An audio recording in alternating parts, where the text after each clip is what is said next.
So say we all.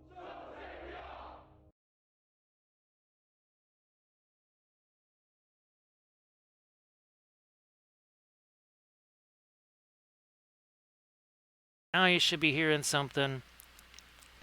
It's stupid. I did it whenever I do an update on this stupid thing. It kills my microphone every single time. It,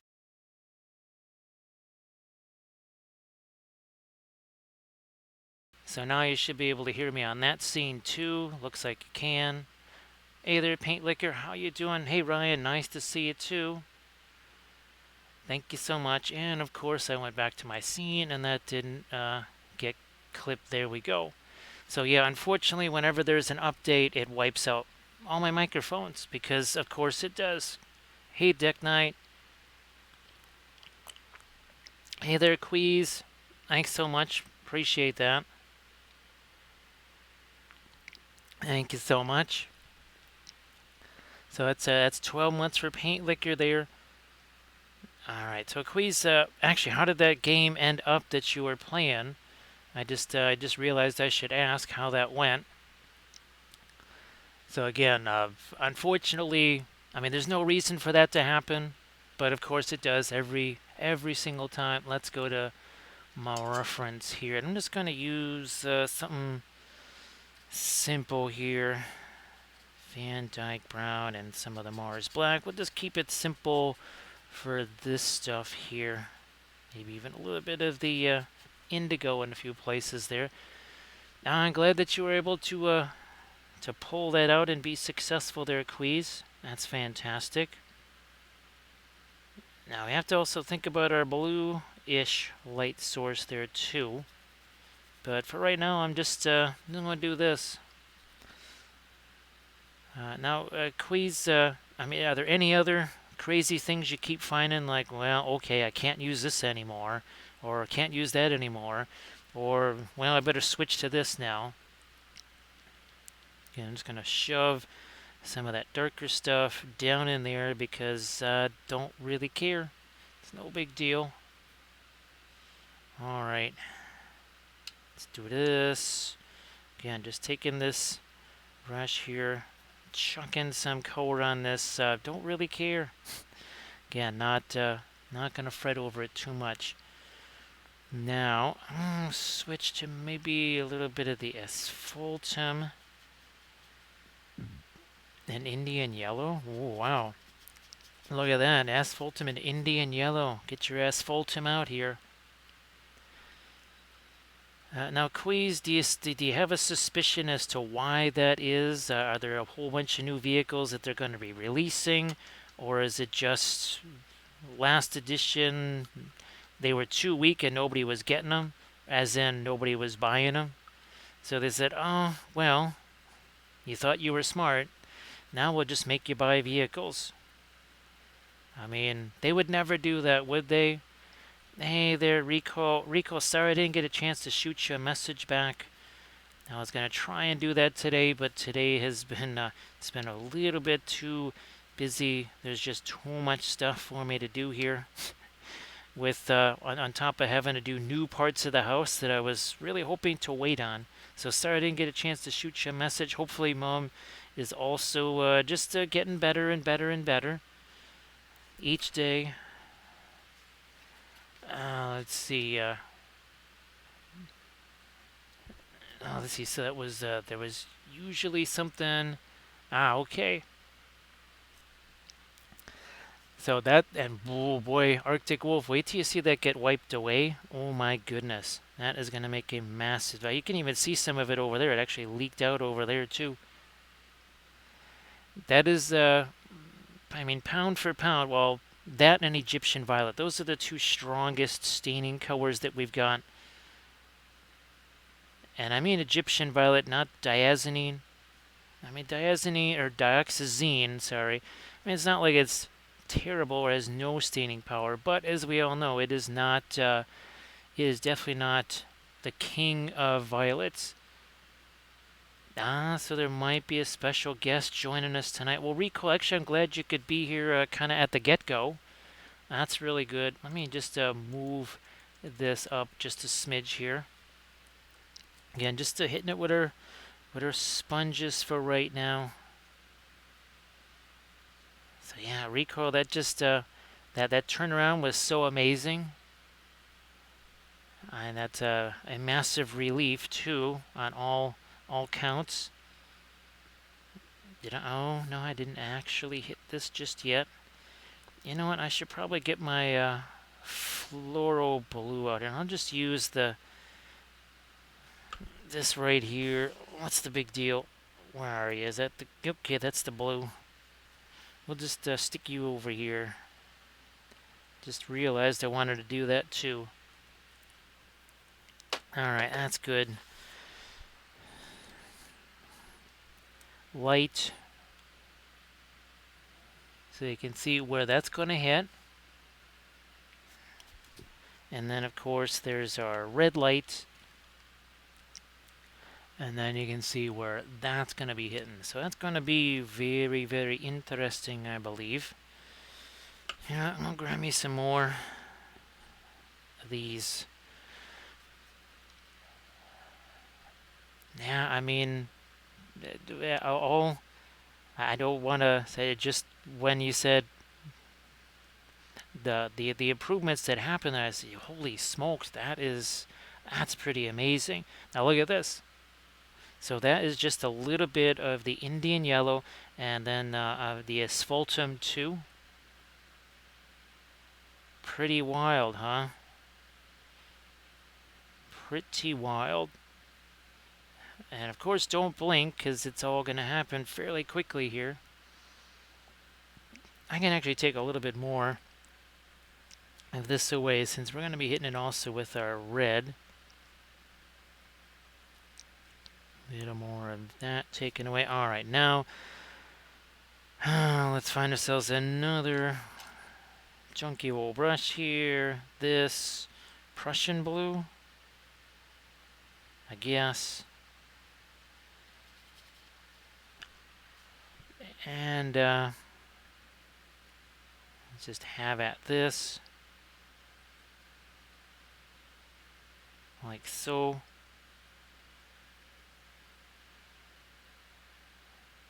So a little bit of that blue get over here. A little bit of that blue get over here.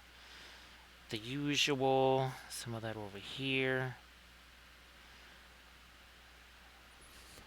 Hey there, Painting Tentacle. Nice to see ya.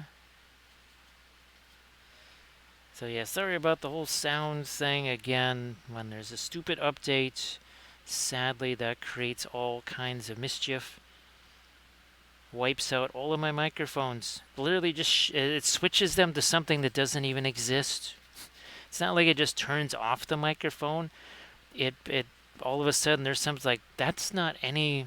None of that stuff's actually on the machine. How in the world did it actually change it to that? But somehow it manages to do that because, of course. Alright, there's our blue. We'll let that have a chance to set there for a bit. And then we'll use... No, not that. Let me see if I... Oh, we'll go ahead and use this, whatever. So Quiz... I know. Do you think you're fairly well equipped for this new edition, or do you think it's going to require a lot of adjustments to armies, or do you think you're sort of, kind of, maybe, possibly in decent shape for right now? I'm actually going to grab a little more thinner. There we go. Just to get that out here.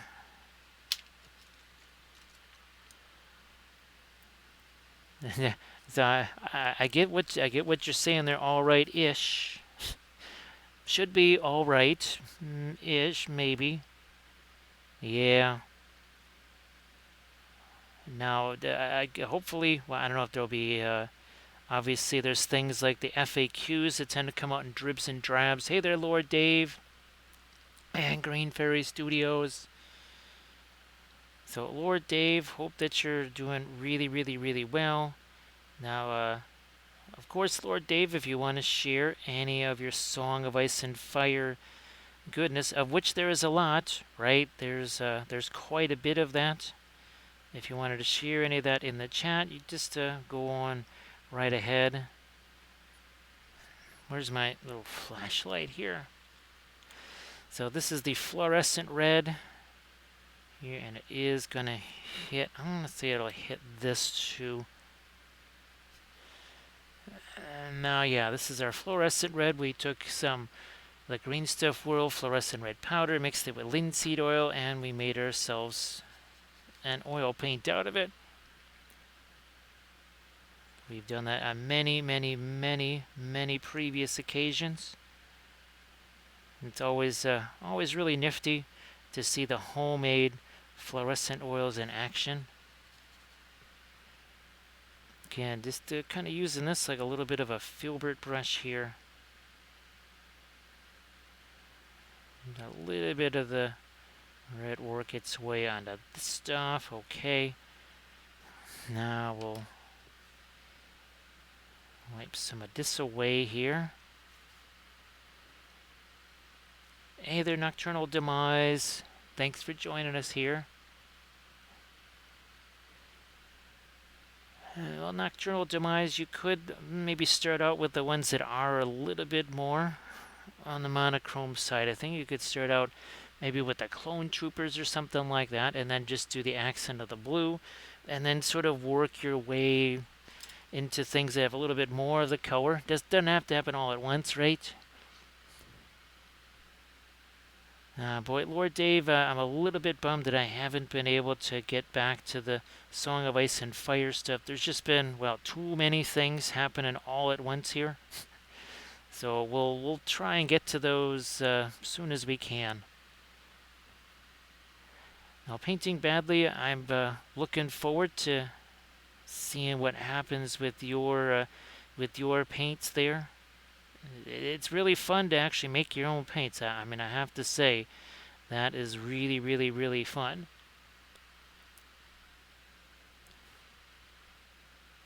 So again, this is a combination of the Not Fanchon red, that would be the Napthol red, and our own homemade fluorescent.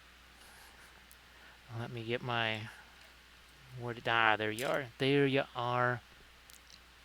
Now I'm going to grab me this, and grab me a little bit of the blue here.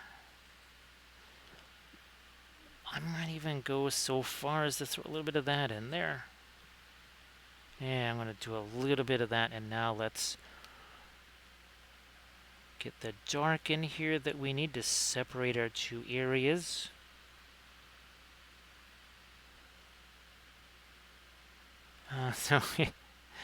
Lord Dave, yeah, I've got, as it turns out, I actually have the diorama. I thought it was just the miniatures, but as it turns out, it's actually the diorama. So we'll, I guess we'll be painting a diorama of Darth Vader and friends, or whatever that thing is.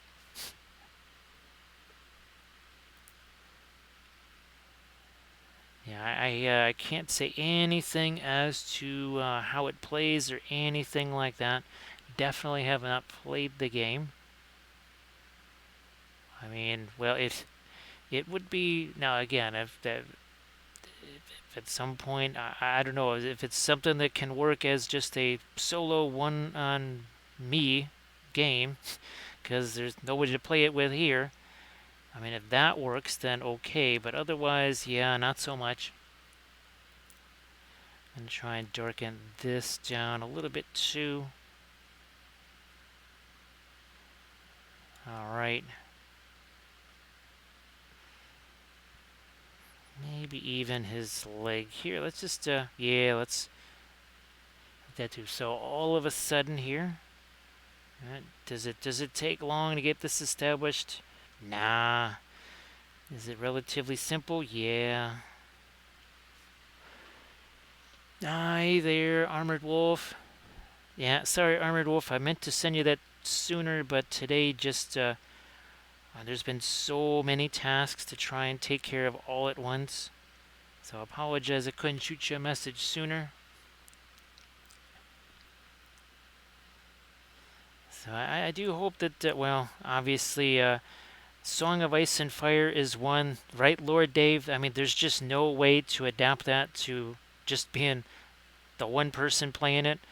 There's too much secret stuff. I mean, that's what really makes it nifty, right? Is all the secret stuff. Hey there, Valfera. I mean, it wasn't a terrible day or anything like that. It just there was so many physical tasks to be done. All right, I'm just going to take this right now here. Just going to use some of this junk here. Get this on the base because then I have my little reference from it. So, hey there, Blades. Nice to see ya. And Arid, nice to see you too. Hey, Elite, great to see ya. Now, of course, everybody should please give the Blades and, of course, Arid those follows. I just want to make sure that, all right, I think we're all caught up there. I think we're all caught up now. So again, I'm just going to chuck this on here. All I did was I added a little bit of the green stuff world texture. Well, my Sculpey sheets that I bake, right? Roll them out, bake them. And then I added a little bit of the Make It Epic, some of their basically pipes. I don't know why. I kind of didn't have time to do anything else. That was about the most elaborate thing that I had time for. Hey there, Steve. Nice to see you again. So yeah, we painted the entire starter box, right? Well, with the exception of the droids. I still got to get those droids going.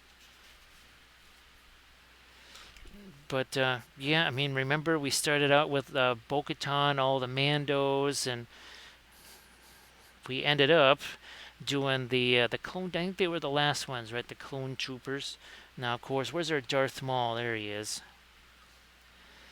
So you can kind of see where it is that we'll be heading here with our Count Dooku. Ah, boy, Arid, was it one of those things where it was just kind of like a little busted, like a little crack in it, or was it mega busted? But it was just completely hidden by that curtain. Hey there, AD Creations. So everybody please give AD Creations a follow also, if you could do that, please. So AD, great to see ya. All the fun folks are here. Alright, here I'm just going to generate as much up. There we go. We're just going to hit that. Face. Boy, oh boy, Arid, sorry, I jinxed you on the Easter eggs. I jinxed you. Remember I said, oh, well, you should be done with the Easter eggs now. You should be all good. Sorry about that. I jinxed you. Let me see if I can't. Ah, there we go. Again, gotta come back and refresh this since we picked up a bunch of gunk there. Do this again.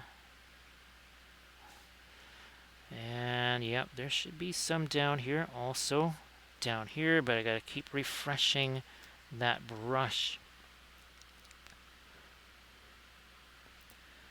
So yep, Steve, 2 sources, just like, where did he go? Oh, here he is. Well, technically this had 3 because also his mask has the glowing yellow. So there was 2 on this one as well. So kind of a similar situation there. And oh yeah, let's there he is. Now I can't get to the big one, but the double light source thing is always really fun, right, Valfera?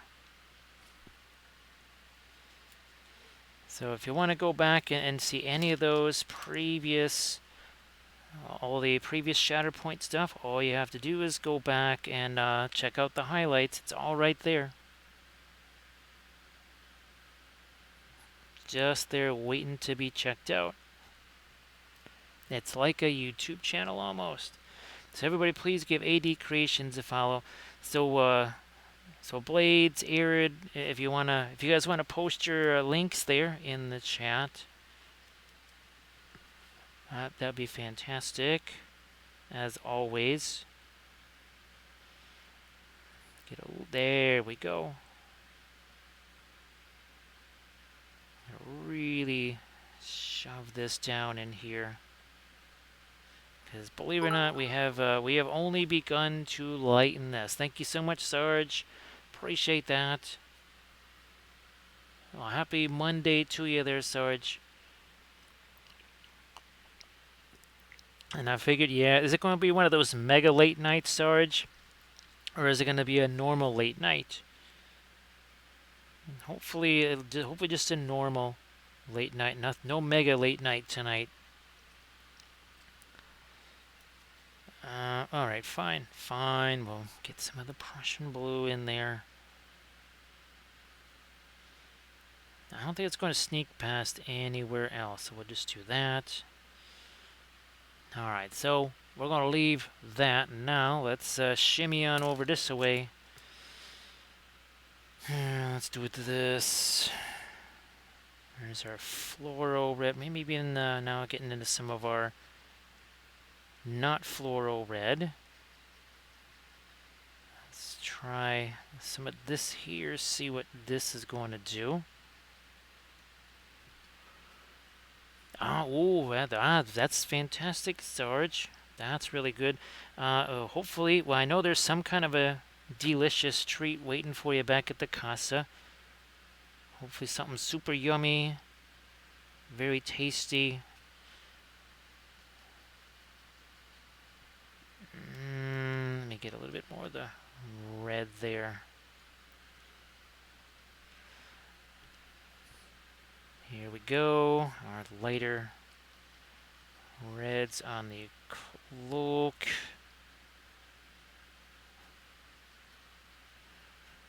His arm. And of course we're 23 minutes in. Hey, it's Recoil's mom. It's actual Recoil's mom. Everybody please say hello to Recoil's mom. Of course, again, everybody, let's wish Recoil's mom speedy recovery. But first, just say hello. So Recoil's mom, just really glad to hear that all of that just started to work out much better, and that you're on the mend there. That's fantastic to hear. And of course, well, I saw the picture. I think it was a couple weeks ago when Recoil had us projected on the giant projector. I think it takes the trophy for the largest size viewing of Wappleville so far. So Recoil's mom, great to see you, and again, really glad to see that you're just on the upswing there. That's fantastic. I know that was not easy at all. But again, glad to see you making that recovery. That's what we all wanted to see. It wasn't all that long ago, right? That it was just, the things were not terribly fun. So hopefully, again, the getting back there on the mend and doing all the exercises and stuff works out. Well, thanks, Elite. And of course, thanks for stopping by here all the time too. Appreciate that. Appreciate everybody coming by here. I mean, this was the place for me where when things were going, shall we say, spicy, when things were way too spicy, it was a place where I could kind of go to have something a little bit less spicy.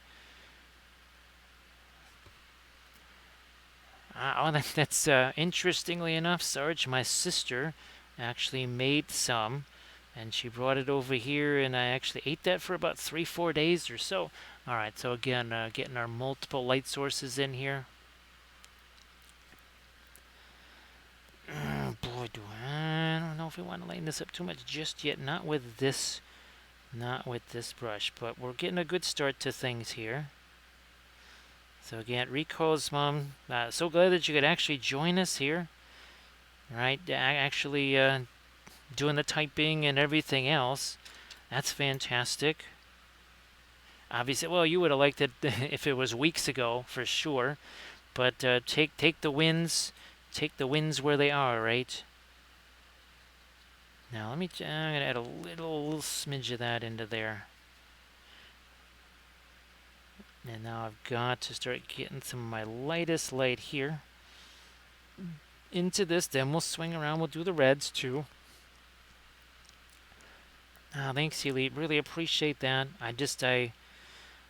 It means a lot to hear that it's helpful for folks. I mean, as far as an educational thing, as far as maybe just making the day a little bit better. Because boy, oh boy, we could certainly use that, right? I mean, there's plenty of things that, well, there's plenty of Monday out there. Yeah, this is the anti-Monday broadcast, even though it's Monday. But yes, we're very anti-Monday here. Pro-Pluto, very pro-Pluto, but very anti-Monday. If that makes the least bit of sense. It does to me. Now, let's see if I can hear. Give me some of this radiant turquoise here. Chuck some of this over here. And again, we can use our blending brush on this too. Right now, I just want to see where do we want our lightest lights to go here. As far as maybe some of the reflected light. We'll be coming back with some more darks too. Don't worry about that. That's fantastic. Rico's mom. Again, thanks so much for joining us here. It's great to see you in the chat there. I know we would try to say hello and all that kind of stuff to you, but fantastic that you can just you can do the answering there. All right, well, Sarge, you well, we'll certainly be here. We'll certainly be here when you get back. And safe travels back to the casa, of course. Now, I think I can actually get away with a little bit of light stuff there because it kind of is shiny. His boots are shiny anyway.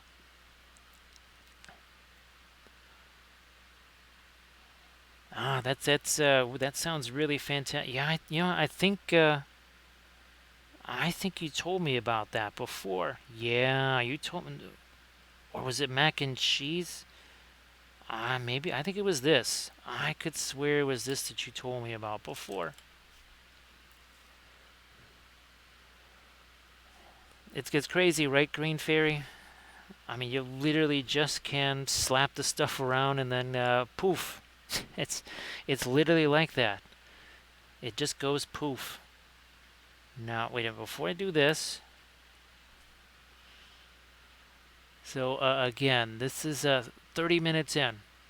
Yeah, that's 30 minutes for you right there. I don't know. I think there's a bunch of folks that say, "Wait a minute, I too would like that. I would desire that after just 30 minutes." Yes, I would want that as well.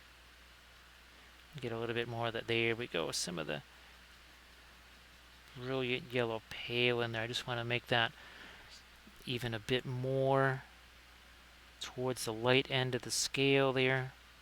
Maybe a little more thinner as well. Can't just be adding only light. We have to come back. When in doubt, make things darker, right?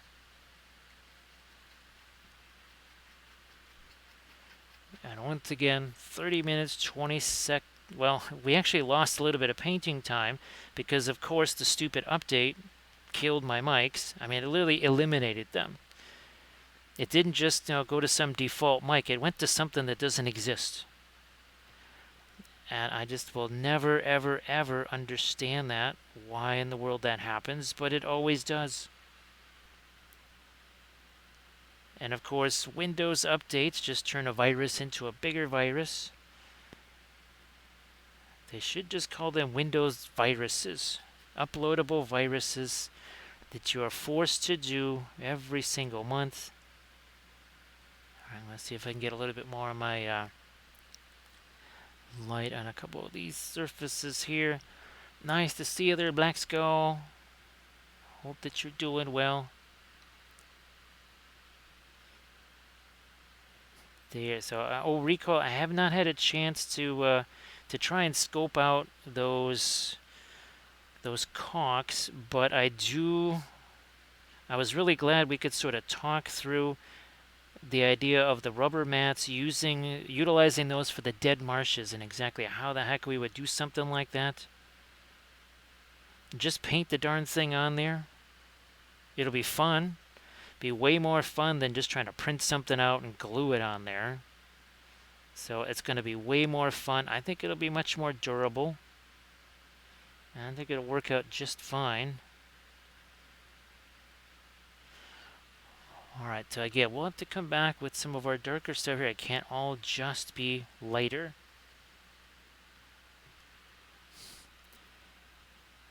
Now, again, we were talking about shiny on the boots. I think I just need more thinner into this. Sure enough, that's what it was. Just needed some thinner for that.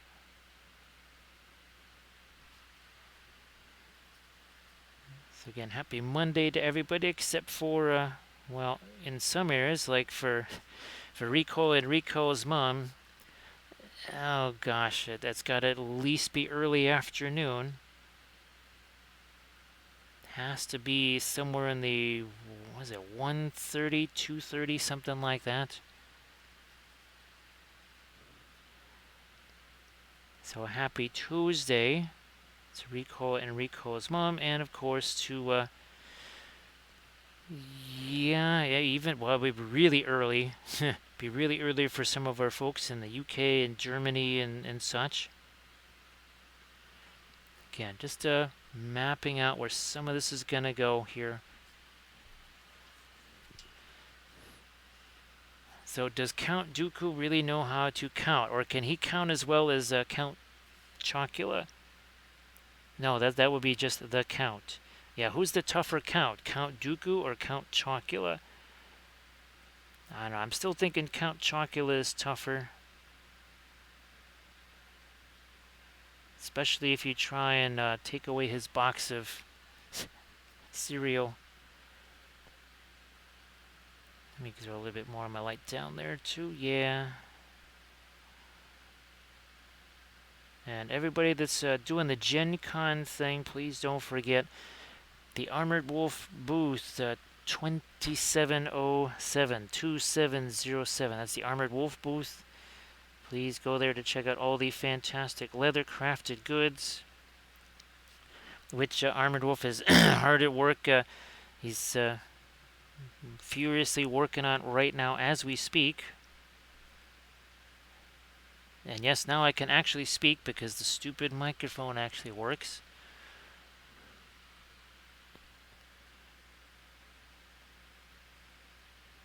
Now, I will say that these guys right here, where the heck did they go?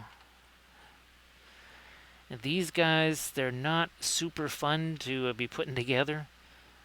Not super fun. So yeah, these can be a little bit of a bugaboo right there. That's for sure. Now here you can see this one. You can actually see what I did there. So I added, again, the Green Stuff World texture ore, then that bit there, some ground cover or some gravel, and a little bit of the texture paste. And then here's our Mando, which was a little bit of the extra texture sheet. That's actually added on there, and then some of the Make It Epic basing bits. Hey there, Megan. Nice to see you, Megan. So Megan, if you want to post your link stuff there in the chat, and everybody please give Megan Paints a follow if you could. So Megan, great to see you. Quiz has already been in here, of course. Again, sorry that I didn't start this up a little bit earlier. It's been a very, very, very busy day. Not a Monday-filled Monday in the classic sense, so I'll take that. I mean, that's all good. But there was just so many things to get done. So everybody, please check out the Insta links there again from Megan. Then please give Megan Paints a follow.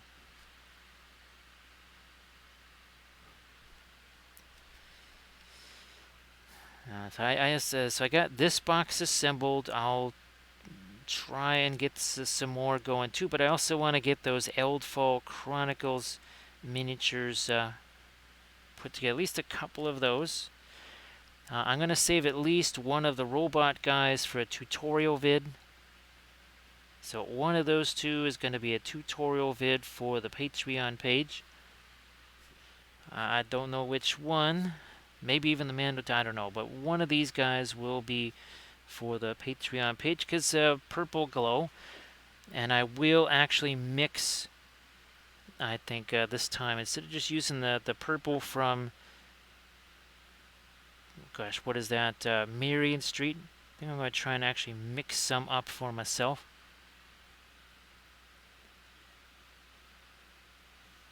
Alright, now we need some more of our dark in here, I think.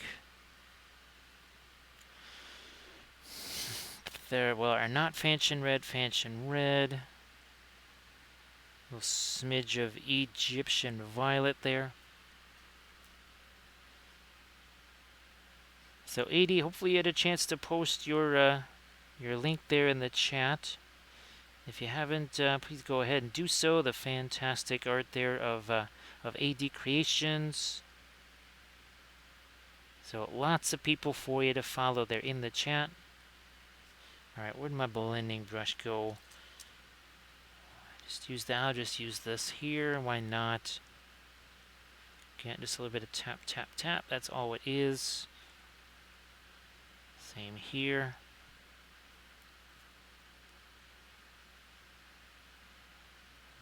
Do the same here as well. So 38 minutes. 38 minutes ago. How much paint did that have on it? Besides none. I'm going to say none. And I think I'll be right. Alright, let me do a little something out here. Something a little more neutral. Oh, and by the way, our pre-glaze out here was just that Indian yellow mixed with the asphaltum.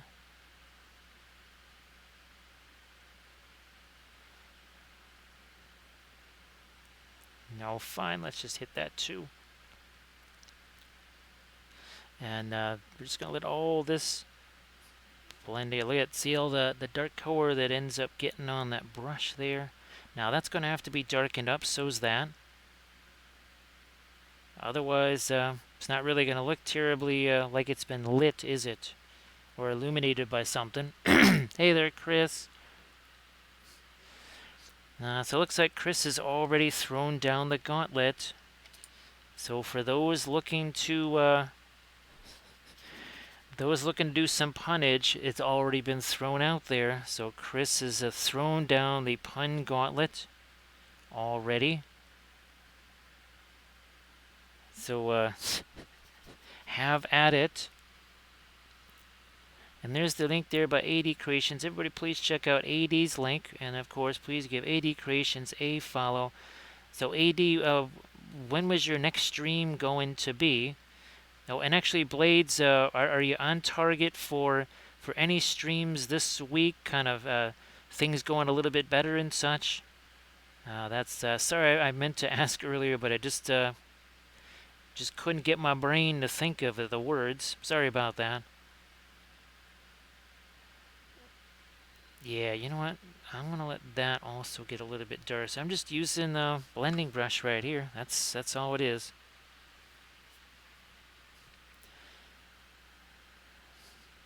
Blending brush again.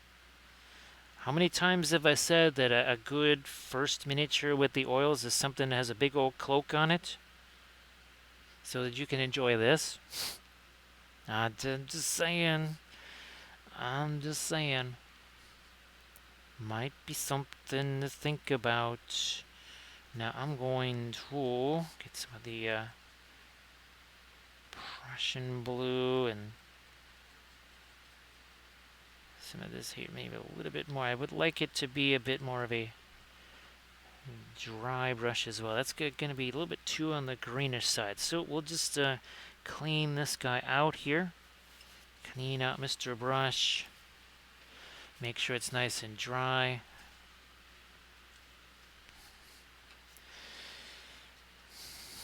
All right. There we go. That's a little bit better. Not quite so green. That's just the power of the the Indian yellow doing that right there for sure.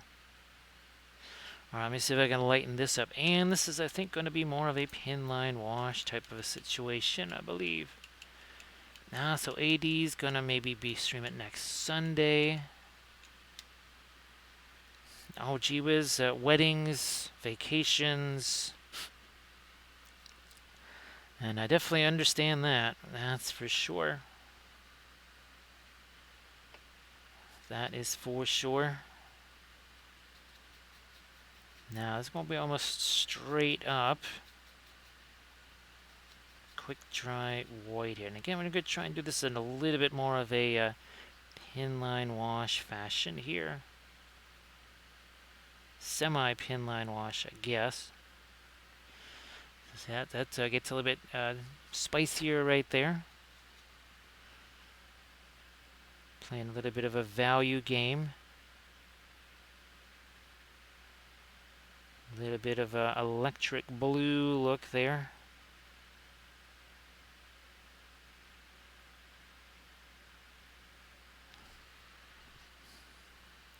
Again, that's got a decent amount of thinner in it. But yet, look at that. See that? You can thin the oils. You can't dilute the oils. That is in the Book of Wapple. Even if you thin them down to practically 2% of the original color, they're still, especially in opaque or something like this, you're gonna you're gonna notice that it's there. It's not gonna just go away. It's gonna have a lot of opacity to it. Now you can't just paint it on like, say, just a more traditional mix. All right, there we go. Get some light on his face here. Like so. Maybe some on his hair and on his beard.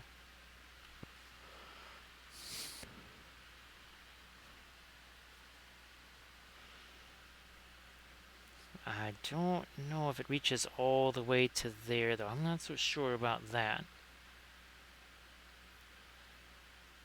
Look at that. It should reach over to here.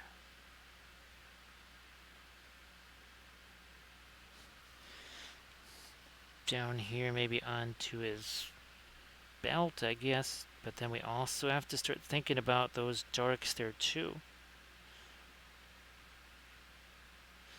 After a while, you've made things as pretty much as light as you possibly can.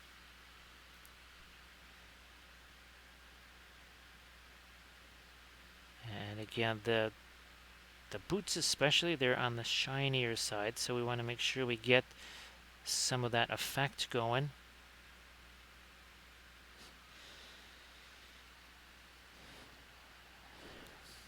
And you also need a little bit down here on the floor and on that pipe. Guess I'll throw a little bit of thinner onto that too. Why not? There we go. Recoil's just I know you're looking forward to getting back home and such. I was just wondering what the first home baked or home cooked meal. What would it be that you want to have when you're back at the house? Is there just something you say, I have got to have this?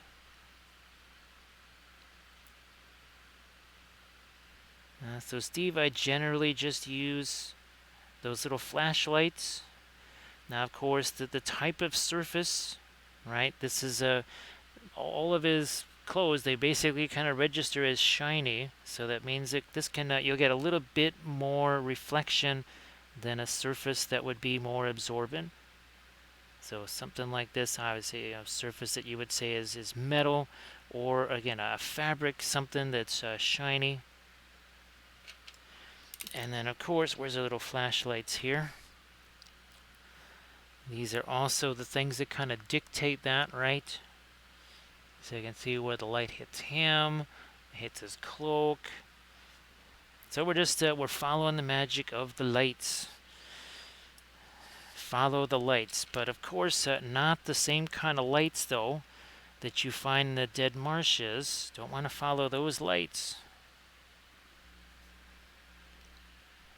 Don't be a little hobbit there. But follow those lights.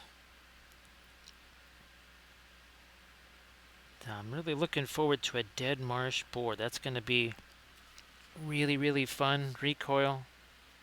Now it's one that I've wanted to do pretty much since the start of the, I mean, when the game first was back in 2002 or so, when I first started painting the miniatures.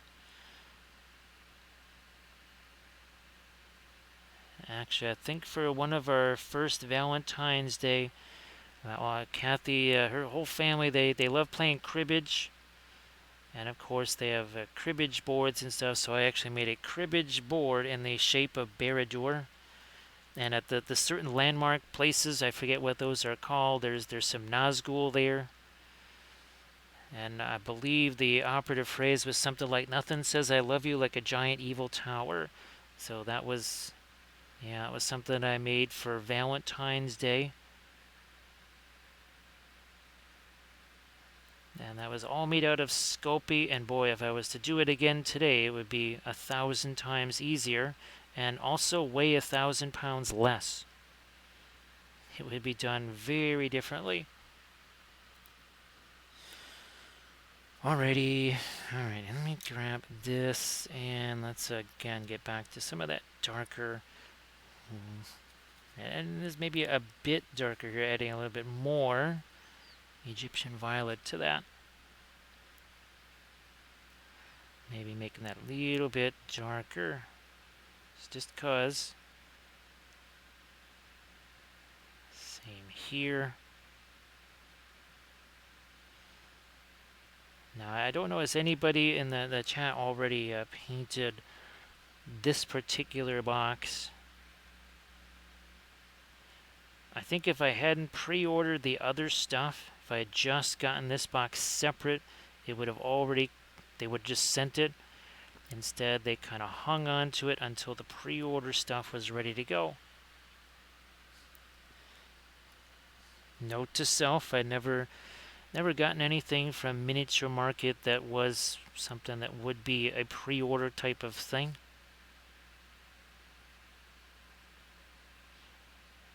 Yeah, I'm going to throw a little bit of that darker red down into here. Now, so Recoil's mom says anything that Recoil makes will be better and more palatable. So,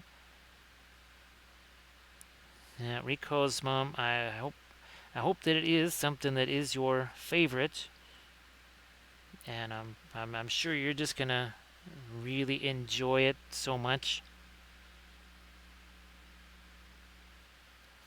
Oh, we're almost there on this darker stuff here. We're getting there. We're moving along. So I'm just going to chuck that over there, and something as a blending brush here. What is this thing? Yeah, we'll just use this. So no pressure whatsoever on Recoil there. No pressure. It's only like this is the first meal back, and been anxiously awaiting this for weeks and weeks and weeks. No pressure whatsoever. So it's a very low pressure situation in general there. What could possibly go wrong?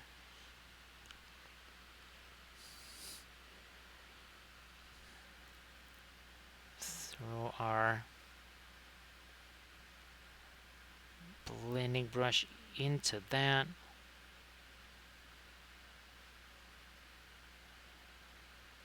These, there, we're going to get rid of some of those brush strokes as well. So 51 minutes. Oh man, it's almost well, Green Fairy. Don't like we say all the time? It's like stealing. It's very much like stealing. We're time thieves. We're just stealing time. Usually, time is stolen from us. We're the ones doing the taking now.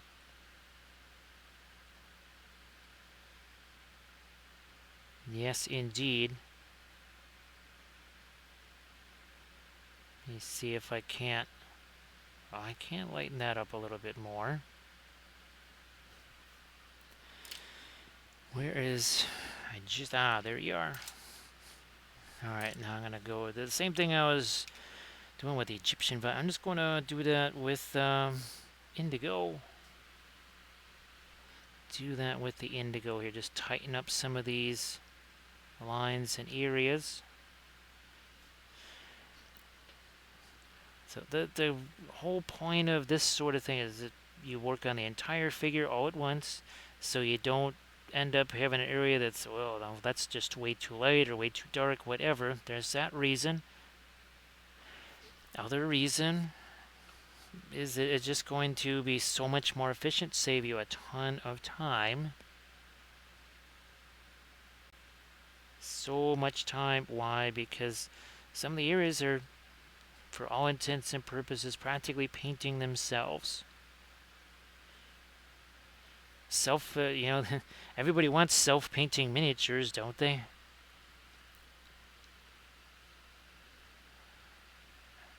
Let's see. Boy, recoil. You're not going to believe this. You're not going to believe this, but that's actually what I've got kind of a hankering for. To the point, that was actually what I was supposed to have last week before all the craziness here with the weather. I was actually supposed to go and have some lasagna, just a place actually right down the street. Couldn't do that. It's really funny you should mention that, because that was what I was, that was something that I was kind of thinking I would like me some of that.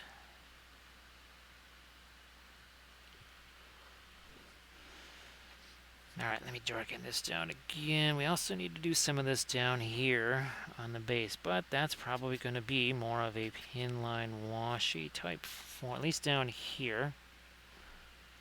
Looks like you can see it.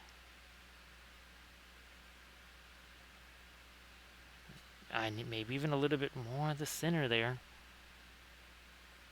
There we go.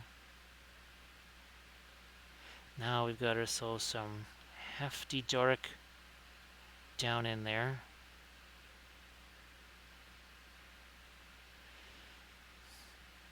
Maybe even up here too.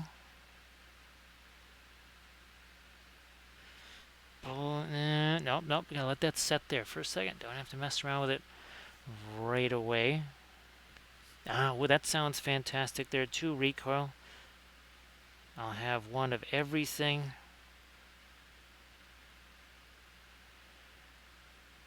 More dark down here.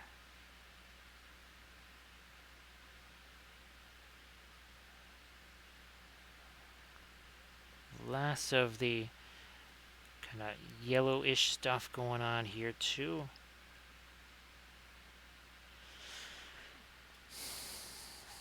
And this, actually, it's just some of the radiant violet of all things, and some of our blue together.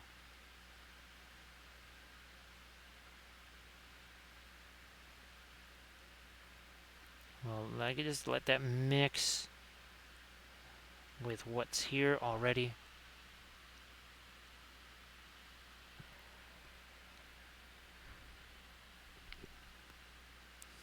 What is happening up here? Just gonna chuck that over there, and we'll grab something as a blending brush. Steve, not all that often. Well, Kathy just was never a fan of that. So it was only when I went somewhere else where they had kind of that and your more traditional type pizza there. But the Armored Wolf has been very kind and has sent the deep dish pizzas, as we like to call them here. So there's definitely plenty of places that do that around here.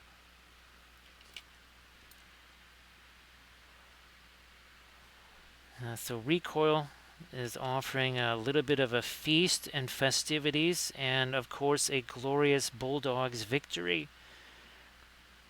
Funny how Recoil already has assured he will guarantee that on that day the Bulldogs will be victorious, since we're coming all the way over there. Might just mean that some of the players on the other side might have a few unfortunate training accidents during the week. So that way the Bulldogs come out on top. Of course, I haven't had a chance to check the ladder, and obviously there was the loss to the Pies. Hopefully they were able to right the ship there because it's late in the season and you want to be in that top 8. And they were kind of well, that loss to the Magpies put them kind of on the verge there. So Recoil says that Elron may just go on over there. And where is? Oh, here he is.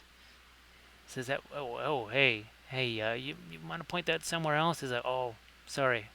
Wait a minute. We're supposed to be enemies, aren't we? It's like, have you been getting into Gandalf's pipe week? Because you're kind of mixing up universes here. It's like, oh yeah, that's right. Well, I mean, we have Dark Evil towers in this universe too, don't you? It's like, yeah, but not so much with the rings. So there's Elrond, the purveyor of the Middle Earth Protection Agency. You have a problem. Elrond makes it go away. He has a conversation with it. So yeah, now you've got Elrond versus Dooku. that was something that I didn't really think of when I started getting the Shatterpoint stuff ready. Wasn't thinking that it was going to be a little bit of a contest between universes.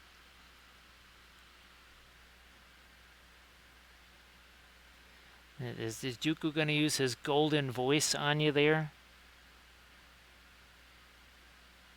Or does he have the same powers as Saruman with his voice?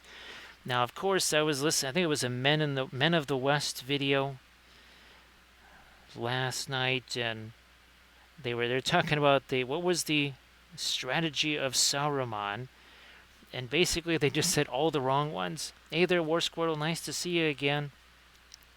Nice to see you, War Squirtle. Hope you're doing good, and of course, if there's something that you wanted to post in the chat, things you've been working on and such, I'm sure that'd be fantastic. So yeah, they basically said he pretty much couldn't get out of his own way. And everything he thought was going to be such a great master plan turned out to be, well, not so fantastic. I wonder if, I think maybe we can still use this as a bit of a, yeah, we can use that as a bit of a blending brush over there. Now, of course, Armored Wolf says, wait a minute, whoa, wait. How did you get to be so tall? I'm the Maiar here. It's like, I don't know, I'm only 38 mil. It's like 38 mil. That's like Conquest saying there's only 30. You gotta be like 42 mil. It's like, no. It's like, well then why are you shooting over my head? Well, there you go. There's the confrontation between the two of them. It was inevitable, I guess. That was inevitable. It was going to happen. Do I? Yeah, I better get some of this on his beard over here too.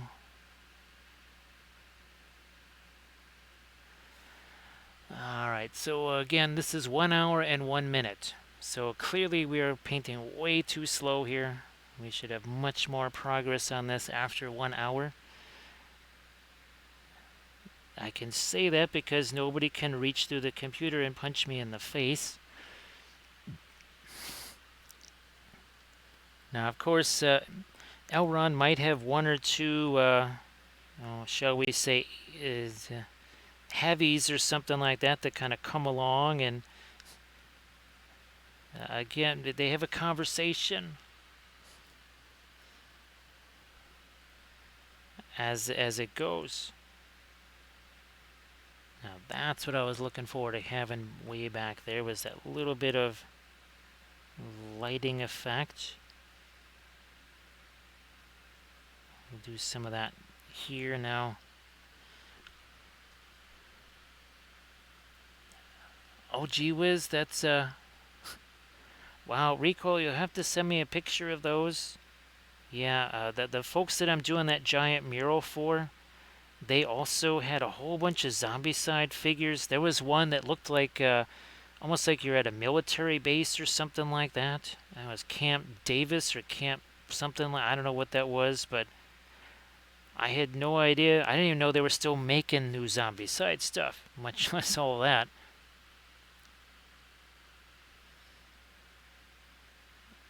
So Chris, let's see. First there was, of course, we've done many on our Wapelius, right? We did our Wapelius spell brush with the two light sources there, and then of course, oh, here he is. He had his, well, technically three because yeah, that's actually a light source there. And then where's our, well, I guess you could, well, these kind of are as well too, aren't they? I mean, they're both the same color, but it gets very interesting when you have multiple light sources for sure. So Recoil, that's going to be, that's really fantastic. Yeah, you'll have to send me some pics of that. Oops, not that far. Now we need some of this on his boot. I'm just going to chuck that on there, and then we're going to take something to use as a blending brush like this here. Yeah, Chris, it's something that I end up doing quite a bit. Where's our, oh, unfortunately our Aragorn, ah, bummer. Or wait a minute, wait a second. Shazam, there he is. I thought I'd already put him in the case, because all of these guys have to go, they all need to go into their case for tomorrow. We'll do some eyes for him in a bit. First I realized we got to get some more of this lighter blue here.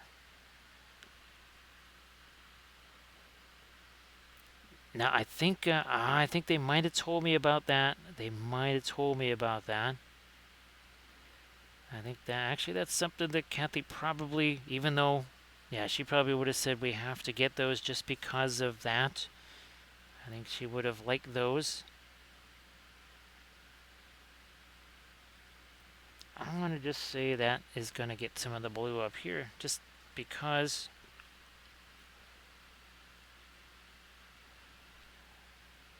Hey, Ryan, now, actually, hey, Ryan, if you wanted to post some of your stuff in the chat, I mean, I know you have tons of oil-painted stuff that you could share in there. Sorry if I didn't already ask you to do that.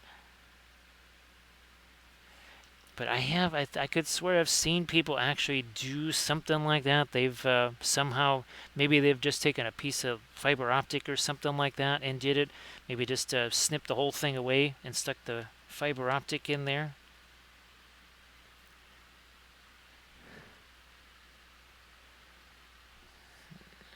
I'm gonna do this and some of the indigo. I think actually, well, the all-time record for light sources on a single miniature, I believe, was 17. Yeah, that was the record for just for one miniature, because there was a bunch of glowing crystals and all that kind of stuff.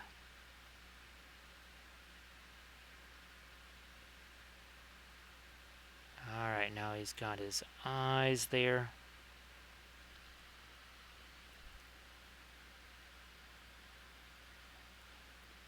And then, of course, well, we have our Balrog, which that's actually missing. I mean, technically, he has several light sources going on him, doesn't he? And well, our dragon also had multiple light sources. Technically, our Dunlendings do also. Let me see. Oh, where is that one? No, that one's not. Unfortunately, I can't. Oh, this one. This one had one or two light sources on it, since it was kind of the light source. Yeah, that Archvillain one was pretty wild and crazy right there.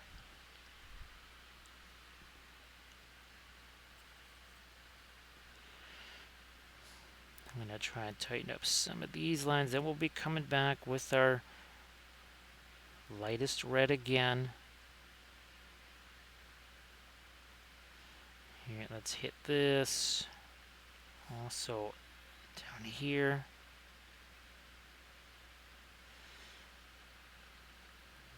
One of these. Yeah, let's just do it. Let's just do this here. Some dark down here, right on the shoe and boot or whatever. And then we almost forgot about the pipes here. Yeah, these are from Make It Epic Basing.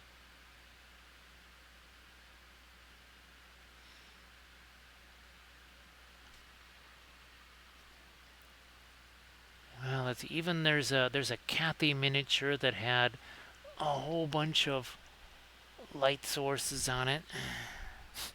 Yeah, there's a bunch on that one.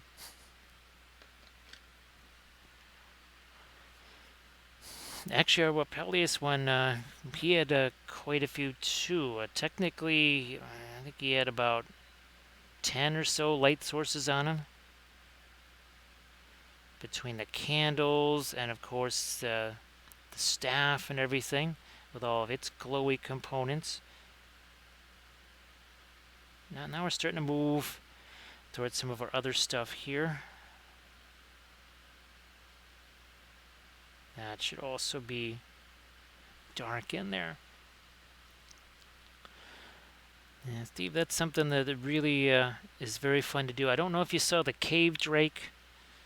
That was another similar thing because it had all the dwarf casualties on it. Now that the Cave Drake, I did that as a tutorial video on the Patreon page, the basing part of it. And then we painted that up on stream here. And that was that definitely had some tiered basing to it as well. You know what? I'm going to say that needs to be darker, and then we're just going to take this here brush. Everybody please check out the link that Ryan just posted. Again, Ryan doing the stuff with the oils there. So Ryan, you've been doing some fantastic stuff with those oil paints. And actually, Green Fairy, if you wanted to post some of your stuff too, in the chat there, it's some of your oil painted stuff. That'd be fantastic. Yeah, that little bit extra dark, that was needed there too. Now I think this is maybe set enough to where I could maybe go even a little bit lighter here. Right at the base of that lightsaber. So a little bit of that floral red in there. I still can't believe that that's still actually active. I didn't really mix that much of it. Alright, there we are. That's our nice lightest light here for our lightsaber. Again, everybody please check out the Insta link there by Ryan. And also, of course, give Ryan a follow if you could on the Instas.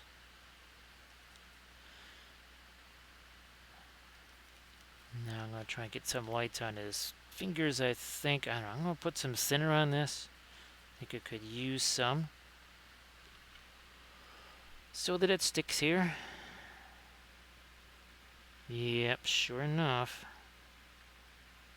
There you go. Now let's get the sleeve here. Well, that might have been too much. I'm just going to put some of that excess out here.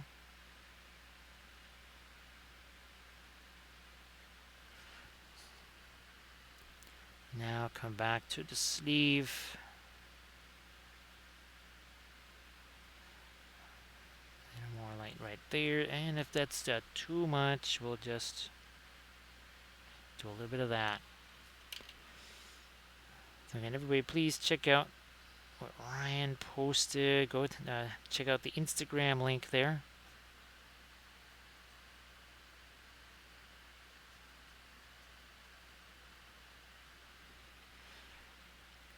And we're going to get some more of our light on this right there. Maybe some more here too.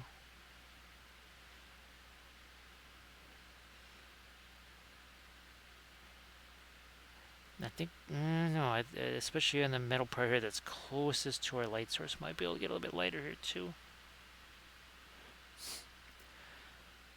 Let's see, so the Gamlin green and gold, say that 10 times fast, which I cannot do, that's for sure. Oh, the asphaltum and perline black too. Yeah, Ryan, that sounds like a really, really fun mix right there. Yeah, that's a fantastic. That could be a good little Nurgle mix as well. Terra Rosa and perline black. Actually, Terra Rosa and Phthalo green could be too.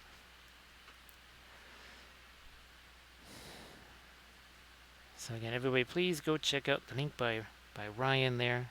Again, that's what's possible with the oil paints, with also minimal amounts of time spent.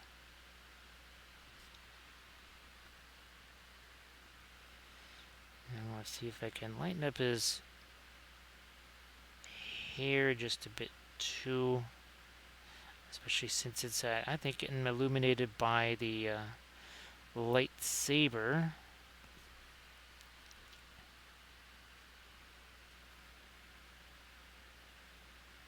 I'll lighten up that bit.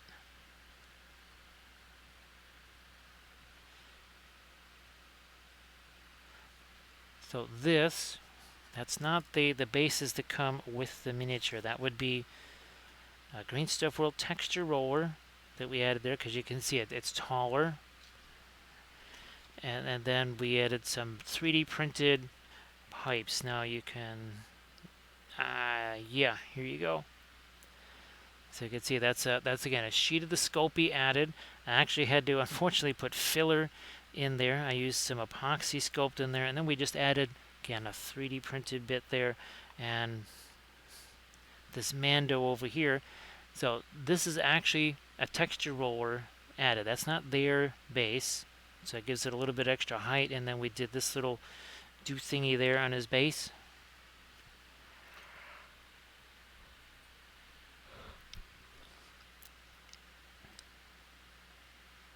Okay, there was a piece of fuzz on the end of that brush. Here, let me get the paint off of here. Hey there, Big Chimpo. Nice to see you again. Hopefully your Monday was a good one with not too much Monday involved. Sometimes Mondays have way too much Monday.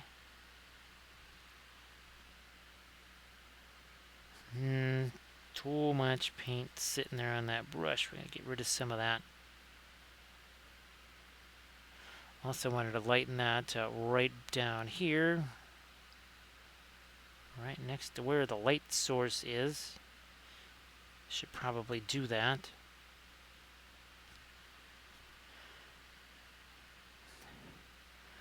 Might lighten the knuckles here.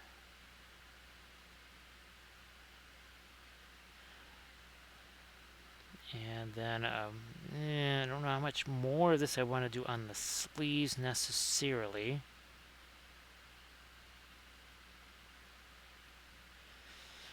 Blending brush again.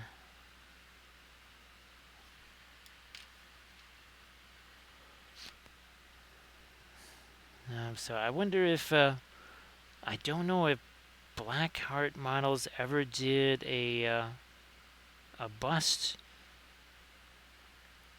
of, what's it, of Christopher Lee. I don't know if they ever did. Because, I mean, obviously they did lots of horror movie busts. I just I don't remember them doing a Christopher Lee bust. Maybe they did. It's very possible they did, and I just have no clue.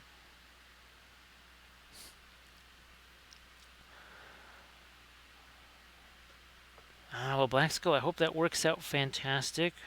I really hope it does. Yeah, the naphthol, that's what we're using here. I mean, there's plenty of naphthol on this this piece right here too. It's just interesting that it has that sort of staining power to it, but it really is. It's Fanchon red, because Fanchon red is just naphthol red. Somehow, though, there is a difference in that staining property. I just don't know why. That I have not been able to figure out why.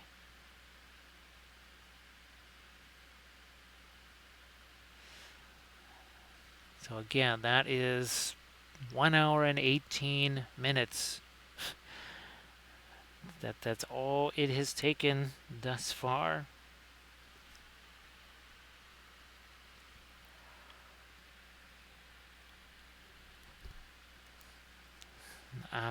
Yeah, there should be some little more of this that works its way out to here. I'm just gonna see a little bit of almost like a stippling right here. Sometimes that's what you have to do. Now let me see if I can find some more reflected light in here. Maybe something that's not quite so much towards the blue. How about we do something a little more neutral than that, more like just a regular gray here.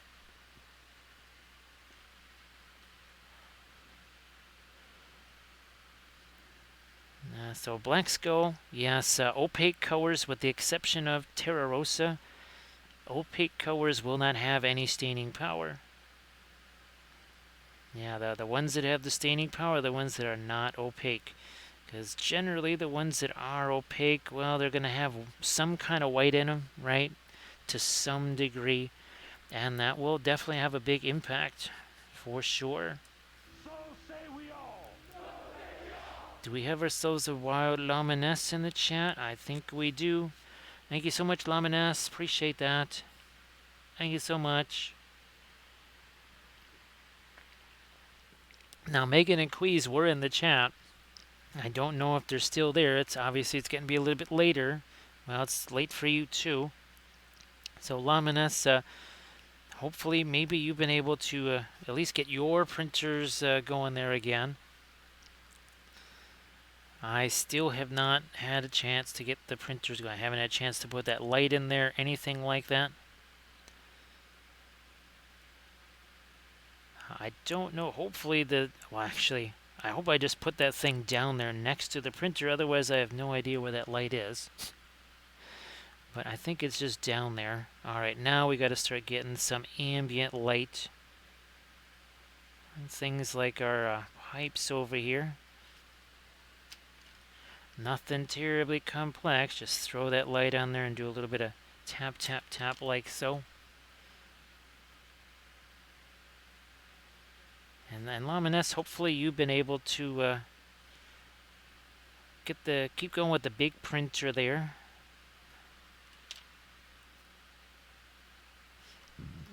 Again, this is a very neutral gray here.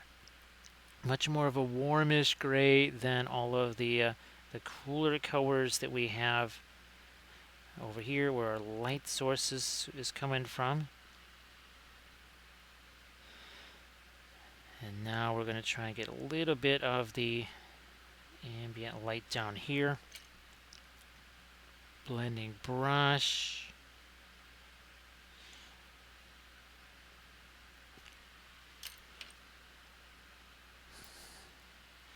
So this is, ironically enough, it's Radiant Violet of all things. Yes, Radiant Violet to paint some mid-tone lights on some pipes. Because of course it makes perfect sense. Get that joint there. Alright, again, not too much of this, because otherwise we'll lose, once again, our lighting effect there.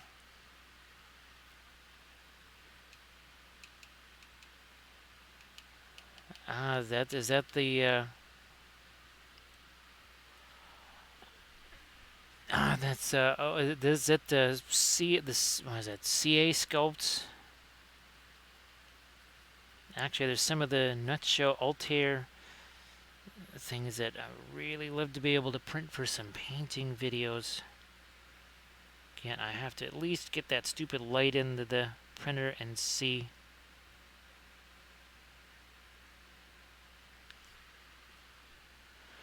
If that's going to make a difference. I really hope that it does. For a couple of reasons. Alright.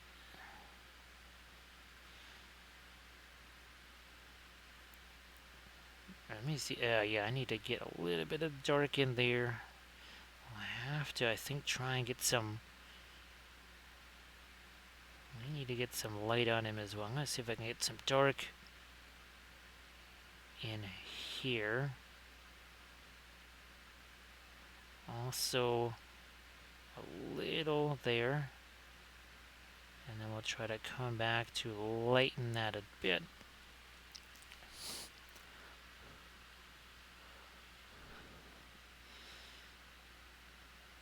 Now, Luminous, I'm glad that you kind of got a little bit of printing mojo going on over there.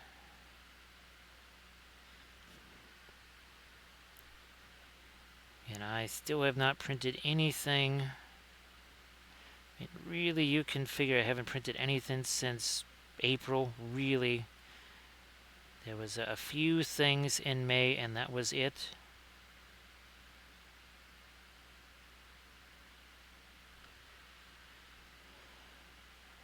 But glad that you could get that printed out for 80 Creations. Yeah, no, just in general, hope everything is going great there.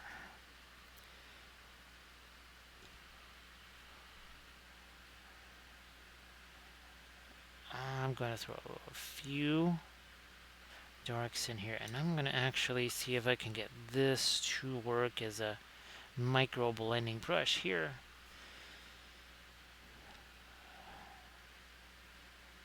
Like we would do with any blending brush, just a tap, tap, tap there right along the edge.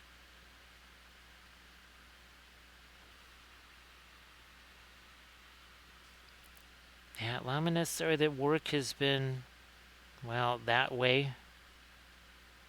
For sure. I don't know if that's one of those things where it's a little bit of light at the end of the tunnel, perhaps. Now I'm going to maybe get a little more light in a couple of areas of this cloak here. Probably just some brilliant yellow pale. And yeah, we're going to mix it with some of the Radiant Violet too, I think. I'm going to hit that right there and over here.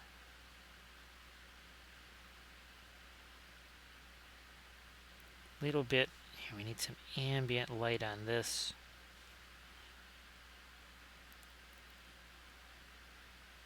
Maybe a smidge there too.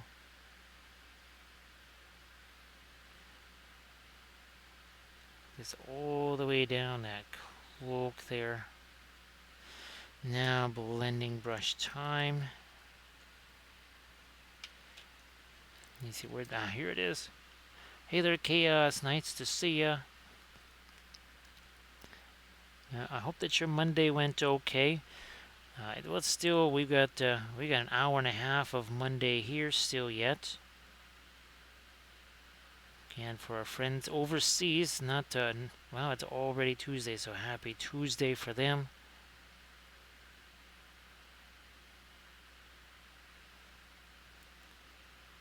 A little bit of tap, tap, tap here.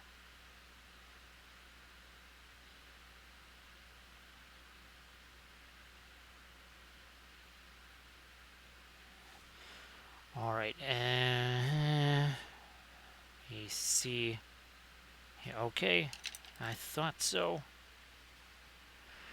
We haven't done any of our mid-tone down in here.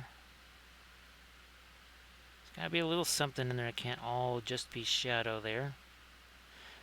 And that's the nifty thing about the OSL. See how easy it is to get down in there? And it's actual shading too. It's not just chucking little blobs of paint in there. Well, it is chucking little blobs of paint in there, but it's very easy then to get those all nicely blended and mixed, and boom, there you go. You got yourself some shading in an area that otherwise would be really, really hard to reach. Like insanely hard to reach. Now, his belt is actually a lighter color, so grab this. It's actually basically almost the same color as his cloak. Well, our Indian yellow makes an appearance again. This is the same Indian yellow that we mixed with the asphaltum to do a little bit of the pre-glaze with.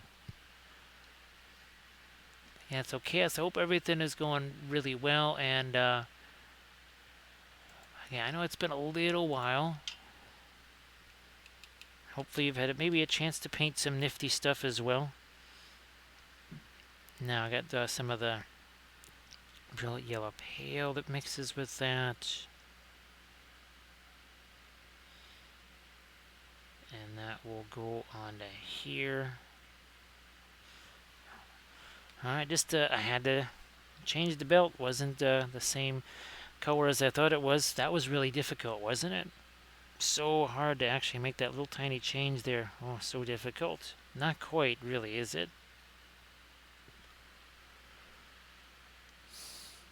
Hey there, Unknown. How you doing? What do we got going on here? We're going to get a little bit of the sort of skin tone here. But still would like to be able to lighten up a few areas, but I just don't think that's a good idea.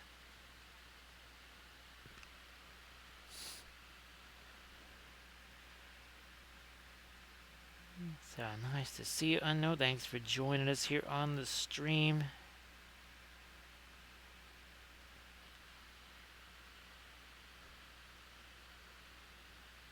Let's see. I'm glad it's been going pretty well there, Chaos. Let's see if I can get some of my light over here on his hair. We either need more thinner or less thinner. This is less thinner. Let's see what happens. Yeah, see, that actually needed less thinner. Sometimes that's, again, it's that thin sticks to thick and vice versa.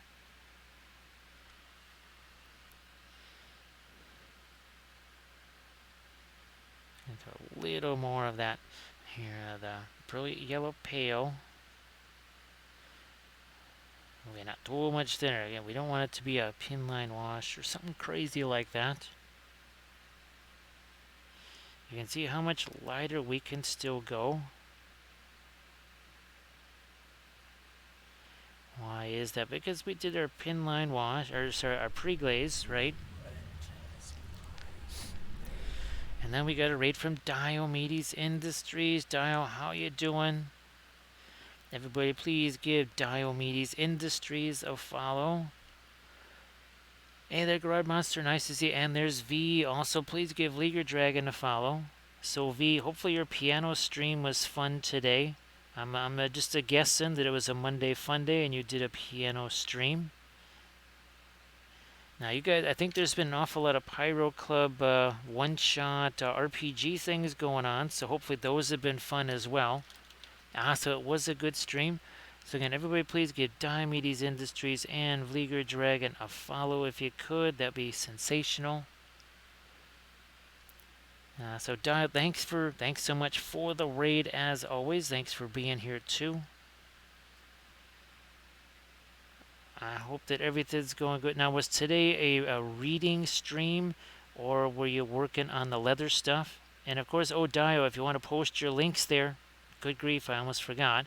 If you wanted to post your links there in the chat, that'd be great too.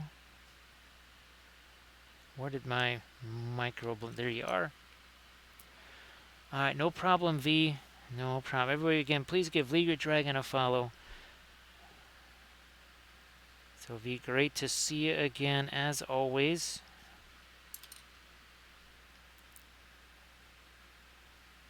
So, Dio, again, if you want to share anything in the chat there, I know you got some links that you can. Please go ahead and do that. Share the Etsy link and that all that good stuff.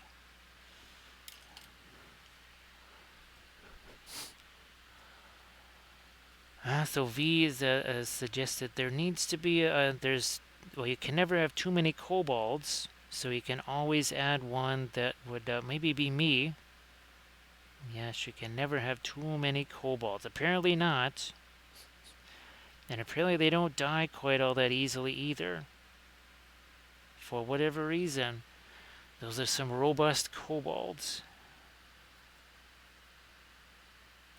It's a cabal of kobolds. A cabal of crazy kobolds.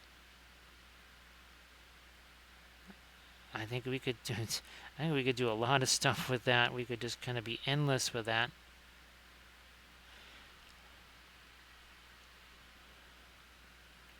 Don't know. It's a little bit light on the end of his boot there, maybe. So, 1 hour, 33 minutes, and 59 seconds ago, and of course, my mic being killed by the stupid update, the Windows update. Yes, this had no paint on it, so he had just as much paint as this Mando did. Yeah, at 1 hour, 34 minutes, that's what it looked like, that same primer. Because I just brushed it on all of the... This is the Dooku Shatterpoint box set.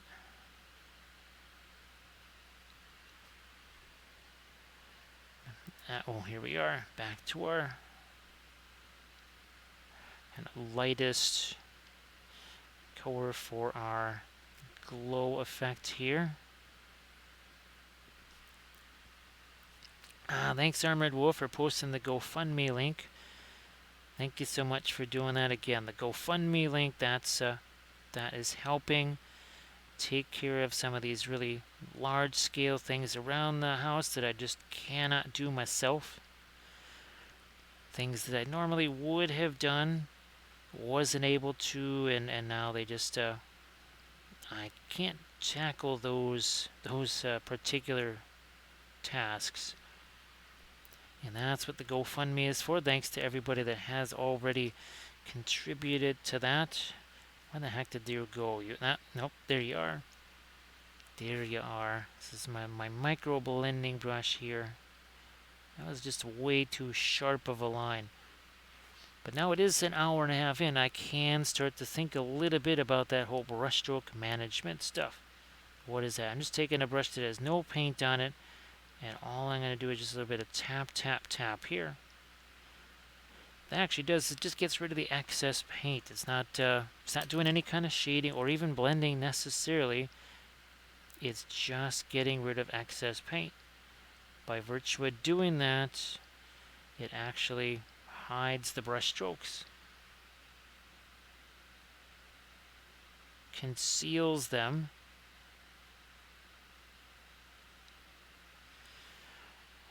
Now, on the end of this, let me look at our Darth Maul here. Let's consult what we did on the end of those lightsabers. So we'll take some of our Fanchon red and then some of our floral red. I'm actually going to throw a little bit of, whoops, a little bit of thinner. That was a lot of thinner. It's alright. Also, minus the fuzz on the end of the brush there.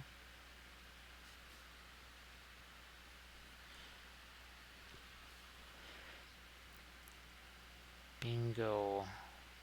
Alright. So I think the lightsaber there is pretty good to go. Now the interesting thing about when you mix your own fluorescent paints like this, they tend to dry faster because you have control over how much linseed oil is in that mix. And that, boy, that really does make a big difference. Alright, I'm going to consult the flashlight here. Yeah. Maybe a little more up there-ish. Possibly. What's on that? Okay. Let's backtrack a bit here. So I am using a little bit of the fluorescent orange too to make sure that this doesn't get too pink.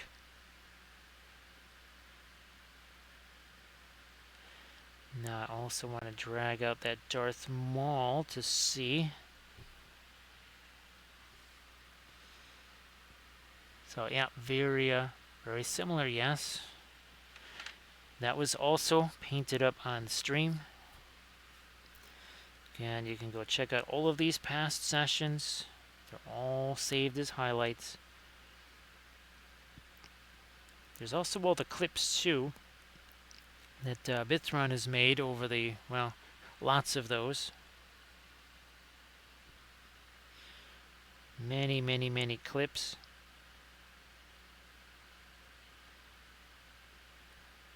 You know what? I'm gonna say the temple should also get some of our light here.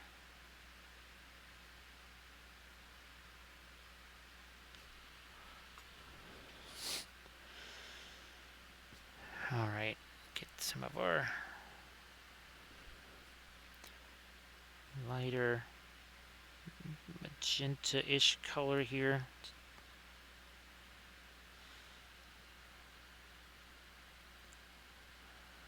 None of that, or does it? We'll consult our flashlight again.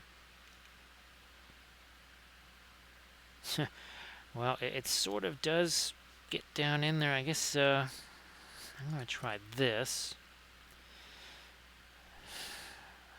Less is more. More is way too much. Let's see what we got here. And I'm just going to try and sneak my brush down in here. And do a little teensy bit of, see that? Little tiny bit of red. But look at, see how that darker color got onto that brush there.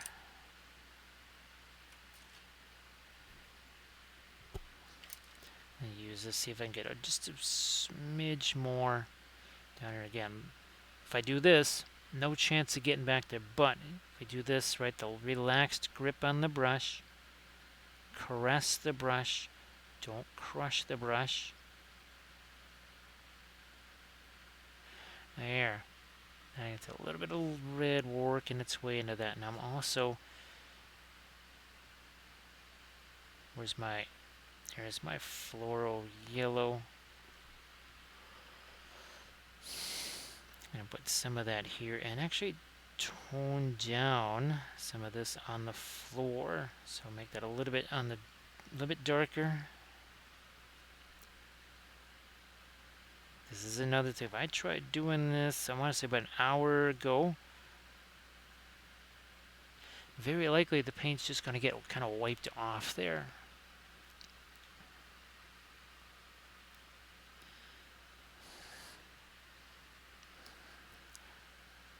Let me use this is a little bit of a blending brush. It's a blending brush with color on it. Sometimes I do that. Not very often. But sometimes, even when a brush has some paint on it, I'll actually go ahead and use that as a blending brush.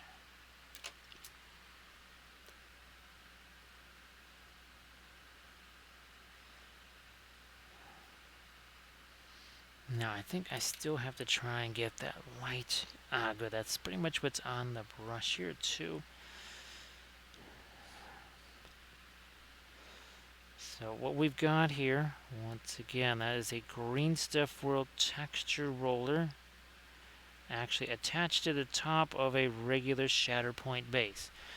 Because the regular Shatterpoint bases, they're not terribly interesting. Basically, that's it. I mean, they're super, super flat, not a lot going on. So kind of boring, and we spice those up. In this case, again, with the Green Stuff World texture rollers, you can see like this. Yeah, I cut that circle out of there, basically.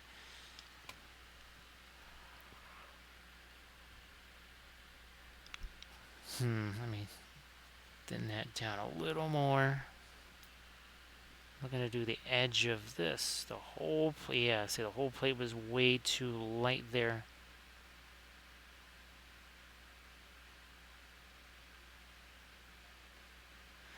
And of course, what you've got here, that's, you can see how that's got more height to it than the usual base would. Now, that again is because we added the texture roller on top. And when I paint this, this has that kind of not quite black 3.0 on it, but when I do the actual black 3.0 on this base, you won't be able to see any variation whatsoever in the height or shape or anything. So it'll actually look like the base always was that way.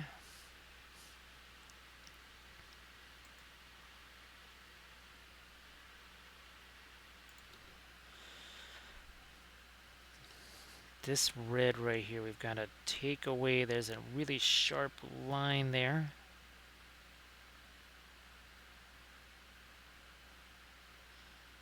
That's better. I think I might still try to lighten this red up over here too.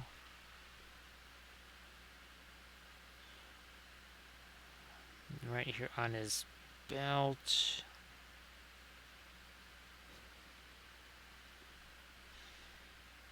There. Okay.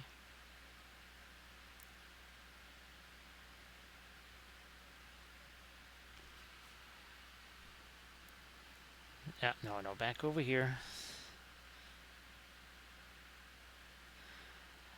I don't think any of the lighter red should work its way down into there too much. Let me see if I can do this much. About what we did on the bottom of the base, perhaps.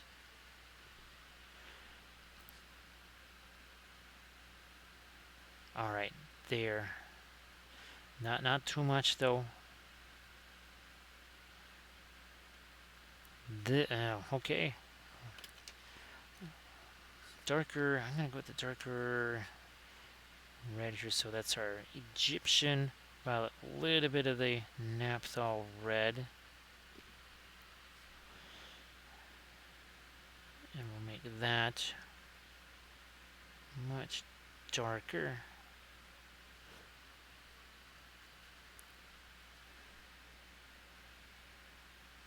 Like that.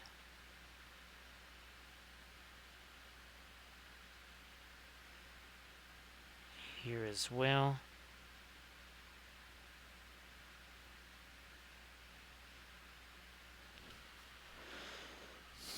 I'm going to try to throw some of this dark out here.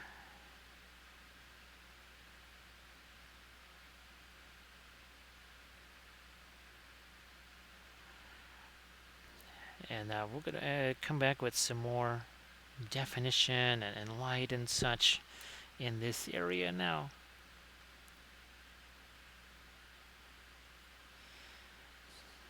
Just going to take this and blend out, simplify a few things.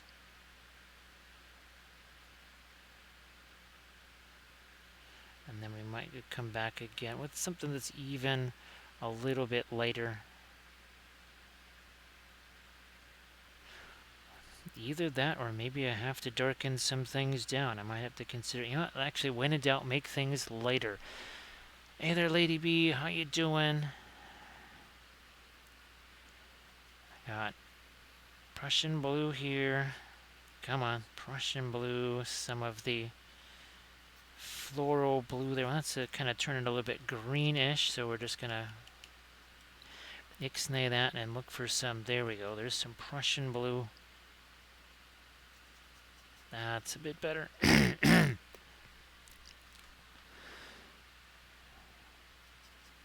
Yeah, so V, she went off to sleep a while ago. So Lady B, I hope that you're doing well. Nice to see you, of course. So a little bit of dark into this here. Might also need a cough drop here. So 1 second, let me grab that. I had one around here. There it is. Good to go. So that's sort of a mid-range blue there. Not our lightest blue. Hey, Jazz Maestro, how you doing? Thank you so much. That was, well, that has been the primary reason. I just couldn't resist getting the Shatterpoint stuff because it really does lend itself to doing all the glowy things, doesn't it? So this is the Darth Maul that we painted. Now this one was a Patreon video that we did. Here's the Luke, or no, sorry, that's the Anakin that we painted up on stream. Then, of course, this is the. Yeah, all of these we're adding extra extra basing bits to these, of course. Now the bases are not like that, and then of course our Mandos too. So yeah, this is the way the bases are just very flat like this, right? Not a whole lot on them. This was the very first one we painted, I believe. Now, I'm pretty sure that is the very first one that we painted. And I've got all of the ones in this particular set, they're all prepped and primed, ready to go. I'll be filming a video tomorrow on one of these two. One of these two guys with their purple glow, because purple, of course.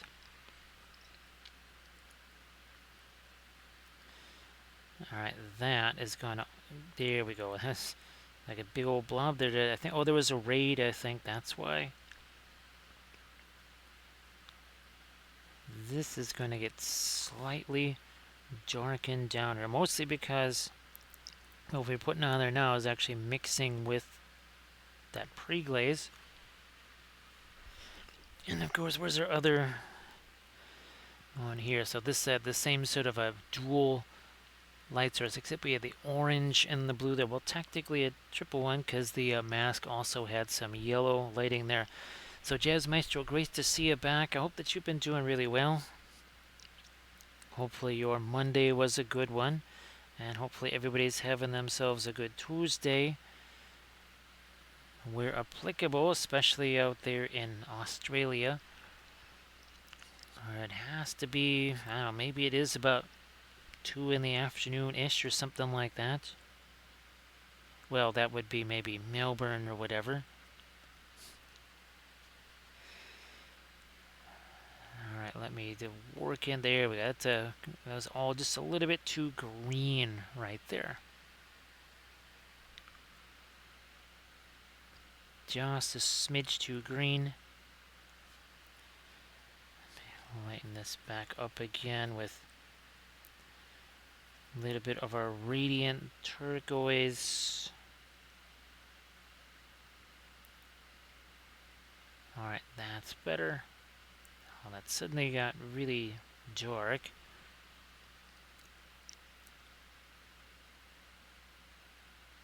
Maybe we'll let that get a little bit of our blue-ish lighting as well. So 1 hour 51 minutes ago, Dooku had no paint on him. He was paint-free. He had no paint on him at all. He was just primer. That is the magic of the oil paints, which we love. I'm gonna get some of my here. Let's get regular dark back in here. So now looking at that, there's just no shape back there.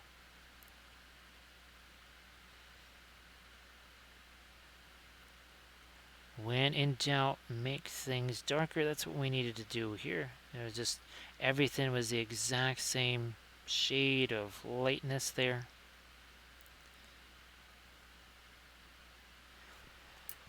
Now, so that's right, we haven't done one of these in a while. I have not done a film noir in a while. So it looks a little bit less like object source lighting and a little bit more just like regular old shading, doesn't it? Once again, what's the difference? Color contrast. Warm versus cool. Intense color versus not intense color. That makes such a big difference.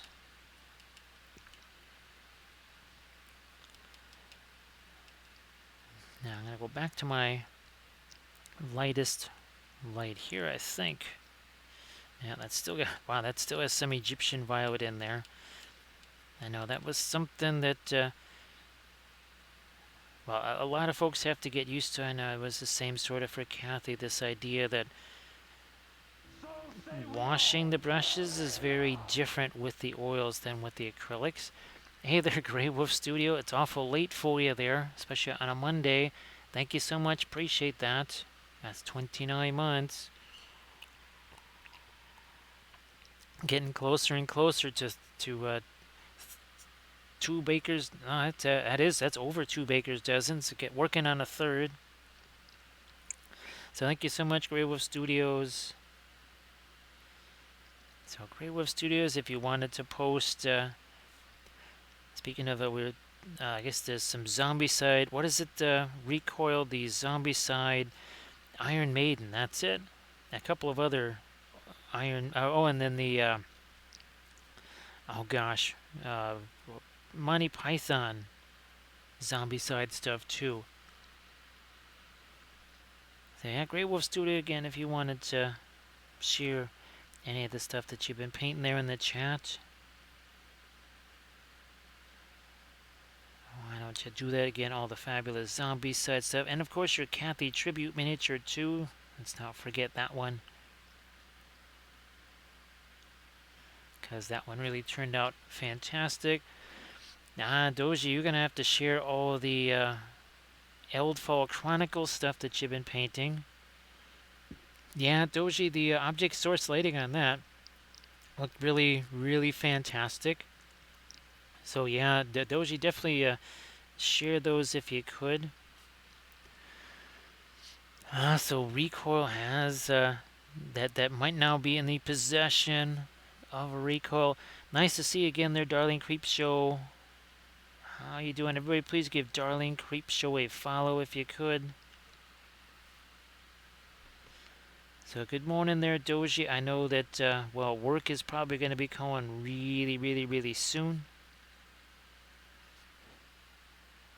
But still great to have you here for as long as you can hang out. Now, I think, is this going to be light enough?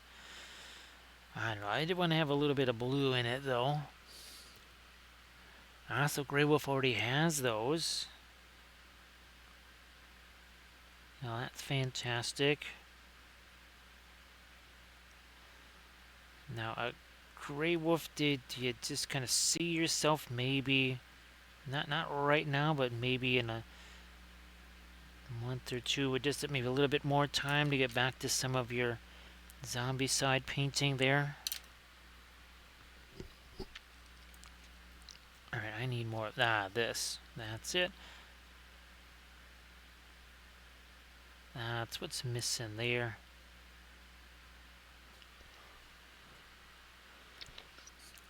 No, so didn't get the Iron Man or the Thundercat sets.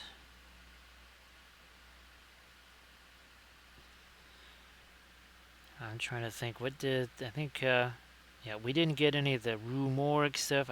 Gee whiz, I think it was like the shopping mall one or something like that. So from a long, long time ago, those are the last ones we got.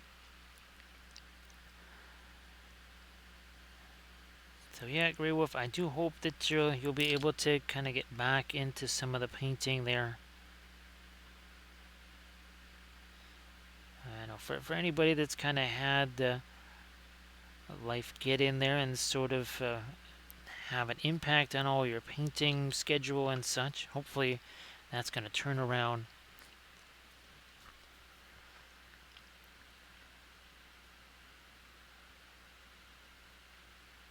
And yes, what are we at now? 1 hour 57 minutes, so it still has not been 2 hours yet.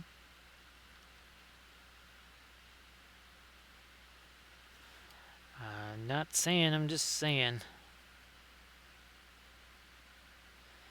There's the easy way, and then there's the oh my gosh, this is so incredibly easy way. Oh, the Marvel zombies. That was the other thing that somebody had mentioned. All there was the folks where I'm doing the mural, and actually I have to go back there tomorrow. So yes, I'm heading back there tomorrow. And that should be the last session on that mural. That should be the last one.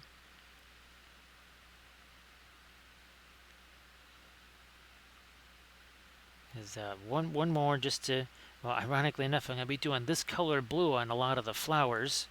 So some highlights on the flowers.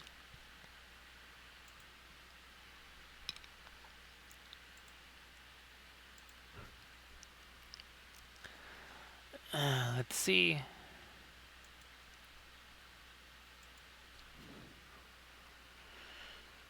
Any more light there?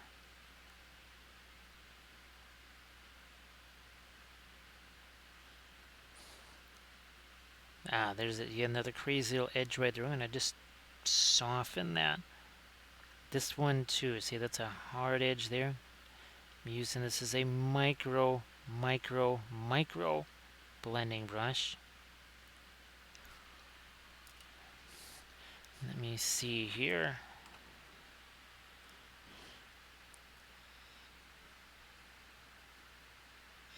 I'm just looking at my reference there, just consulting that, because remember that's when I saw that this belt here actually is a different color. Now I'm going to try and put a little bit of that actual color / ambient light on the other side of this. Grey Wolf Studio, they sent me home with some footage. I have to try and reorganize all that and then see exactly how do I want to try and do those videos. Is just a little clips here and there, or one can, no matter what, it's going to have to be voiceover. That's the only way that can be done, is via the voiceover.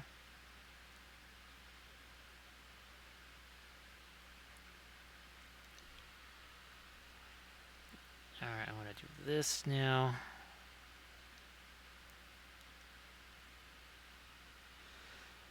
No, maybe that was too late. I'm gonna go back to the darker stuff there. And just took out too much of our lighting effect. So even though, how many times have we said, well, like with the white robes or whatever, it doesn't matter if they're white. In a certain kind of lighting, they're gonna look almost dark gray.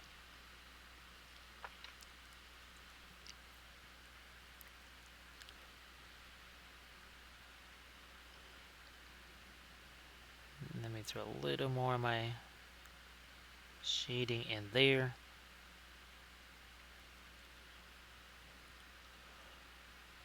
I think we need to go, gosh, dare I say a little more with the dark here. And, well, by dark, I just mean taking some of our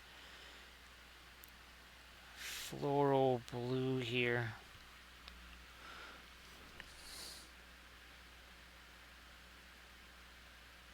Yeah, some of that's just getting a little too light. I mean, if the whole thing is all the same amount of brightness, then we actually will lose out on our object source lighting effects. So again, Doji, if you want to post your link to all of your Eldfall Chronicles stuff, those figures really are amazing. You definitely have the hobby mojo going there. No problem there.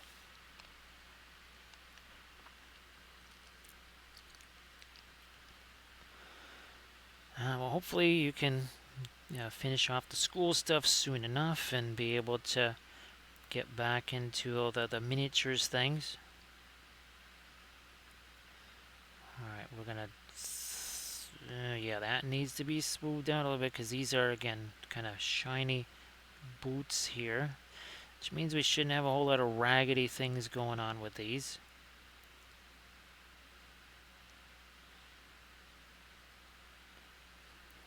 I'm going to let a little more of the blue creep its way down on the base there.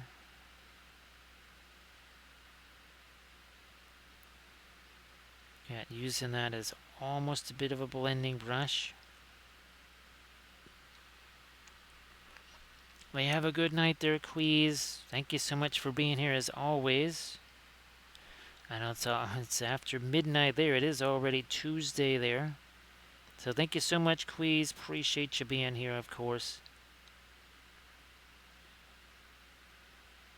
And, well, glad that you were able to pull out that one in the end. And again, hopefully you'll be able to kind of keep up with all the 10th edition adjustments. I don't know if Laminess is still in the chat there, but we have had a wild Laminess show up in the chat.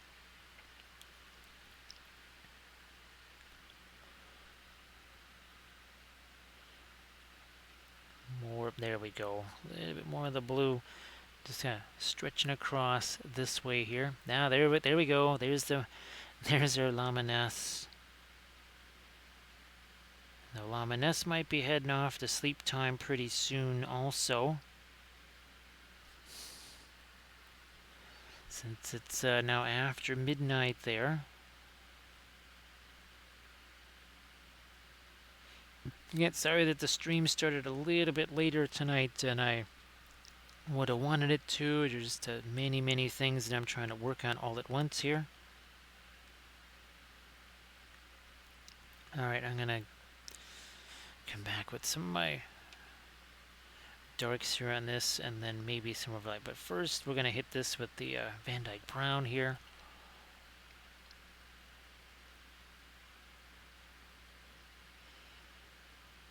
So, I mean, that's hopefully, again, you'll have a decent week there. Relatively chill. Sometimes a nice boring week is exactly what you need. Not too much craziness and excitement.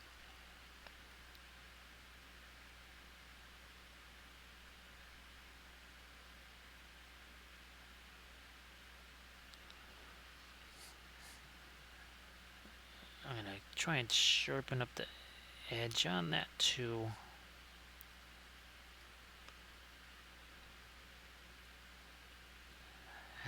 Now I can't really make that any darker than it already is.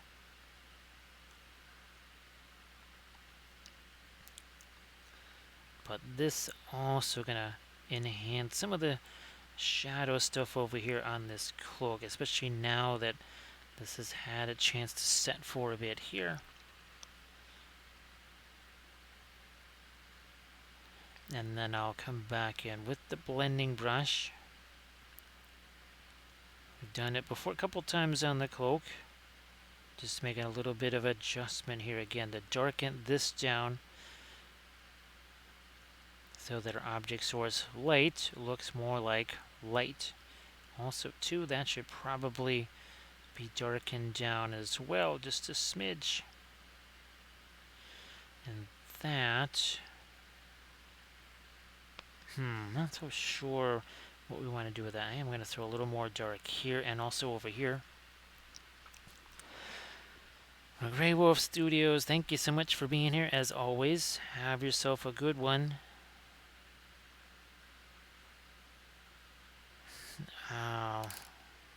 Blending brush here.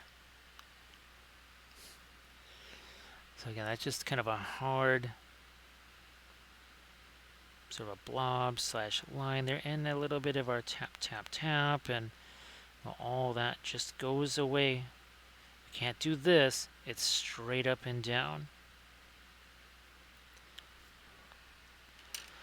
Now this over here, I'm going to change that around a little too. So see you later there, Grey Wolf. I'll shoot you a message tomorrow.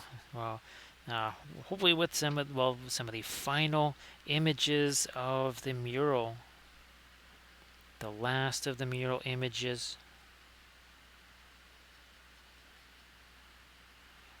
That's been one heck of a project that's been going on.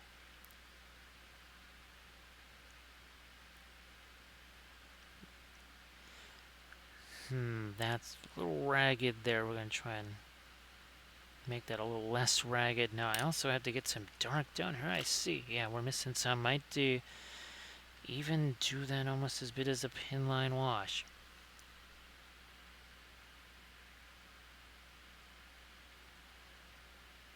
Yeah.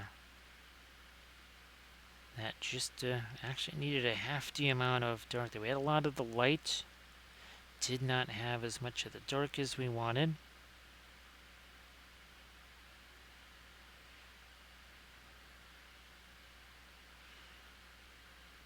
Okay, and I'm going to try and get a little more dark here. Also, a couple areas of the boots.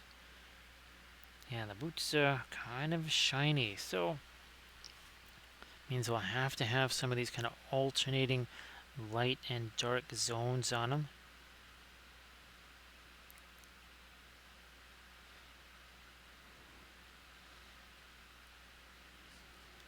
Ooh, I almost made that too much of a shadow right there, because the lightsaber's coming this way at it. Almost darkened that too much. Well, that bit of dark doesn't belong there. Nah, just use this maybe.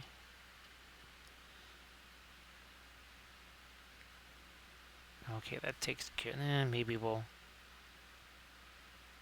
hit that too. There was just, again, too much of an edge there. Sometimes have to just go back, take care of that.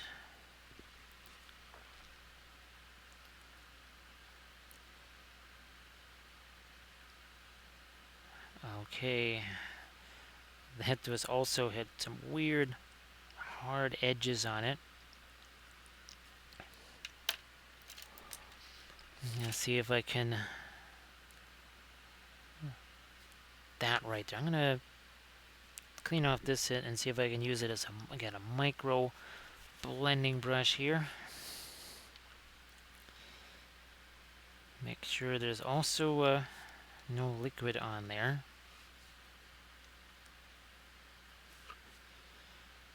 That is, I think we put that on there probably about an hour or so ago, and now I should be able to, yeah, we are.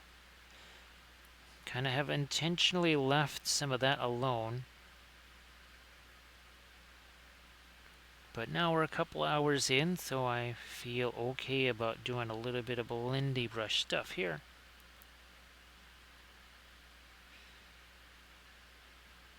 And just taking this.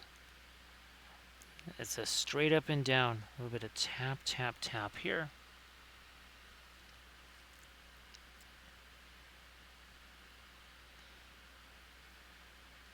I'll do a little bit more of that over here.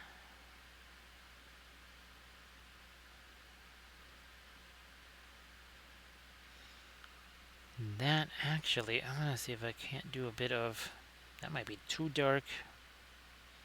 Some of our violet, some of our red.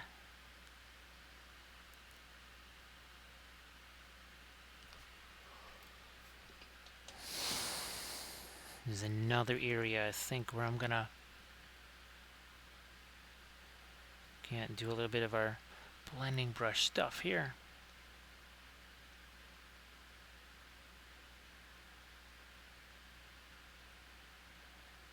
Carry that down a little more.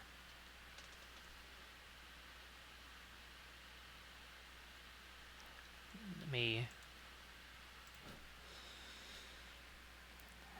This stuff up here, really, again, it's a little bit on the ragged side here, so we need to try and clean this up, and might still need to do a little bit of adding some dark there. I don't know, it says, let me see if I can. I know, I'm going to try and lighten this up here. Let me see if I'm really going to try and go strong with the fast matte white here, if I can.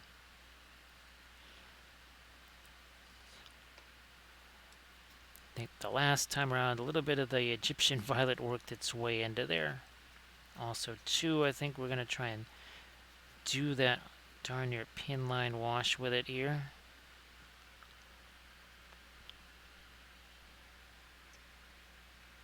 Aha! So we can make this lighter. Good to know. That is definitely, oh yeah, it's definitely lighter.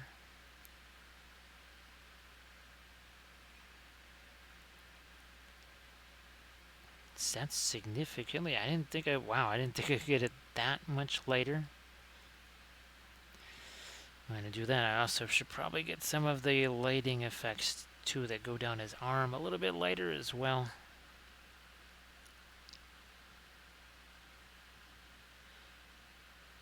Well, that was a surprise. I just didn't think it was going to make that big a difference.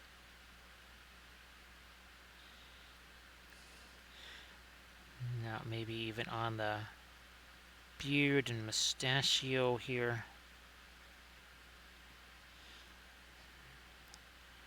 Also, ooh, that's too much right there.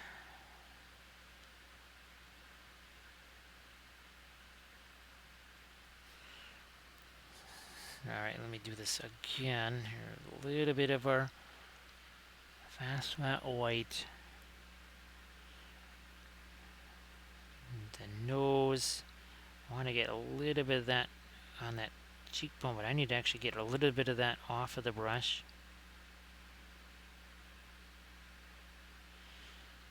Okay, I think that helped.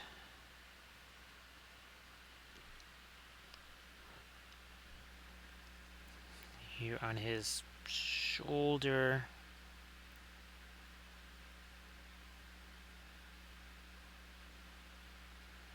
There too, and then maybe on this stuff. Right down here. And my hand is on that brush. Again, it's almost closer to the back of the brush than to the front of the brush.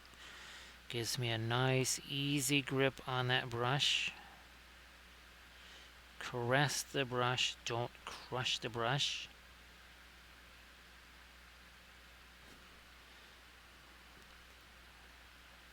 It also lets me get into some hard to reach areas. And by hard to reach areas, I mean places where it would be impossible if I had that super heavy grip on the brush to even come close to reaching.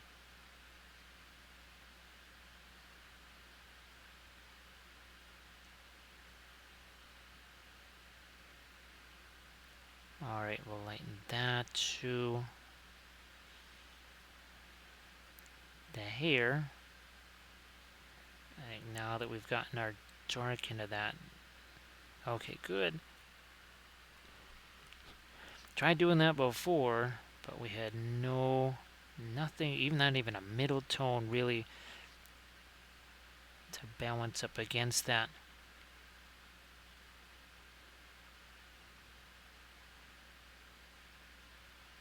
I think I better widen that mouth a little bit.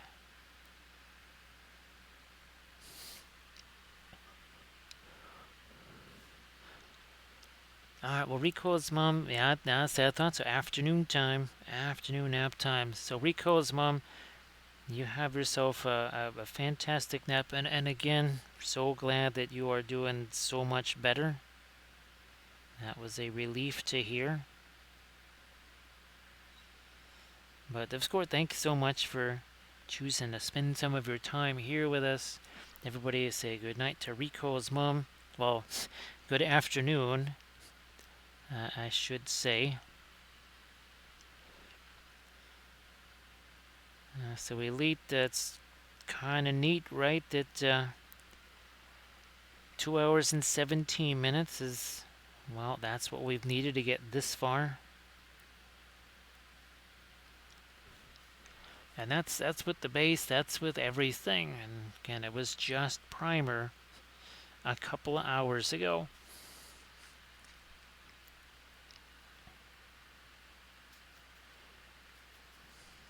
Let me throw a little bit more of my light and a couple. This is my light here, lightest light.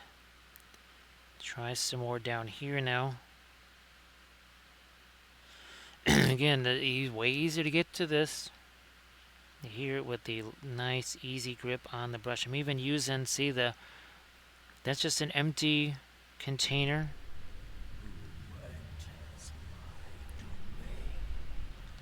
Hey there, Night Whisper. How you doing? Everybody, please give Night Whisper a follow if you could. And of course, Night Whisper, as always, you want to share the links to what you've been painting. Please go ahead and do that. So we started this Count Dooku 2 hours, 18 minutes, and 42 seconds ago. Before that, he was exactly that color of primer right there. So all of our lighting effects, the cloak and everything, all done again in the last 2 hours and 18 minutes. So everybody, again, please give Night Whisper a follow, and of course, Night Whisper again. Want to share things in the chat there? That would be fabulous. You know what? I think I am gonna. Oh, that's his finger there. Okay. I thought that was all part of just that same little tendril of lightning type stuff there. Hey there, Aspire Painting. Everybody, please give Aspire Painting a follow too. Nice to see you again. Thanks, Elite. It really is so fun. Now these guys will kind of have that dual light source thing, and of course it's going to have that sort of purple look to it. And one of those will paint on stream, but the other one, I'm definitely going to paint it as a tutorial vid for the Patreon page.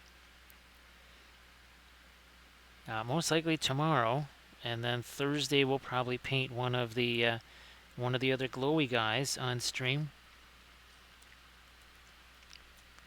Again, so Night Whisper, again, if you wanted to share stuff you've been working on in the chat there, that'd be fantastic.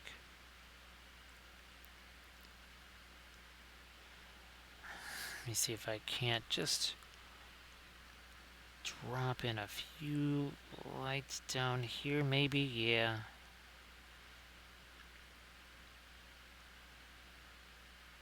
Again, almost kind of saying that some of that it has some shininess to it, because though that's what the references seem to show, so we're just kind of following those. And it never hurts to have references, right? To do the Googles, look for references, do that all the time. That's why I always have the pictures down in the corners. Those are for you guys there, so you can kind of see where it is we're trying to get to here. You know what? I think I also need to let this Yeah, that needs to get some of the light there.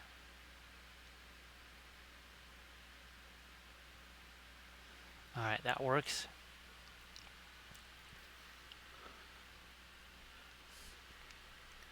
So, Night Whisper, I hope you had a blast on stream, of course. I'm sure you did.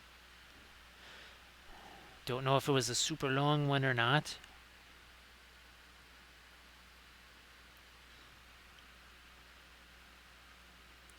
But that,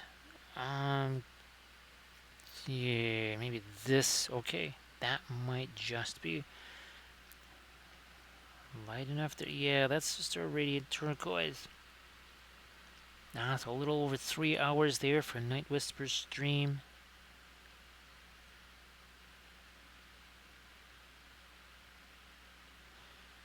So yeah, I do believe we'll be painting more shit. Now I might just paint the Mando on Thursday now that I'm thinking about it. And then Friday, either that, it depends on if I'm able to get the Eldfall Chronicles miniatures assembled. Because I want to be able to paint some of those on stream as well. Alright, where's my micro blending brush here? Is that this one? Alright, so here I'm just going to take some of this. It's a very rough edge. And we're just going to take a little bit of tap, tap, tap here. All that really does is just remove some of the excess paint. That's all it is. Actually, Doji, I don't know if you wanted to share. Well, again, the links to your fantastic painted figs there. But if you also want to share the Eldfall Chronicles link, I want to make sure I take lots of pictures of the boxes and such there, because it really looks fantastic, and I don't want to just tear open the boxes. Again, I wasn't expecting all of the really snazzy packaging on those. So I want people to make sure they can see that. At some point anyways. Probably in my videos. Alright, I'm going to hit some light on these guys now. It's a brilliant yellow pale, some of the radiant magenta as well.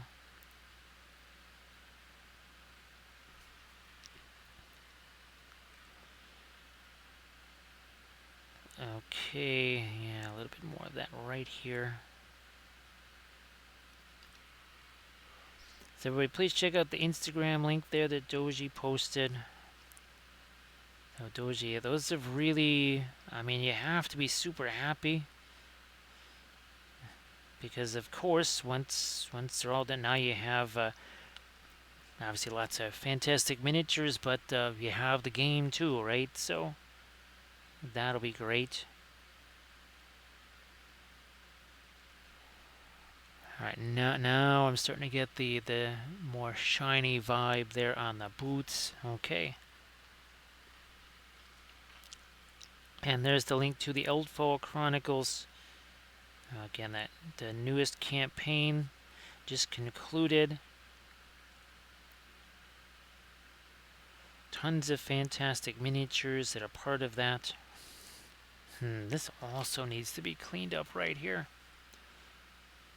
So this, sure enough, all that whole line, that was a little wacky. But that's what I was waiting for, right? Is for that paint to set a little bit so that I could do this. Especially where you got your lighting effects happening. Because those sometimes are going to be a little bit difficult to do sort of additional applications of paint over, at least right away. Sometimes you just got to give those that chance to set. Now I'm going to make it this kind of yellowish out of the brush, and then we're going to go back to our much lighter, kind of super light blue here. There's just a couple of these. We tried to make that more of a ambient color, and I realized no, that should just be. You know, I'm actually going to deposit some excess paint there, and hopefully what that does means it's a little bit easier to get that lighter stuff right in there. Yeah, Doja, I know it was difficult, but I think you're pretty happy with it, right? I think you're pretty happy, pretty chuffed, I guess, as they might say. That sure did look mighty fine. Now here, there's an awful lot of green back there. I just want to get rid of that greenish look. Boy, oh boy, look at that pre-glaze I just got on the brush right there. Hey there, Sarge. Hopefully the Sloppy Joes are just as yummy as I think they are. I'm sure they're super tasty.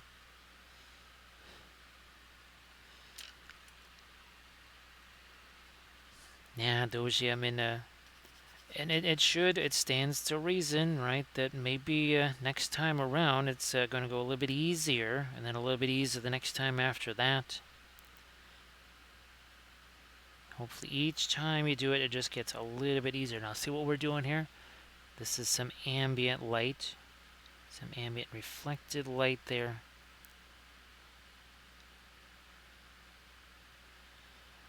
And now I'm going to do the same thing. I'm going to get the excess paint out of the brush here.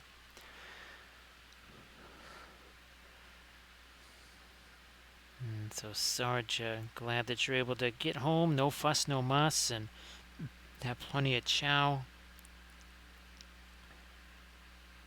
Well, and of course the mobbed by dogs, which, oof, that'll be interesting tomorrow because I have to carry in a bunch of stuff. But the two dogs where I work with the mural, I know when I showed up there last Thursday, all of a sudden there was something bumping against the bottom of right against my ankle, and that was Butters the Chihuahua, who apparently ran right past one of the owners to sit there and say hi to me. So it has been really nice to be able to reconnect with a couple of canine friends. I'm just taking, this is, there's just a little bit, ooh, wow. Okay, let me get a little bit more of the Radiant Violet on that brush. I'm just trying to do a little bit of dry brushy stuff back there. Now we'll take a blending brush of some kind here. Alright, well, Doji, you have yourself a good one. I figured you'd have to be heading out of here even sooner with work beckoning. But as always, thanks for being here, and well, we'll see you Friday. For you, it'll be Friday. See that it's almost like I'm learning time zones.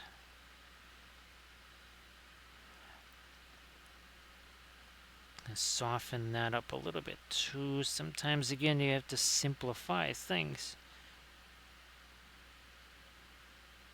Now that also should be a little bit darker, I'm thinking. Let me consult. I should probably, well, no, first we darken that down. Then we see what was the result after darkening that down. Then if we need to make it lighter, we will. I'm going to try some Van Dyke Brown there. So by virtue of making this, no, I still will hit that with some of my blue. Okay. I mean, it's not like I didn't need to do that anyway, but now that I see that, I think we definitely have to get that with some of our blue here.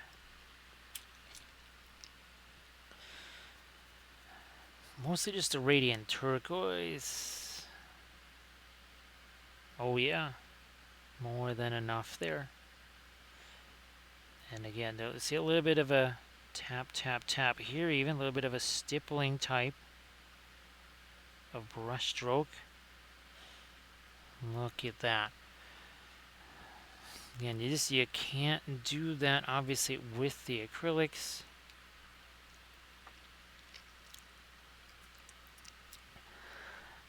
Yeah, now of course Barnaby, much different dog. Barnaby's head is the size of Butters, actually possibly even bigger. So when Barnaby has that enthusiasm going, whew, you just need to brace for impact.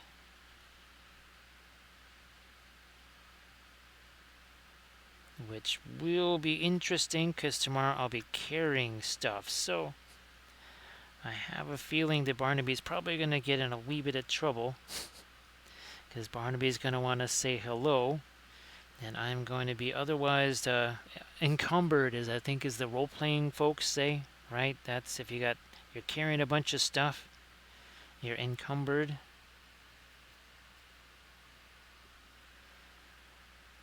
I don't know, should I carry the white blue out of maybe I need to go thicker with that. Maybe that didn't. I'm going to go back to the Radiant Turquoise here. Is there an Al Capone in the house? Hey there, Al and Arta Michael. How you doing? Nice to see you there, Al. I just got some of the new Shatterpoint figs put together last night. Just did some quick down and dirty extra basing on them here, and now we're having some fun.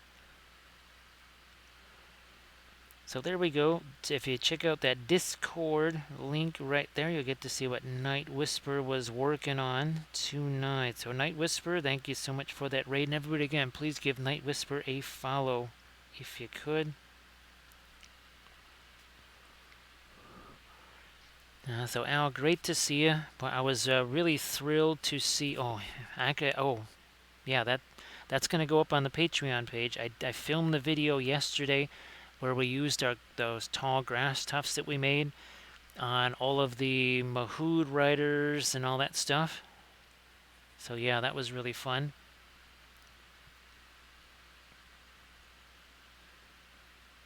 Alright, so there's also the Instagram link there too, so please check that out as well. You can check out the Discord link, then the Insta link.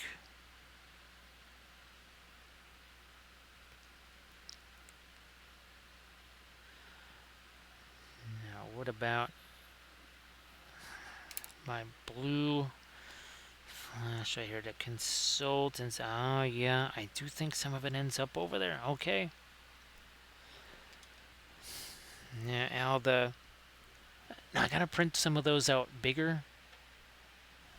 For some, well, not even just for large scale stuff, but here's another one. This is one of the Kathy miniatures there. Special story behind the birch trees there because their cabin up north, tons and tons of birch bark just laying around on the ground, and I picked up some of that and did some paintings on it. And even as recently as last month, they actually sent me some birch bark. It's actually a really nice surface for painting on, believe it or not. So that's why when I saw the birch trees, I definitely had to put those on the Kathy tribute miniature. That's more like it. Now this eye over here didn't quite go the way I wanted. The other one is, but not this one. So we're going to make a little change there. So yeah, basically you just peel that birch, or you peel the bark. Usually some of the outer layers, not all of the outer layers, but you peel off some of those outer layers to kind of get down to an even more paintable surface. And it's great. It's kind of like hot press illustration board, which essentially is the same stuff that I paint on when we do our little 5x7s here. So I was kind of hoping to actually get a piece of that ready so that we could try and maybe paint something on stream here with it. So I'm just going to try and do the eye once again here.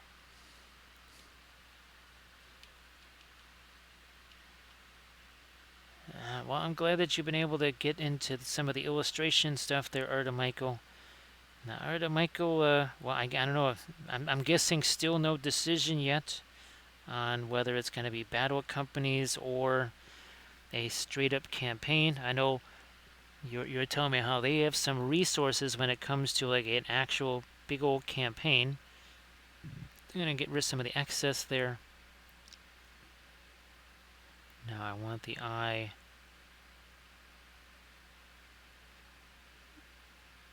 more over here.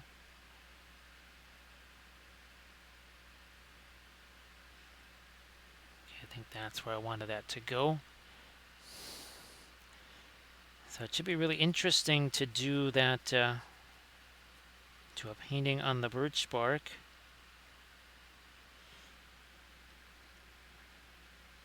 I've done so many of those now. Let me see, I'm trying to get under there.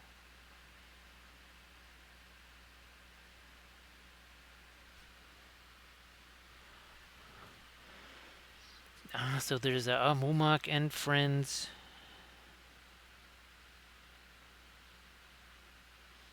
I still have to get those great beasts of Golgoroth with their bases. Then I have to try and find a Balrog. Somehow the Balrog is missing. That's the one thing that shouldn't be missing, but it is, I guess. Yeah, Arda Michael, that kit goes back a long, long way, doesn't it? I mean, that's probably 2003, I want to say, or maybe even earlier than that. Nah, not here. We're gonna use this as our micro blending brush down there.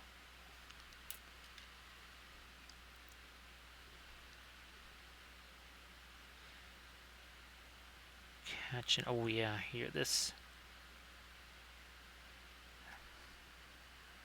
Little bit of that blue. Here, that's interesting. Which thing? Could the red actually be hitting that? We consult. Yes.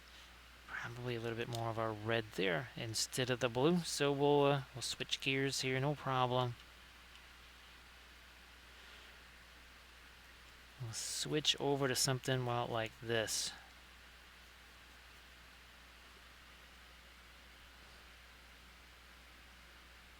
Bingo.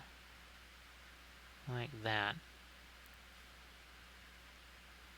Did we get that? Okay, we did get the dark up in there. That's good. No. Let me go back over here to this red.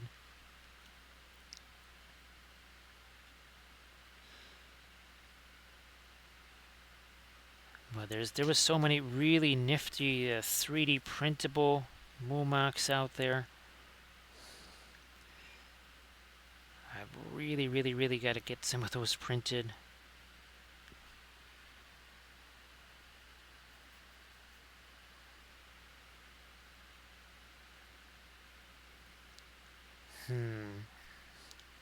Once again, consult with the light here.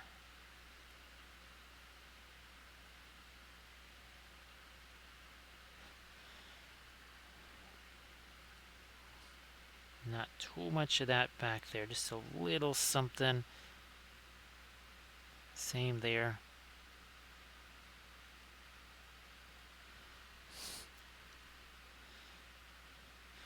Now this, maybe those are,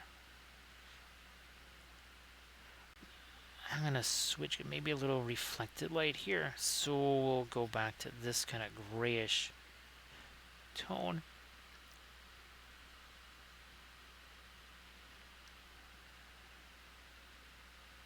And now, the other thing, I wonder if anybody has, I'm sure they have done 3D or some 3D printable, well, essentially the Forge World add-ons, like the extra tusks and the chains and all that kind of stuff.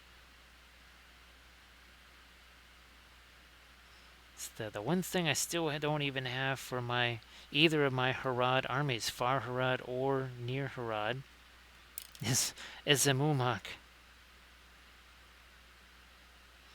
I think you almost never see those. And unfortunately, as I was trying to watch a few battle reports again, and boy, I forgot just how similar all that is. It's the same kind of list, the same ideas all the time, same missions over and over again.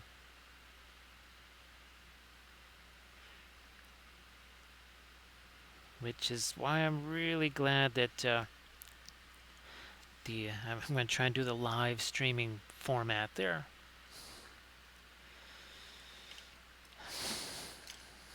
Now that's got too much of our blue on it. What about this end here? Let me just grab a paper towel here.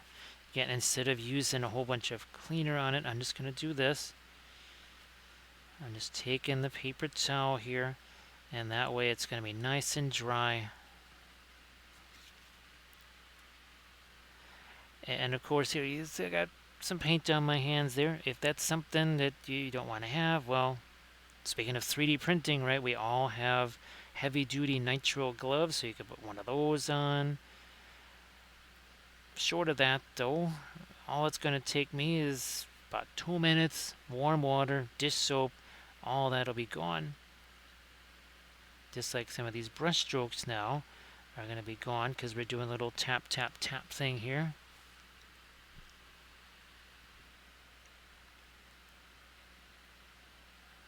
Like that. Again over here. So we added some dark over here. No, I need to clean up some more edges in here. Let me do that. Van Dyke brown. Maybe a touch of our red too. A little bit of the Naphthol red.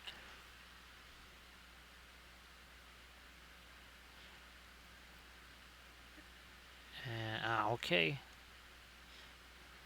That just might be working the way I was hoping.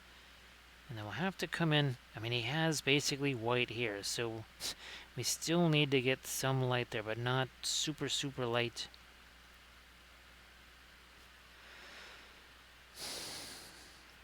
So I'm just going to maybe go with something like really yellow pale here. Or is that too much like a skin tone? I don't know. We'll just go with this. Again, look, my hand is nowhere near the metal ferrule of that brush.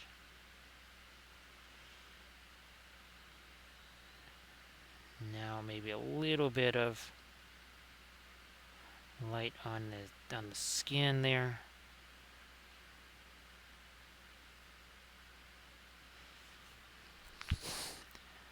I'm gonna get a little bit of the red on the neck there. I think we'll do that.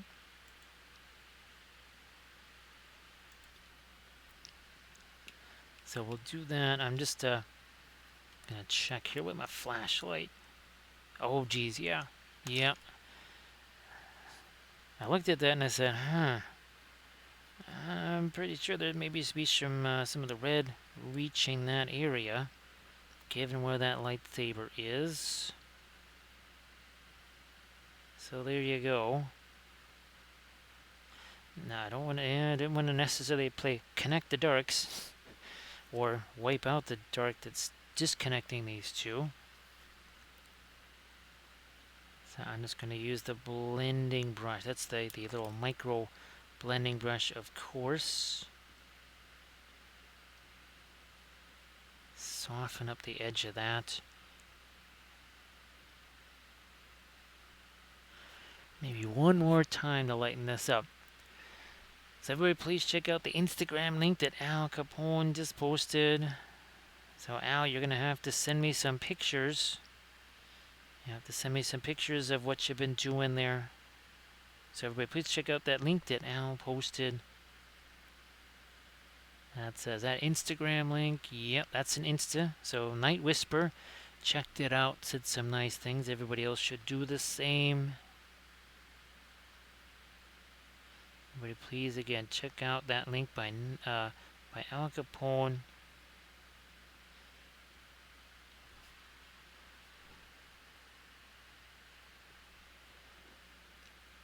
Now, as I look at this, basically goes from a really, really light to a super dark. We need a transition, more of a differential between that.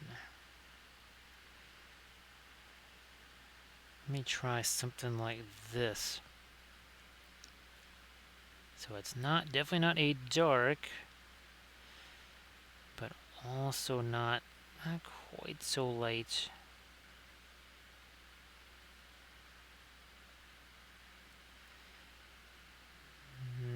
Yeah, I think we're all. Yeah, I don't think that the blue really does reach that area quite so much. Might still get a little bit of my lightsaber.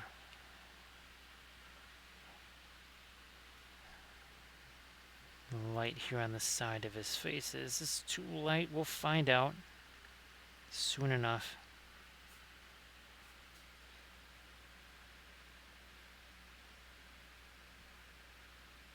There we are. Maybe not. I'm gonna get a little of our brilliant yellow pale and some of my radiant yellow, just so it doesn't get too peachy there. Yeah, look, my hand is on this, but nowhere near that metal ferrule. Otherwise, I'd be basically bashing right into that lightsaber.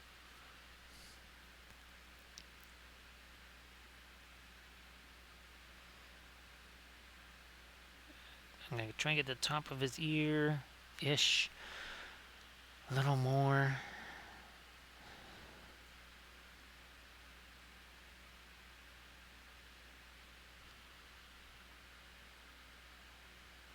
Side of his beard. Maybe up there on his forehead. I think we just gotta... oh yeah, okay, let that cast a little bit of a shadow and then get this. But then we'd have to darken up his forehead over there too. Oh well. There's a lot going on in a small area there.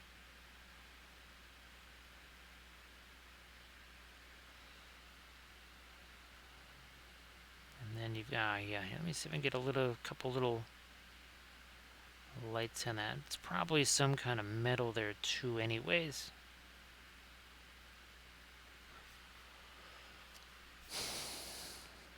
This, yeah, that's going to need some of our stronger light tones here.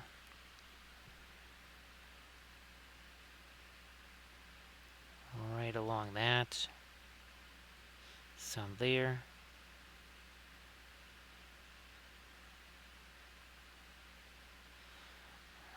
Okay, that works. Either Bithron. So Bithron. Oh gosh, today wasn't the meeting, was it? I think maybe today was the meeting. You'll have to let me know in Instagram there what became of that. So just a little extra light there. It's a boy hoy. How you doing? Great to see you again. Now, of course, our last stream, if you recall, what was it? It was about 4.5 hours long, or maybe was it 5 hours long or something like that. And we painted four of our coursers of Umbar. Yeah, we painted 4 of these guys. And then, of course, here, 2 hours and 51 minutes ago, this was just primer. There was no paint on there. Yes, sir. Sorry about that, Bithron. Well, I'm getting mixed up because it's almost midnight here, so I'm getting mixed up on my days.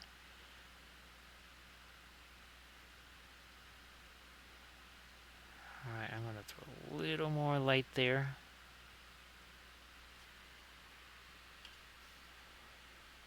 So it's a boy. Hopefully you had yourself, again, a nice, nice start to the week. Nothing too crazy. And of course we've had a couple of others with the dual light sources here. We had this one and then her right here. And we did add to the base there. That's not how the bases actually come. That's a combination of these texture roller bits here from Green Stuff World, and then also adding these little pipes here. Those are 3D printed. Those are from Printing Goes Ever On. No, sorry, Make It Epic Basing, sorry.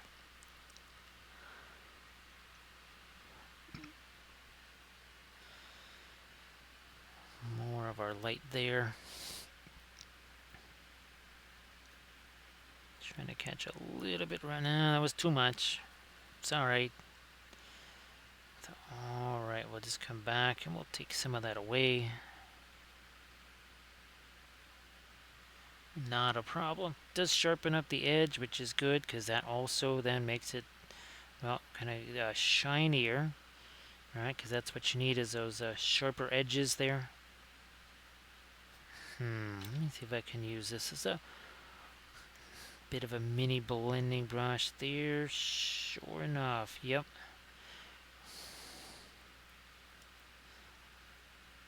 Are there any other little brush strokes or edges that I'm seeing here? I think we are going to go after this too. Because now we are getting close to that 3-hour mark. So what do we always say? Oh, around the 3-hour mark, that's when we can start doing some of our brush stroke management.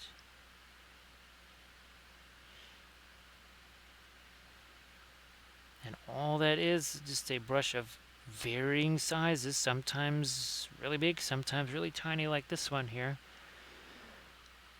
Boy, Bithron, boy, I could swear that happened on not, I think that happened before, not super long ago. I could swear a similar bummer thing kind of happened there. Just trying to get rid of some little bits of fuzz here. There we go.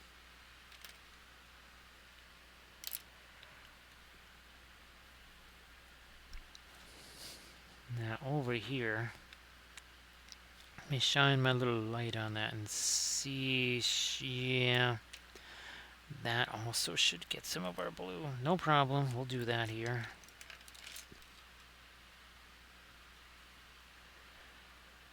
So yeah, I was going to ask you about those because, well, there's certainly, I guess, well, Kathy's family up in Minnesota, I guess the entire state was affected there. And it, well, we certainly had some of that stuff down here as well.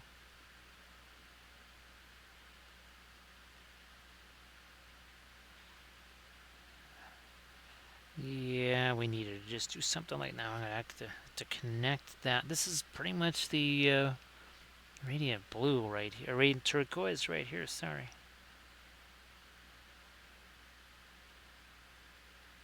I think even on maybe I need to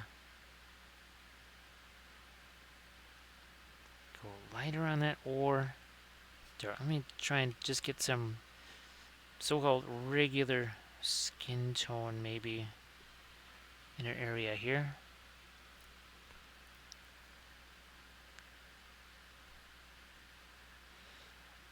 So yeah, Kathy's family was telling me that yesterday was pretty much the entire state was impacted. But we're starting to recognize that very distinct fog-like appearance here.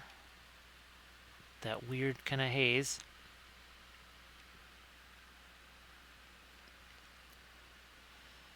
So hopefully everybody is okay. I want to make sure everybody's alright.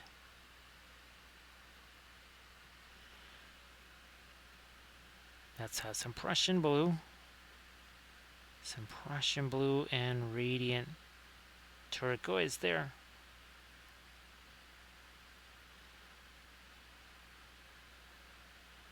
Once again, gonna... Yeah, let me get a little bit of that same blue over here. It's very much a mid-tone. See you later there, Doji. See you later. Well, again, your Friday, my Thursday.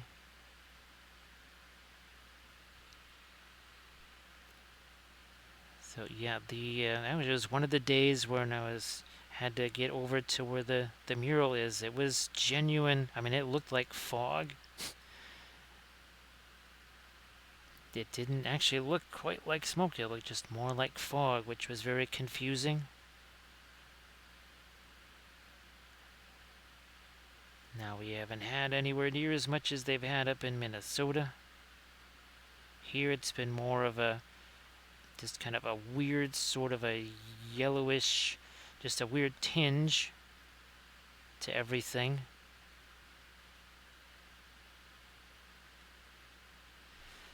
Yeah, that's working out okay.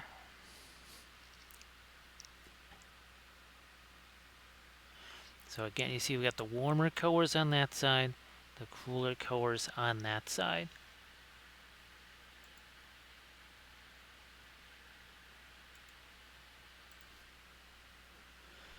Now over here, obviously, we've got the red glow on this side. Now I'm going to say, I'm going to try and get a couple of more lights on his fingers there, I think, maybe. Now Sarge, it might be a little bit different since we've added to this, but when we did our film noir, it was kind of the usual story of the object source lighting, for the most part, kind of just goes away. It looks a little bit more like just shading, doesn't it? I mean, yeah, okay, sure, there. I mean, there's a little bit of it, but it's only because you're seeing, well, a lightsaber and all this stuff over here that you just kind of fill in the blanks. But here, when the color is in there, whole different story, right? Very, very distinctive, and it's been that case with all of them, which is really, it's really interesting to see that, right, Sarge? You almost just kind of wouldn't expect that. And I mean, here on the base, right, that doesn't really show up at all in film noir.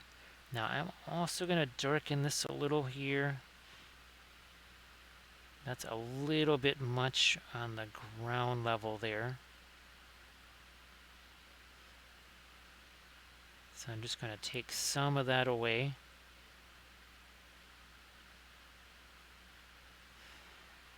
Yeah.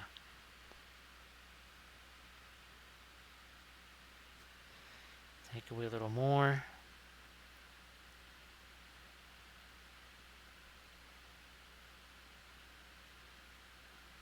Yeah, see, that makes a much, much more sense there. Didn't have to be quite that bright. Now I'm also gonna try and some of the brush strokes here. Again, some brush stroke maintenance time here.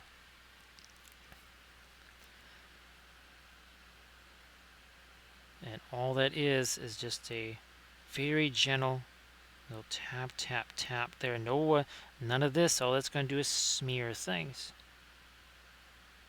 We don't need to smear this. We just need to get essentially the excess paint removed. That's what we're looking to do.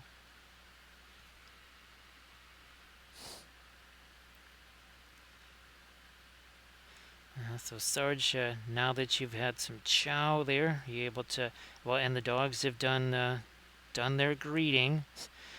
Now is it time for those chill down time for Sarge.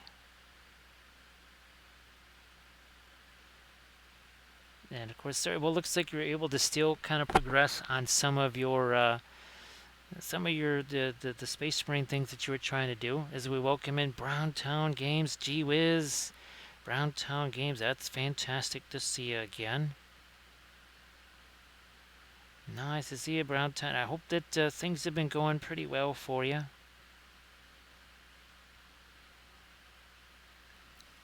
So, gee whiz, what kind of... hopefully you've been able to kind of keep going on the miniature painting front. Make progress there. Yeah, oh boy, that makes a huge difference here. That is a mighty difference. Again, just going after some brush strokes here. That's all we're doing. However, that had to wait. We could not be a hasty little hobbit. Don't be hasty little hobbitses.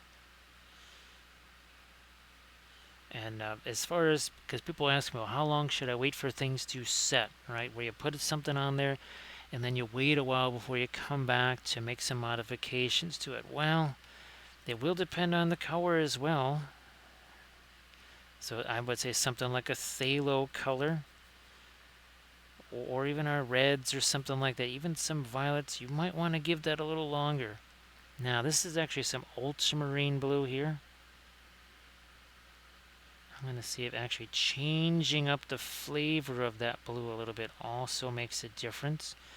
And yeah. See, so this is much more of a reddish blue. Everything we've been using in this series so far, much more turquoise. So therefore, more towards the green. Trying to kind of cheat a little bit here and squeeze in yet another type of color contrast. Boy, Browntown Games, yes, it's been a wee while. Thanks again for joining us here. Appreciate that, as always.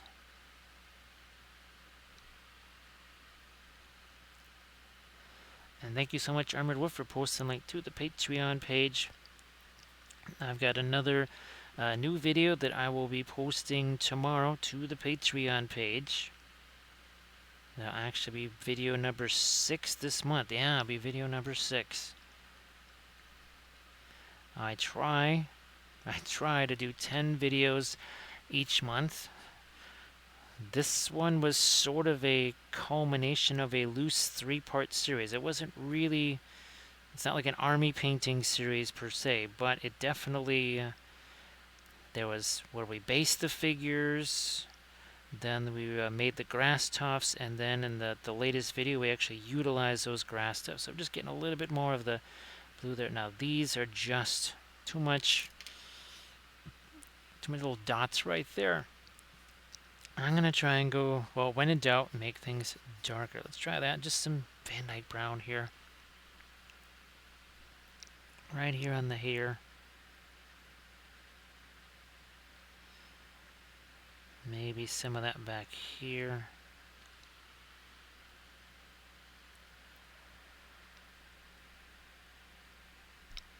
Separate some of these two. Fine.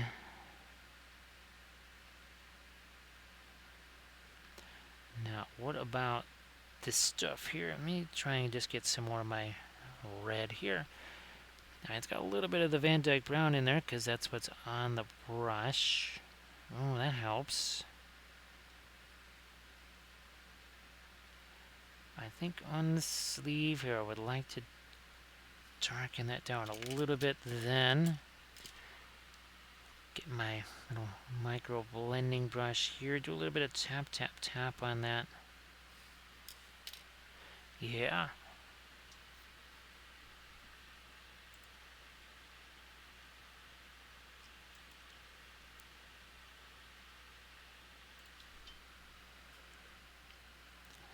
Throw a little bit of that same red over here. Again, that sort of stippling type of brush stroke. So Browntown, we've been doing a whole bunch of this Shatterpoint stuff. Now I got the new box here. Now as put together, they did some relatively simple basing for them. Again, added the texture roller thing on the top, and then some of the two of the pipes there.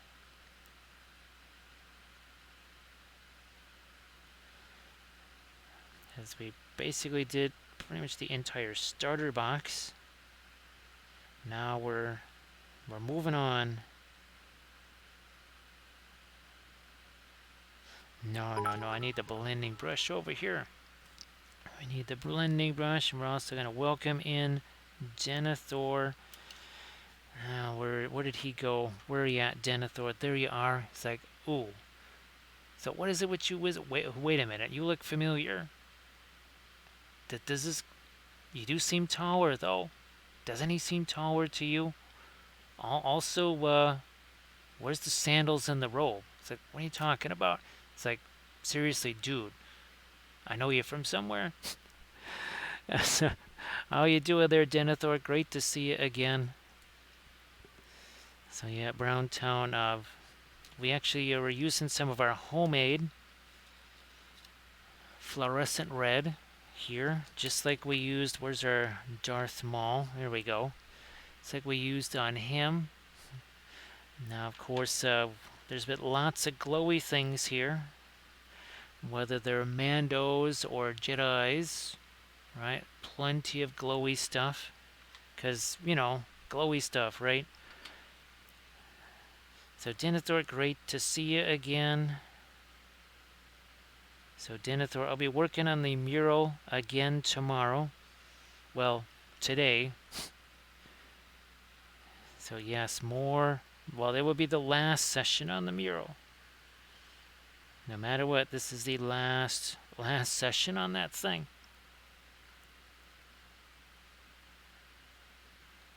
There's a little, it's a little too much of the darker red. Also going to thin it down a little bit. Keep in mind, though, you can thin the oils. What can you never do?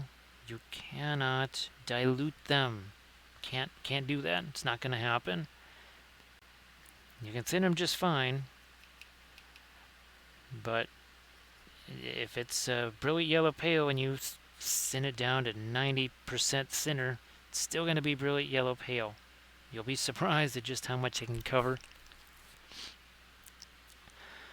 Just the final details. Basically, I had to wait. It was far more efficient, and well, same thing like we talk about here all the time with even the miniatures. It was more efficient to just let what I did last week dry, so that it'd be far more easy to put on some quick highlights on the leaves and on some of the flowers. So instead of struggling trying to paint on the massive wall, these light highlights over the flowers, just let them dry, and what would ordinarily take maybe an hour and a half without it being dry, I can do in maybe 20 minutes or so with it being dry. Thank you so much, Bithron. Appreciate that. It's been a little bit weird, right? Painting this with all of our we already did. Oh yeah, Bithron. There already was a confrontation between Saruman and this guy right here. Inevitably, it was going to lead to a clash, right? There was going to be a clash between our Saramukus.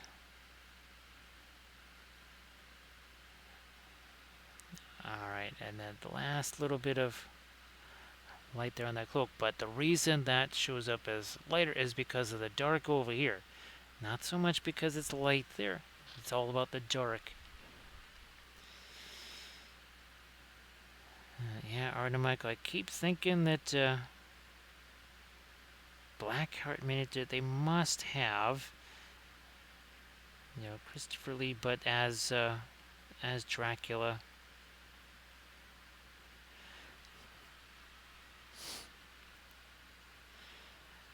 Well, I mean, Saruman, well, none of his plans came even close to working out. You know, he wasn't all that great with the plans. Just kind of how it goes for some folks. You give them 10 choices, they will choose, like, and they have to put them in a priority order. They'll put, like, number 10 at the top.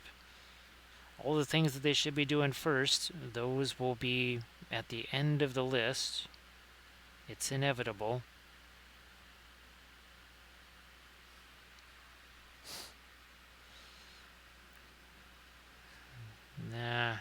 lighten that up anymore.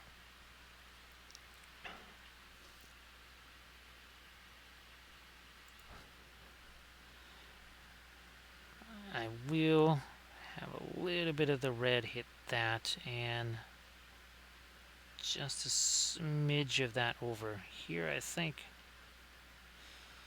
Yeah, we need a little bit of crossover.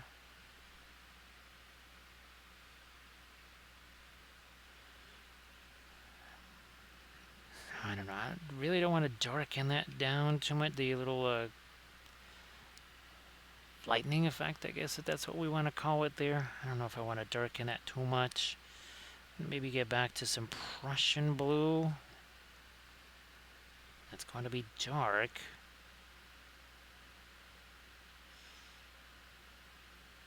I'm just looking to do that on a couple of ends here. Darker that is, the more the glow stands out, so might as well do it.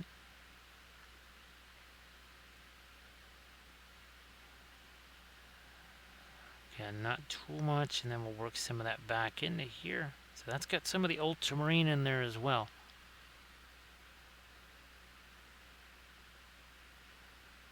A smidge of our ultramarine blue. You know what, let me consult my reference on this here real quick. Aha, okay. That's why that's not quite... Here, I'll get back to my indigo, I think. Well, that might be a little too much. Yeah, I'm just going to get rid of some of that. It was way too much there.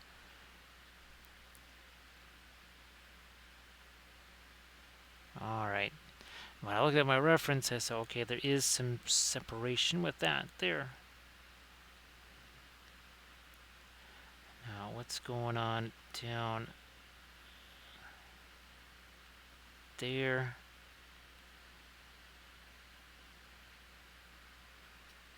I'm going to take some... Whoops, it's got a little too much of the Prussian blue there. We're going to take some of our kind of warm-ish gray here. Is that too light? Too light. I'm going to darken that down with some of our Van Dyke brown here. There we go. Okay, it's supposed to be in, well, some kind of shadow there. Also, there is a crazy little weird blue edge over there. That's getting spread out. So much easier to do that, again, with the oils.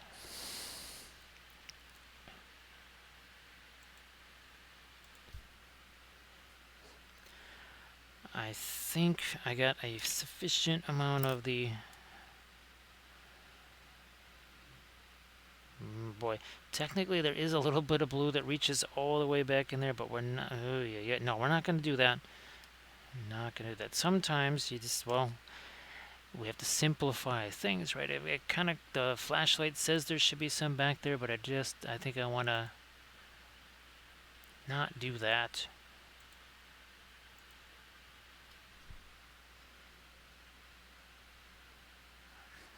I will, however, get back to some of my blue here. And that is going to go over here.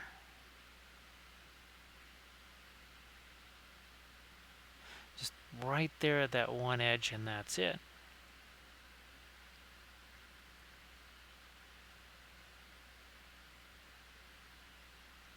Works out pretty well.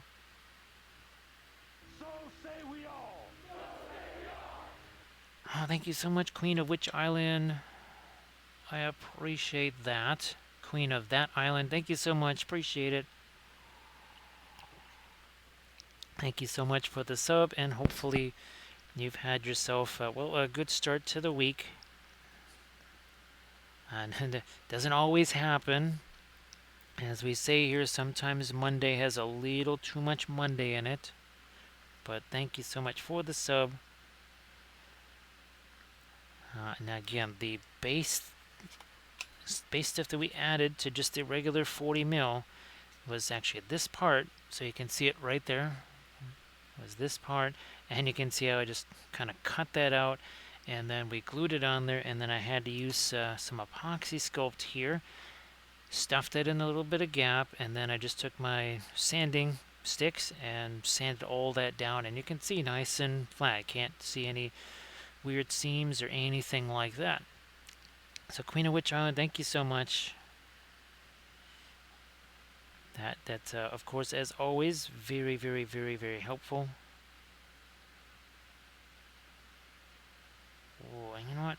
A little more reflected light there also. Over here, where's my micro blending brush? A little bit of tap, tap, tap here again. Stretch that out, pull that over here. Get rid of the brush strokes. Now we have a reflected light over there. We should, I suppose, do that over here now.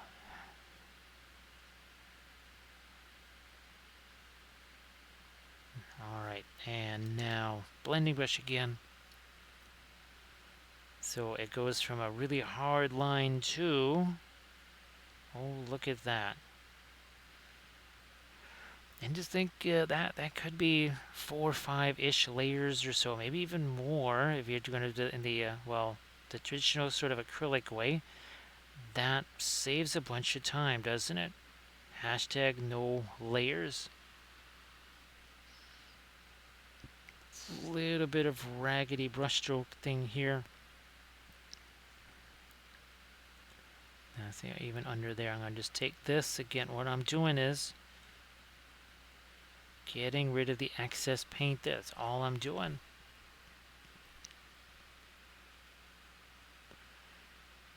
Now, this also is just a hard line. That shouldn't be a hard line. That should be more like this. But see, it's just right where the line is. And none of this. All it's going to do is it's just going to make more lines. It's not going to yield any kind of softer edge there. We'll do the same thing here. See, we just take that brush and it's just a little bit of tap, tap, tap. It's something you'll get used to it. At first, it's like anything else. You're trying to adapt to it. Oh gosh, what do we say? The new Book of Wapples saying is, oh, you learn a technique or you develop a technique, but then you really start to master that technique, and it's a process, as they say. It does not happen right away. So be patient with yourself. I know we're all always our own worst critics, but sometimes you have to give yourself a little bit of slack there. Say, okay, I just learned the technique. Now I have to kind of master it and develop it more. So this is the same thing here. I just realized that's not going to be. I don't want to highlight the heck out of that, right? We don't want to add any more light to it. What do? We add more dark to it. By default, it gets lighter. Sort of, well, that's what we like to call them, an optical delusion. Now, Bithron, that's fine. I'll shoot you a message after the stream, or a couple, as the case may be. I'll see what you wrote me there. See how things went with that. No. Back to the Van Dyke Brown here. And that's going to go along our edge there.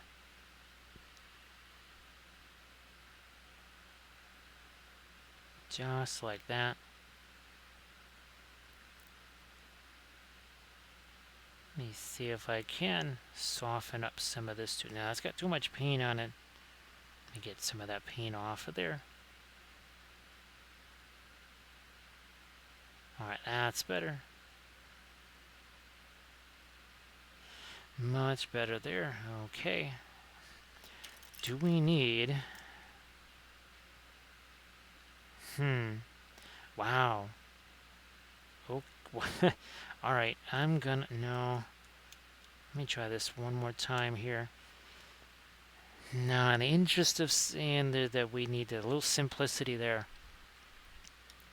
I was almost tempted to put a little bit of the red on this fold over here, but yes, the flashlight might have showed that, but we're not going to do that. what I am going to do here, I had thought about a little more light on his fingertips there. I will start, however, in the other direction with darker. We'll start that way first.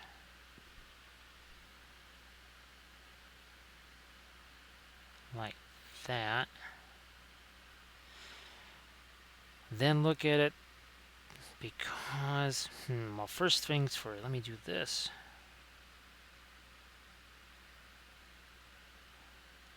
And let me look at my Darth Maul really quick to see. I might go one tiny bit more. I'm going to maybe go to the brilliant yellow pale here. Let me try that. Because I think this was our previous light. I'm going to go a little tiny bit, well, maybe more than a little tiny bit lighter here, just with the brilliant yellow pale right in here. That also is kind of a little bit of a stippling application right there.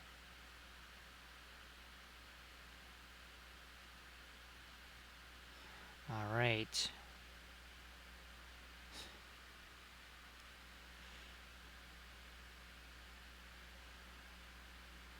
More my light here. And then maybe just a teensy little bit here on his fingers. And then on the end here of his lights, more fuzz on the end of the brush there.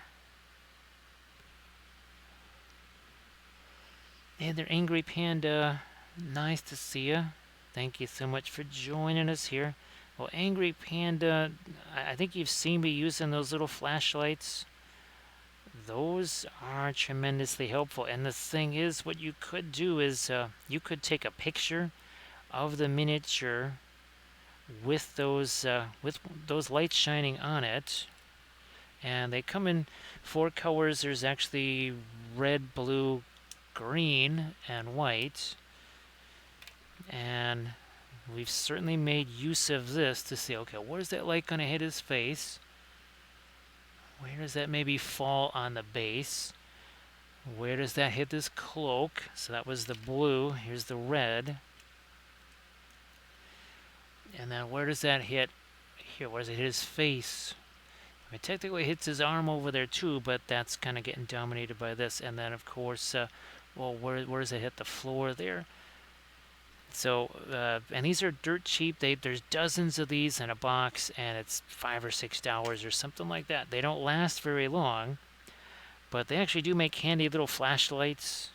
I mean, because you can stick them in your pocket there, and let's just say, well, you're assembling miniatures, and all of a sudden one of the pieces goes flying somewhere onto the floor inevitably, and you need to look for it. Well, maybe you have a couple of those little lights on your painting table or whatever. Now you just use one of those things and maybe you can find it. So they're just little cheap flashlights. You can get them on Amazon. The whole big box of them, dozens of them. Should be usually a box of maybe 4 dozen or something like that. And again, it should only be $5, $6, $7 on Amazon or something along those lines. And like I said, you could take a picture, again, of what things look like. And here, we certainly utilize that. Where's our Wapelia spell brush? It's the same deal here, right? We use the green flashlight there to kind of designate, okay, what part of the hat is actually casting a shadow, right? Because it's another thing with object source lighting. There's shadows that get cast, and we certainly made use of that on our Sauron figure that we just painted, right? We wanted to say, okay, where would that light go? See, that's why we have a little bit on the base, because the flashlight kind of shows that. So again, a good idea, very cheap, right? Super, super cheap. And it can be handy for other stuff too, besides figuring out object source lighting.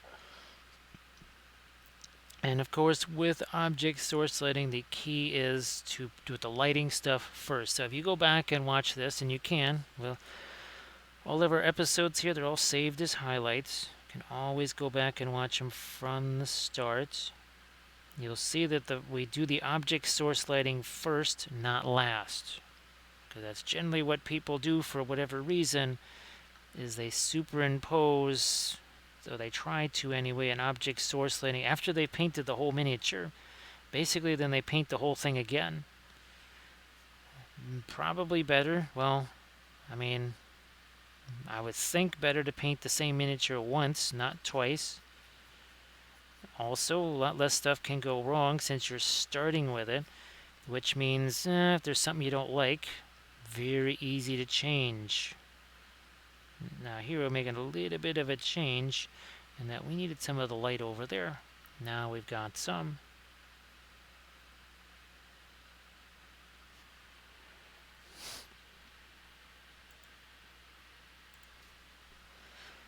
So yeah, Angry Panda. Those little lights are they're just incredibly helpful on so many fronts. Yeah, they don't last long. And then sometimes, I mean, one doesn't necessarily really work all that well out of the box. But there you go. So 40-piece novelty party lights. Thank you so much, Armored Wolf, as always, for posting the link. That's on Amazon there.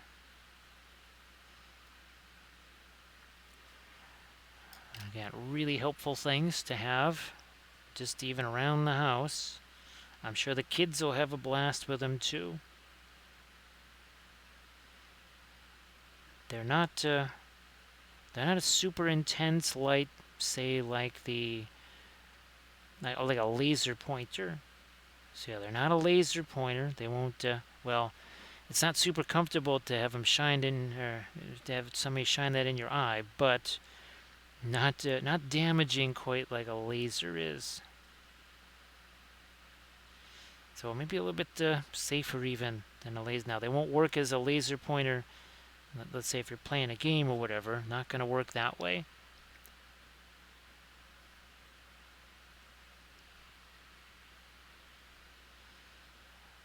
Alright, I don't, yeah, we're not going to carry the light further back there at all.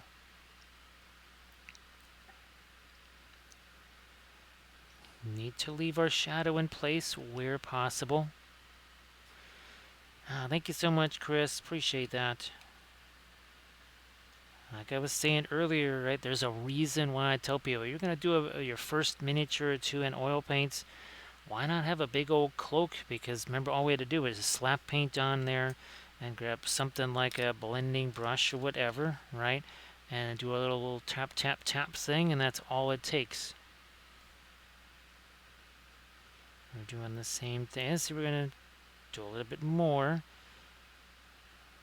Getting rid of some brush strokes, and of course, as always, we have been a patient little hobbit, right? We have not, we've been waiting and waiting to do this. Now here, I was tempted to do, let me see if I can throw a little hint of light there. So again, let's see, just a big old nasty brush stroke. Blending brush, and all of a sudden you can see how that it loses all of the hardness of the edges immediately, and then eventually, a few seconds later, it's all nice and smooth. So very easy to do that, yes. Hashtag no layers. Was there any layers to that? Nope. There were no layers involved. Again, as we just felt, okay, let's add a little bit of light there. So ambient light.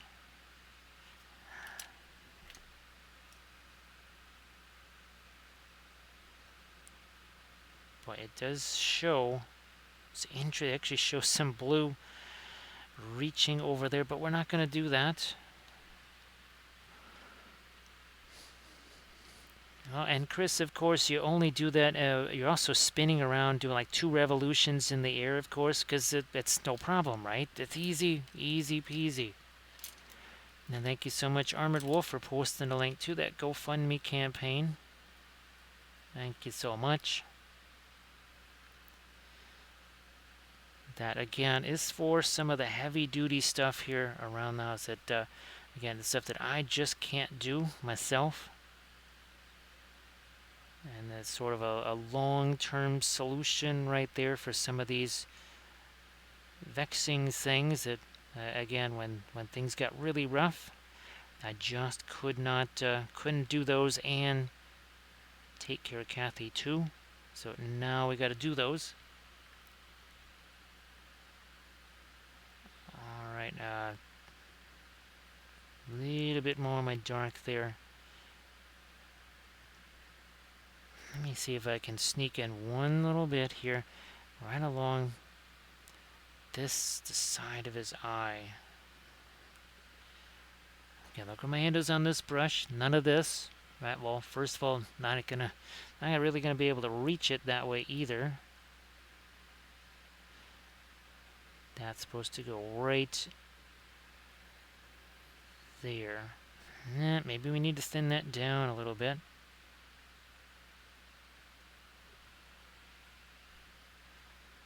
And we'll do one more. Try it right there. So this is a liner brush. It's just an artificial hairbrush, and they're from Princeton. Same thing with our filbert brushes here. Those are just artificial hairbrushes. So it's a liner brush, not a spotter brush. The liner brush is about 2-3 times longer than because these spotter brushes, they get beat up in no time flat. Now, Winsor Newton also does have some liner brushes too, so it's not only just Princeton makes liner brushes. So these Winsor Newton Cottmans are very similar in price, I would say. Typically, these are between $5, $5.30, something along those lines. And I typically just get mine from online from Dick Blick, but a bunch of other folks have found them sometimes in their art stores. But yeah, getting brushes in art stores usually is disappointing because the brushes are usually mangled, mostly beyond recognition.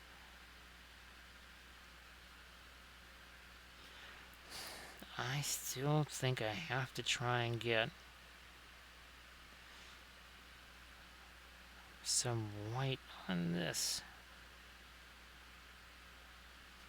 Maybe more thinner though. Maybe a little more thinner, and let's try this again. Well, that's awful light there. Just deposit some of it down there. Because, yeah, basically what's going to happen is the ambient light's going to end up being lighter than our object source lighting, and, well, that just leads to object source shading. That's not quite as fun as object source lighting, is it? Now I'm going to try some of this. I'm actually going to use that as a little. No, that's way too late. Oh, thanks, Chris. Thank you so much. Appreciate that.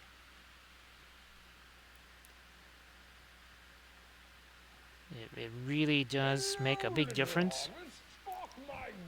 We're also going to welcome our newest little hobbit. Thank you so much. Of course, that's a very angry panda, and along comes Gandalf, and he says, wait a minute. So, I die, right? And what's my fabulous prize? I get a white robe and a new stick. He gets, like, what is that thing? What do you mean? What are you talking about? It's like, you get stabbed in the back by Grima. It's like, what the heck is Grima? Thank you so much, Angry Panda. Appreciate that. So, Chris, thank you so much for that. I really do appreciate that.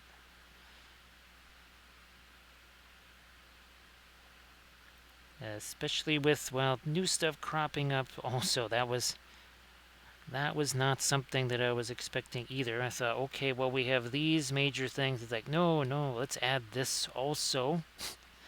That's going to go a long way to help with the brand new thing. Also, let me get rid of that stupid little bit of fuzz right there. Now we need to separate these guys here. There we go.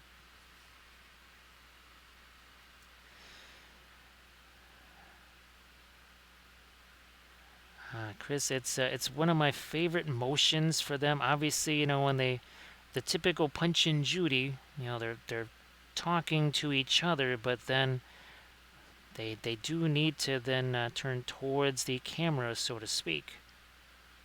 That kind of gives it that extra little effect.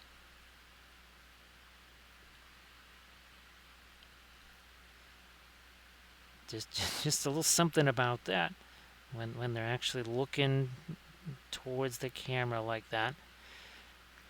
Especially when Alex the Cave Troll was talking, right? And he's talking about how he's trying not to go back to 20 loaves of lamb spread all at once. Oh, geez, Recoil, thank you. Oh, boy. Oh, yes, Recoil. Actually, that will go a long way, because later this week I am supposed to have that lasagna. The stuff I missed out on last week, supposed to have that this week, and that will go a long way towards that. Thank you so much, Recoil. Appreciate that.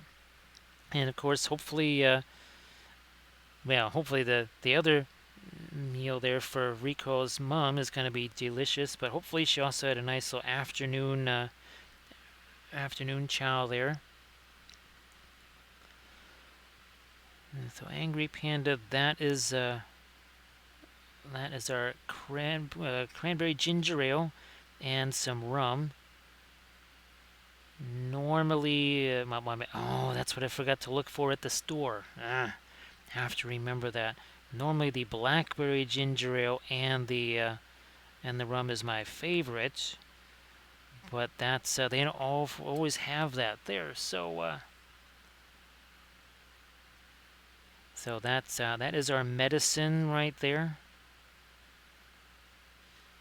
Again, it's only for the good of the stream. There's absolutely no enjoyment that is derived from that.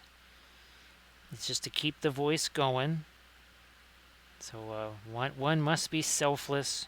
One must sacrifice for the stream, so we have our medicine. But thanks again, Rico. Appreciate that. Now see, there's a little funky edge right there. Get a little bit with the blending brush just to wipe that out.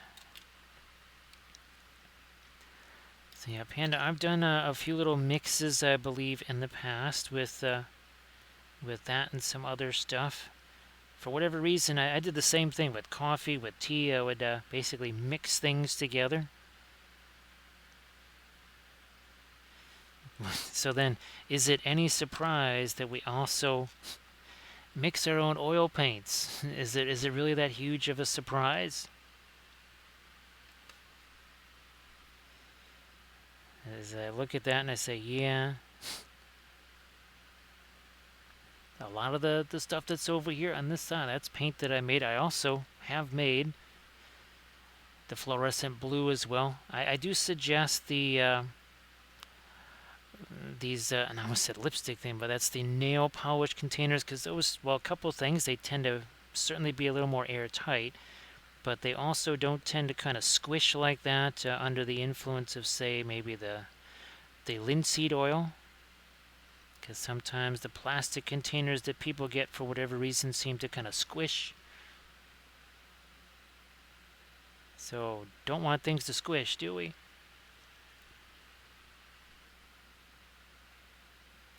I'm going to throw a little more dark up there. What's happening down here?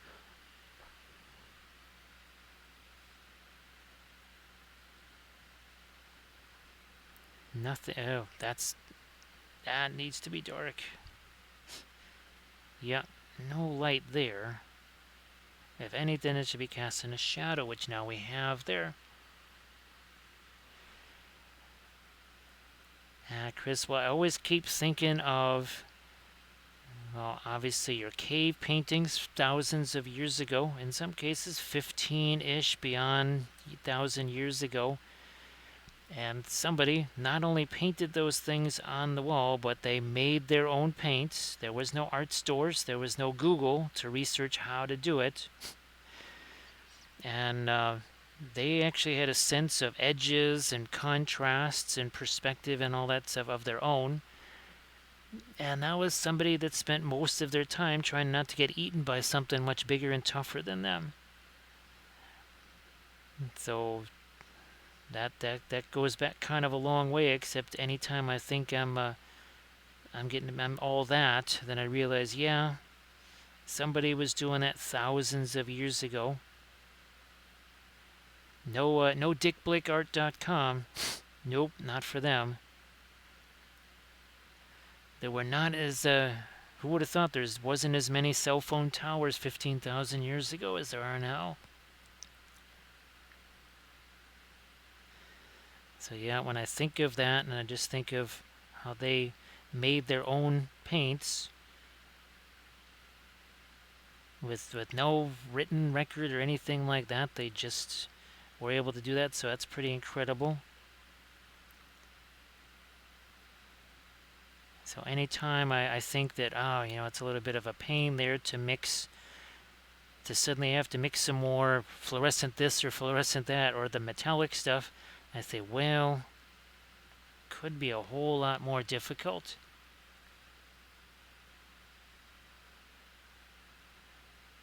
Than it is. Again, I'm just going to try and grab my flashlight here. See, that does not get it like this. Well, that gets some light there. The beard casts a shadow over there. Okay.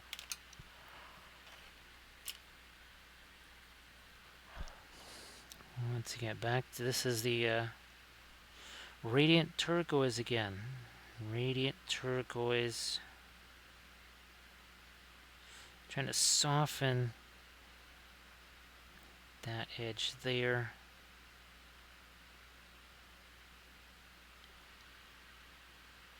Any more of that across the chest? I don't think so. We need to have a little bit of dark there.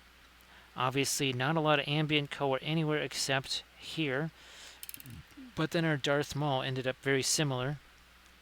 Right? Of all the areas, they're certainly not going to have a whole lot of ambient color here. But over there. And it's a similar thing with Dooku. Because there's kind of the same thing with two spread out light sources like that. Yeah, Bithra, really sorry that you're being plagued by that, of course. I mean, it's not fun to have one of those any time of the year, but summer definitely, those are not so fantastic. Now that's a little bit too much of a line right there. I'm going to try and take my micro blending brush, and we're just going to literally take this edge off here. All of this is obviously wet. Let's see, 3 hours 45 minutes ago. This had no paint on it whatsoever. So that much better. See, so instead of a weird little line right there, see, we just took off that last little bit here. Hey, Mikey, geez, how you doing? Fantastic to see you again. Yeah, Mikey, it seemed to be the thing to do, and I think, yeah, this was the first one, right? Yeah. The Anakin was the first one I did, and it just seemed to make sense because then I could really focus it around his face, and, well, then we just started doing that everywhere else, right? Oh, look at that. Chris is back. Chris is back with yet another pun right there.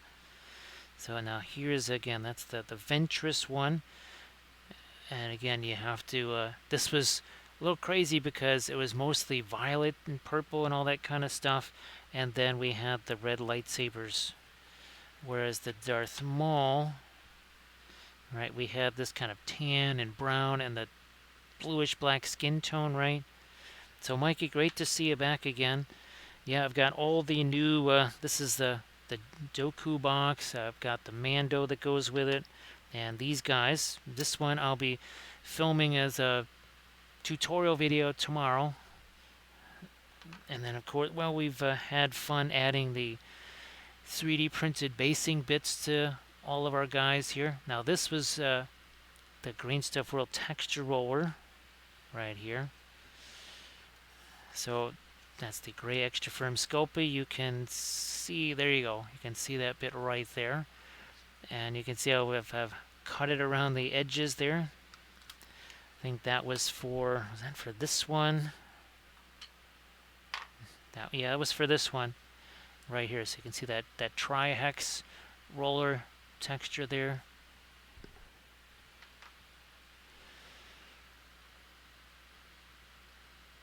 So yeah, this is that's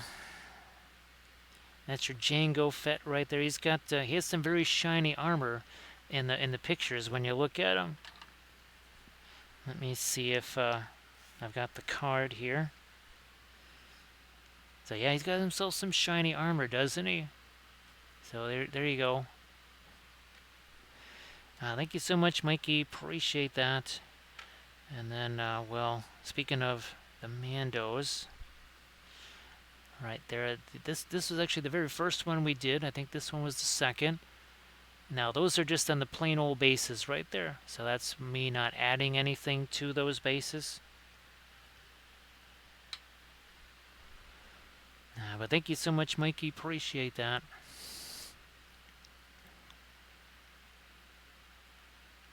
I'm going to take some of this and do a little bit more of our tap, tap, tap here. Oh, yeah, that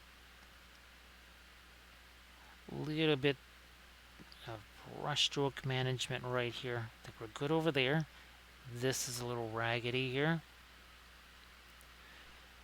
So Chris, the original box that was actually sent to Kathy by Asmodee, or, you know, Atomic Mass Games. And since there was so many, well, obviously look at all these fantastic object source lighting opportunities, I thought, well, these would be a really good educational thing to use. So that's when I got these, so that we could continue our little object source lighting lessons, but then also the basing lessons too. Because I actually did a basing video on the Patreon page that shows how to take the plain old, and it looks like I got one here, yeah. Again, these are the exact same bases over and over and over again, the same 4 bases. So what I did was I showed how to take these and then make them obviously much different, right? Here's another example of that. I mean, that looks nothing at all like the original Shatterpoint base. Even our Bo-Katan, because it looks like now she's trying to kind of leap over this rubble pile instead of just walk through it. So it kind of gives a reason for her to be using the jetpack right there. Now, well, commissions was how we made our money. That was how we really did our living. But when Kathy got sick, that basically I really haven't done a commission thing since April of 2022 before she got sick. So that's why we appreciate all the folks that have been very kind and generous to us and helped us out along the way. Because, yeah, normally commissions, that's what I did. But sadly, though it wasn't really possible to continue with those and do the other stuff as well. I'm going to darken that down a smidge. What about this? A little more on my light there.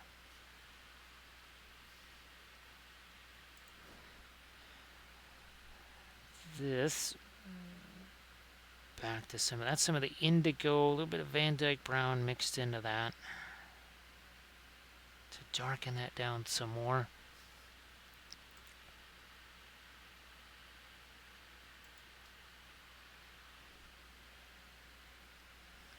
Now as I look at this, that's a little bit, I'm going to try and just maybe change this color. There's a little bit too much of the not blue in there. So we're going to take Prussian blue. A little bit of the indigo even. Because what that did was it kind of turned a little bit towards the green. We don't want that quite so green. Right here. Again, that's going to do this as sort of a dry brushy kind of a thing here.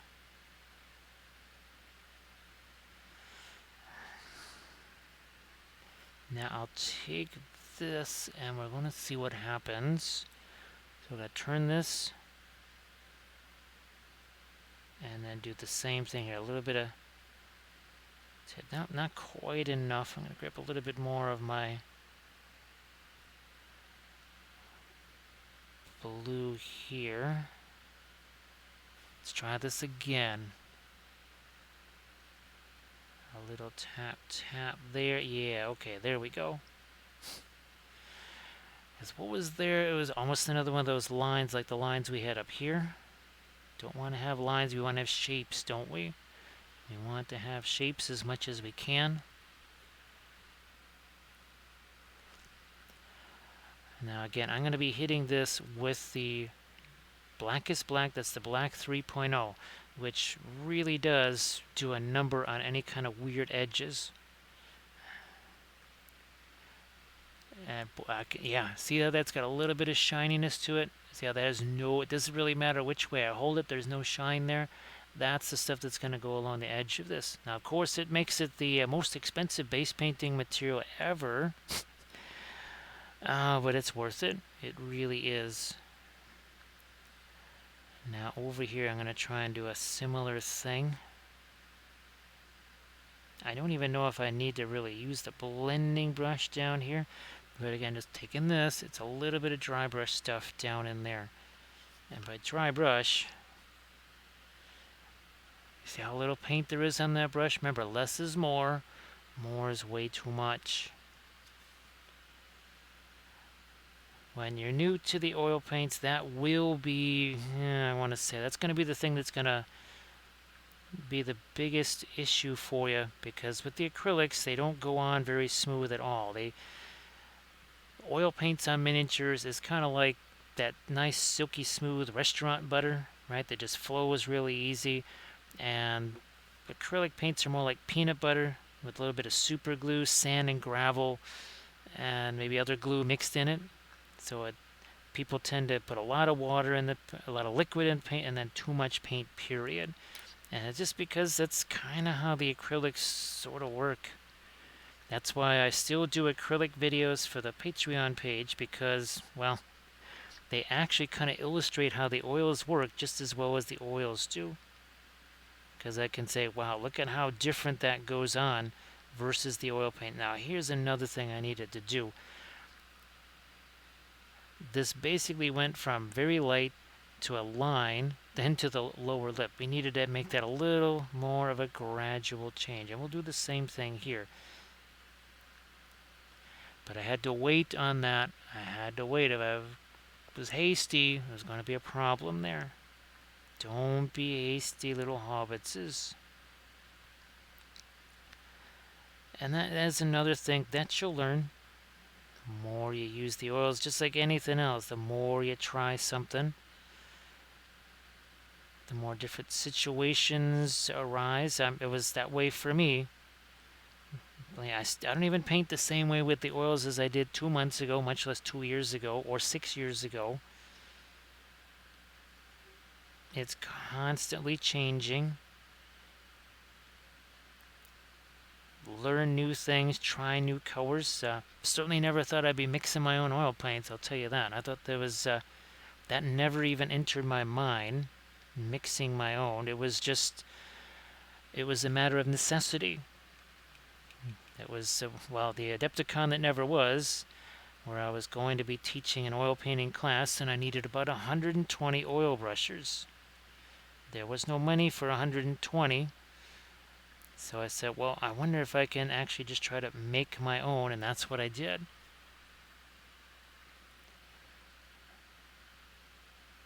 So I just basically made my own version of the oil brushers. And that was what kind of gave me the idea in the future of basically doing the linseed oil trick with the powdered pigments, because every pigment starts out as a powder.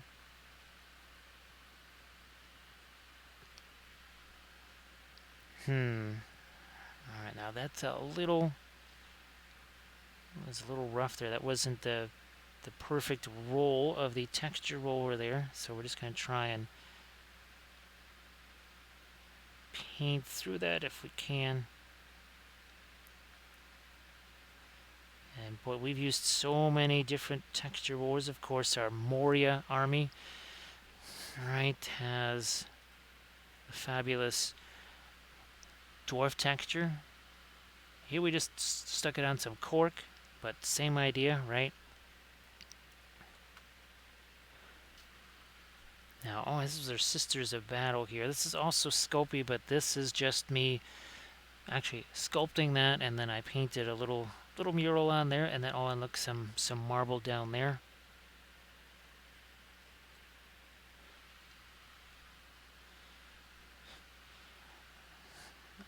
Now I'm going to take my blue over here, change that color just a tiny bit. So this is more of a color change than any kind of value change or anything like that.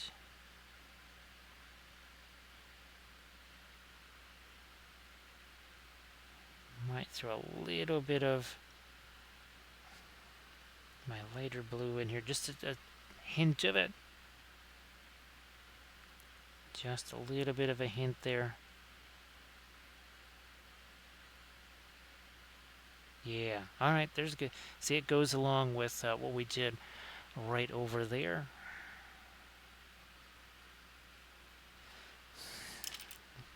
Back to a micro blending brush here. And as I mentioned before, again, if you don't want to get paint on your hands, so many of us do 3D printing now. We all have those nitrile gloves. Just put one of those on, or in the case for me, about 2 minutes in some warm water and dish soap, and that's all gone. Never knew it was there.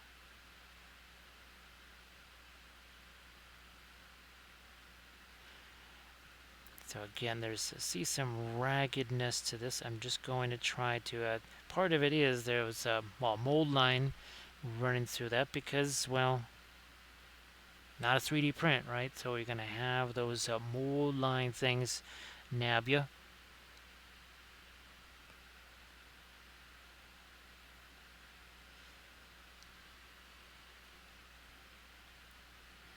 Now, Chris, one of the things I'm supposed to be doing is actually starting to play some Lord of the Rings again, finally, for the first time, really, since 2019.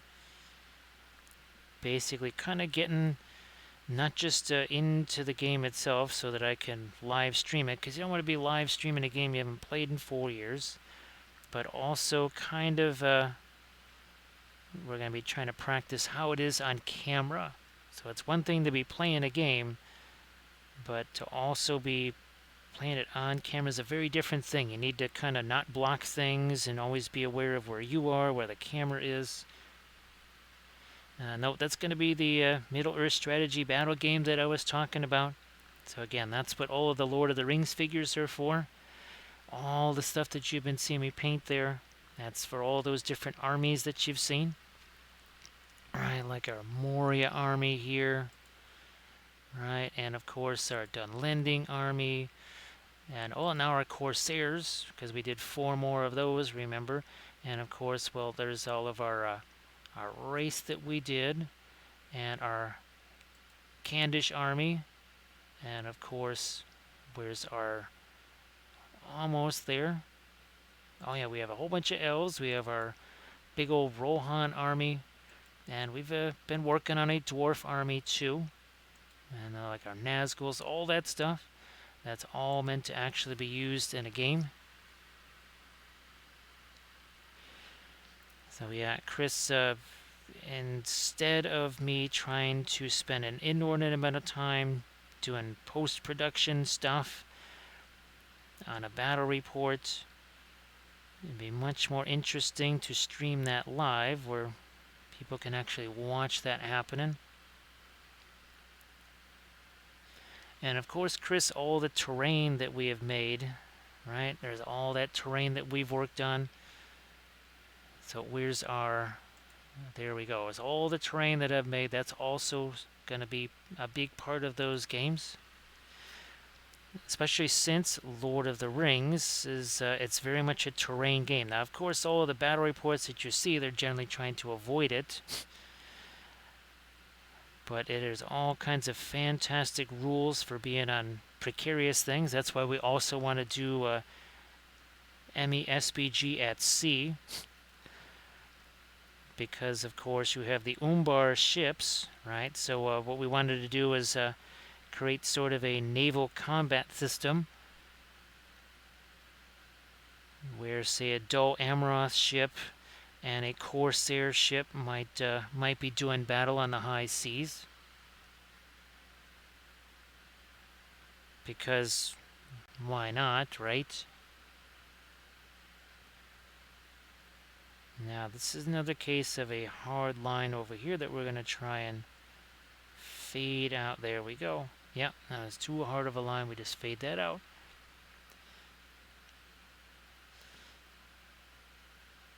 And of course, well, Chris, yeah, we want to do that as a campaign format too. So using the War of the Ring board game to essentially create that sort of strategic AI. So that instead of doing the very, very obvious things, like a weird game of Risk or something like that, that will kind of dictate. You know, you might have Minas Tirith under siege or whatever, but all Sauron is interested in is looking for his stupid ring. And you can't even muster troops, much less continue an attack.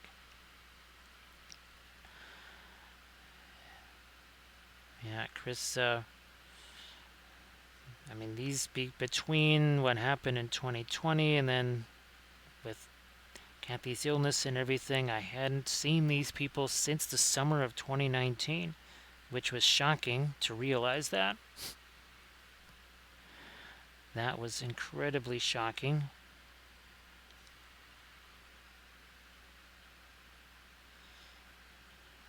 And let me get a little can of the blending brush in here.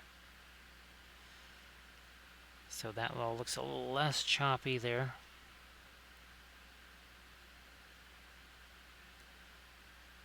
Ah, much better.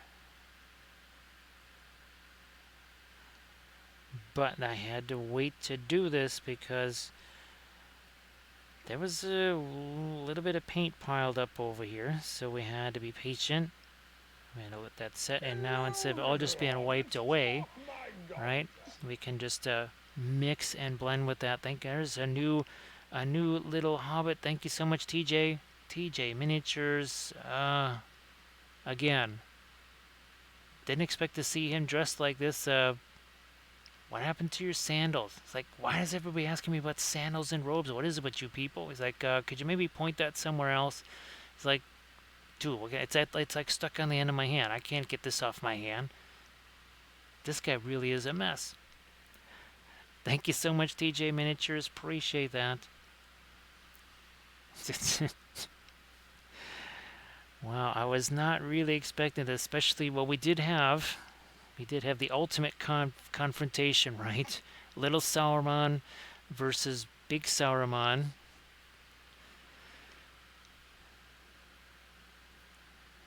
So Denethor, hopefully there will be one of those games of Lord of the Rings where Denethor gets to be out there doing his thing, doing Denethor stuff. Maybe not with a Palantir, though. Probably not with messing around with one of those, though. Hey there, Prison Mike. How you doing? Great to see you again. How did that end up getting to be a weird little hard edge there. So again, that's just the little bit of brushstroke management along the way.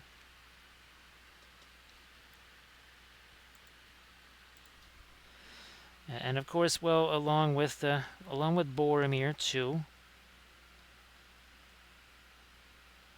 we actually did do on the channel here. We did do a Boromir conversion. Put him on a horse, sculpted a shield on him, and gave him the white banner. Yeah, actually, Denethor, I made that years ago.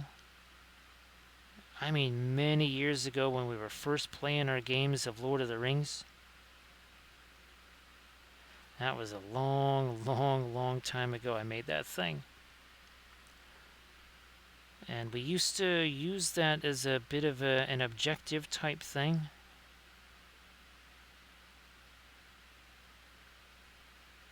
Okay.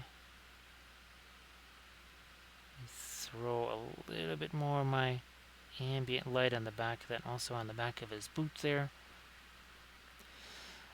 Palantir was easy enough, just a little ball of green stuff, some polystyrene tubing, pretty simple.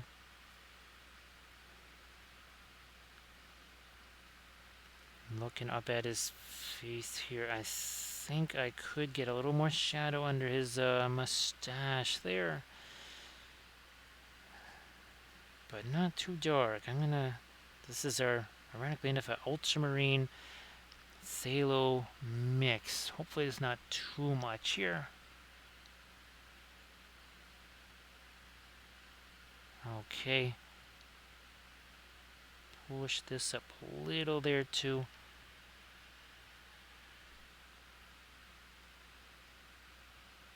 Yeah, that works.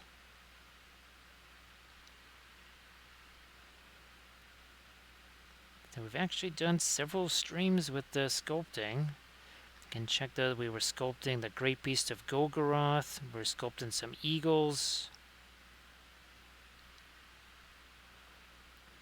Quite a few things have been sculpted on the channel. All of our Rohan Royal Guard, all those conversions, did those.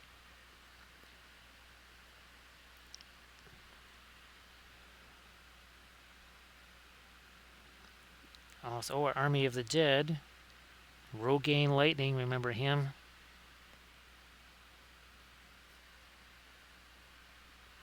Good old Rogaine Lightning.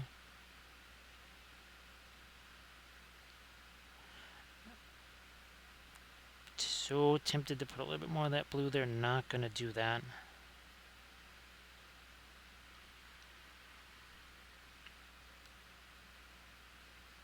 I have been adding just a smidge more right here. Again, just to kind of insinuate the shininess of that, especially on the boots, of course.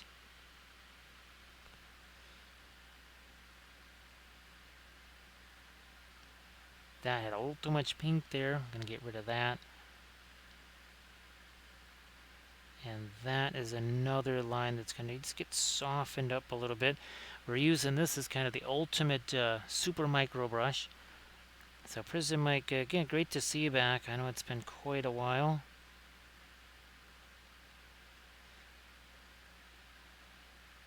Once it is the same, yeah, see, I need to almost do the same thing with the mustache like we did with the beard, I think.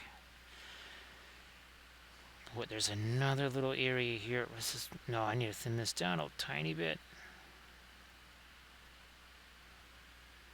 Right here on his eye. It's going to be interesting to do here. Might work, might not work. And yeah, that did. Okay, that's good enough. Prison Mike. Actually, I just some of the Baratheon heavy cav Clegane brigands, right? The ones on the horses, because this is a cavalry channel after all. And I still want to finish up the unit of Greyjoy silenced men. I still got to finish up that unit. We started those. We did, I think, about 5 or maybe no. I think we did 6 of them on stream. We did a bunch of those. But definitely kind of an emphasis on the... Oh, and some more of the Martells. That's it. Kind of emphasizing the Martells and the Greyjoys.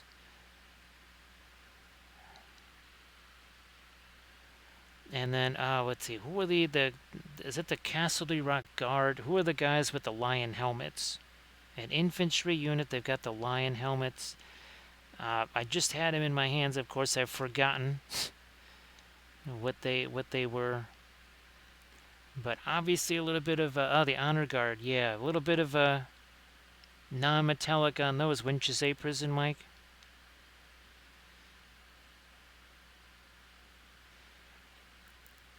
And I think you remember the video where we took the Silence Men and we used the grass tufts on them. I don't have a picture of them. All I have is the... Because we did the first one with the Black Tide, and we were using the cattails and the reeds. But on the next one, I used the cattails, the reeds, but then also the grass tufts.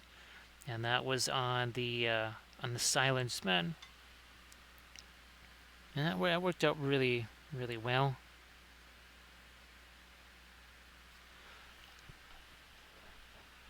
Hey there, RIP Artist. Rip Artist, nice to see ya. I hope that your Tuesday is off to a good start. Where now it says 1:13 in the morning here.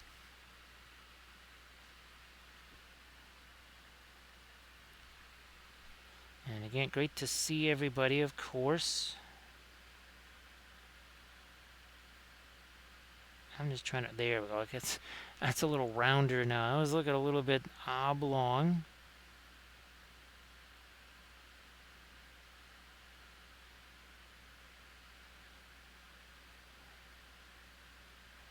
What's going on with this over here? Not a sharp enough edge underneath that. Now, it was very late for RIP artists on the RIP artists on the East Coast there, or in the Eastern time zones.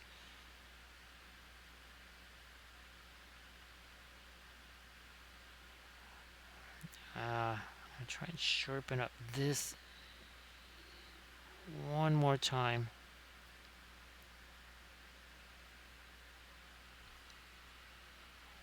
I think we're all cut up. So again, thanks again, Chris. Appreciate the contribution there.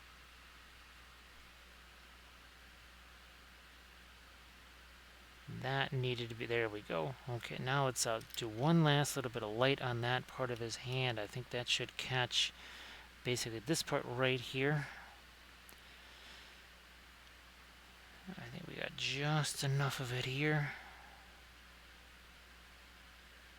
Bingo, there we are. I wanted to do that before. When I tried to put some paint in there, it just said, nope, not now. You're going to have to wait. So we did. So we waited, and it all has worked out just fine now. Well, thank you so much, Sarge, for being here. Appreciate that. Well, glad that you were able to get home a little bit earlier and have the fun with the dogs, and then the Sloppy Joes, which sounds really, really good. So we'll be seeing you Thursday there, Sarge. Or, well, potentially Friday for both of us, too, because it could be just that late. Alright, we'll do a little bit more of our... there we go. We needed that here.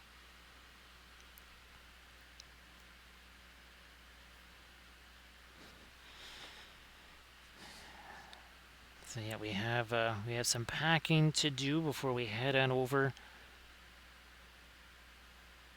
to the mural again. And like I said, I think the video is okay enough. I just don't know how we're gonna, what sort of format we do that with. It'll have to be a voiceover, but will it be kind of the speed ramp thing, or will it just be in real time? And I just kind of snip it up a little bit there. All right, Night Whisper, you have a good one. Everybody, please give Night Whisper a follow if you could. And Night Whisper, thank you so much for the raid. Appreciate that.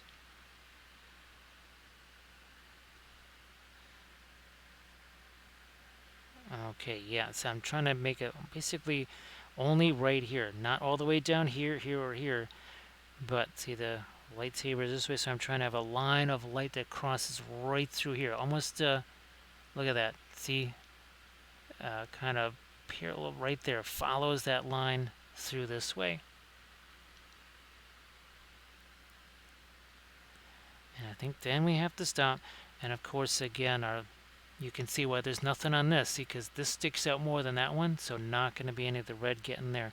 Now, maybe there is some red that would work its way onto this one, but we're just going to leave that. We need to we want to have a little bit of the ambient color, just the same thing like with Darth Maul, right? We want to have some of it left over there too. Same deal. Sorry about that. Oh geez, it's been 4 hours and 17 minutes now. Where does the time go? No wonder the voice is starting to get a little bit grovelly there.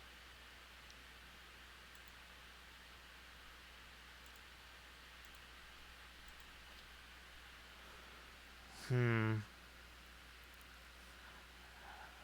almost thinking about a little bit more ambient light down in there. No, we're going to leave that alone because we have...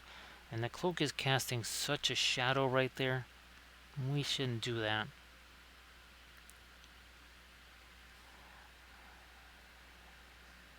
You know what? I think I still have to try it to get that lighter blue between his eyebrow and eyelid. I think now that paint maybe has set a little bit more, maybe a little bit easier. Part of it is getting to it, and again, if I'm doing this, how am I supposed to get at that, right? Because this is kind of in the way. That's why we do this. See, hand down over here, and this. No shakies on the brush, right? None of that. So I'm going to thin that down a little bit more here. No, a bit more. Too much, it will become a pin line wash. That will not, that is not what I'm looking for.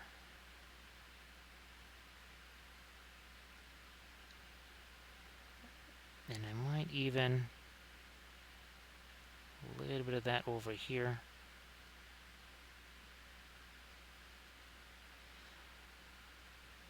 What about is that actually, is that his thumb? No, that's actually a little bit of the light itself. So let me try and get some of my fast matte white out here. Some fast matte white here. And let's do, there we go. Ah, that's much better. Yeah. Much better.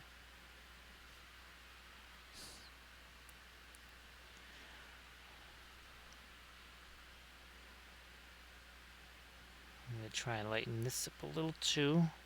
But yeah, that was last little bit we needed there up here.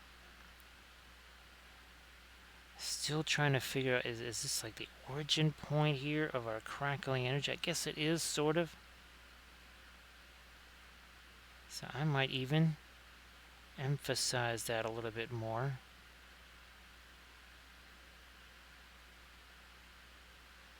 That's also his hand there. It looks, yeah, that's his finger.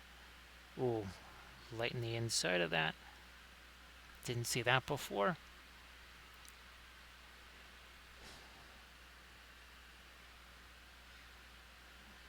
Get rid of that little piece of fuzz on the end of the brush there.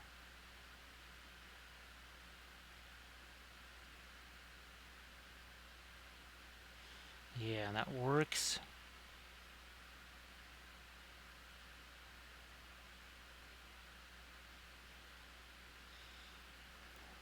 And a little bit more of the brightest light down here, I think, on his sleeve.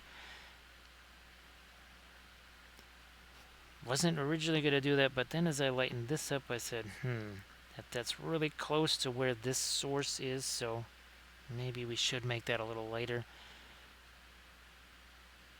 Then we got this crazy little honeycomb thing that also needs some of our blue light on it, and then that little chain right there.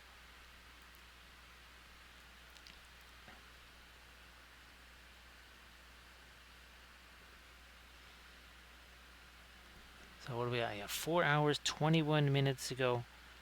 This was merely primer. There was no paint on this at all whatsoever. Ask not what the you can do for the oils, but what the oils can do for you. As you can see, they can do quite a bit. And they can, now there's potentially a little bit of a learning curve for folks, especially if you're brand new to the oils.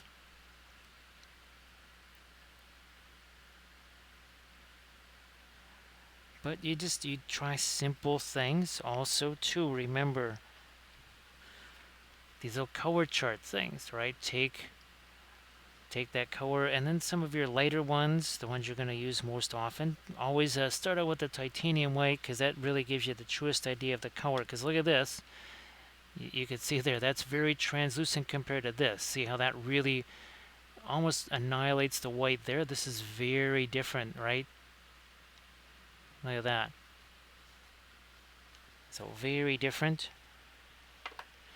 And then, of course, oh, here's our, this is a value study here. Van Dyke Brown and Brilliant Yellow Pale, and that's it. Those two things. That's all we got there. So instead of trying to fight through all the different colors and everything, maybe do something like this. Maybe something like that. Now, what I do have to do is, again, I got to start packing up stuff for tomorrow. So I'm going to do is maybe raid into JT Stark here. But I do want to say thanks to everybody for all the bits, the subs, the follows, the cheers, the donations, all that good stuff. The raids, too. Appreciate those.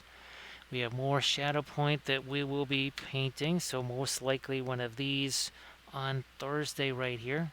More glowy stuff. Actually, 2 glowy things on there.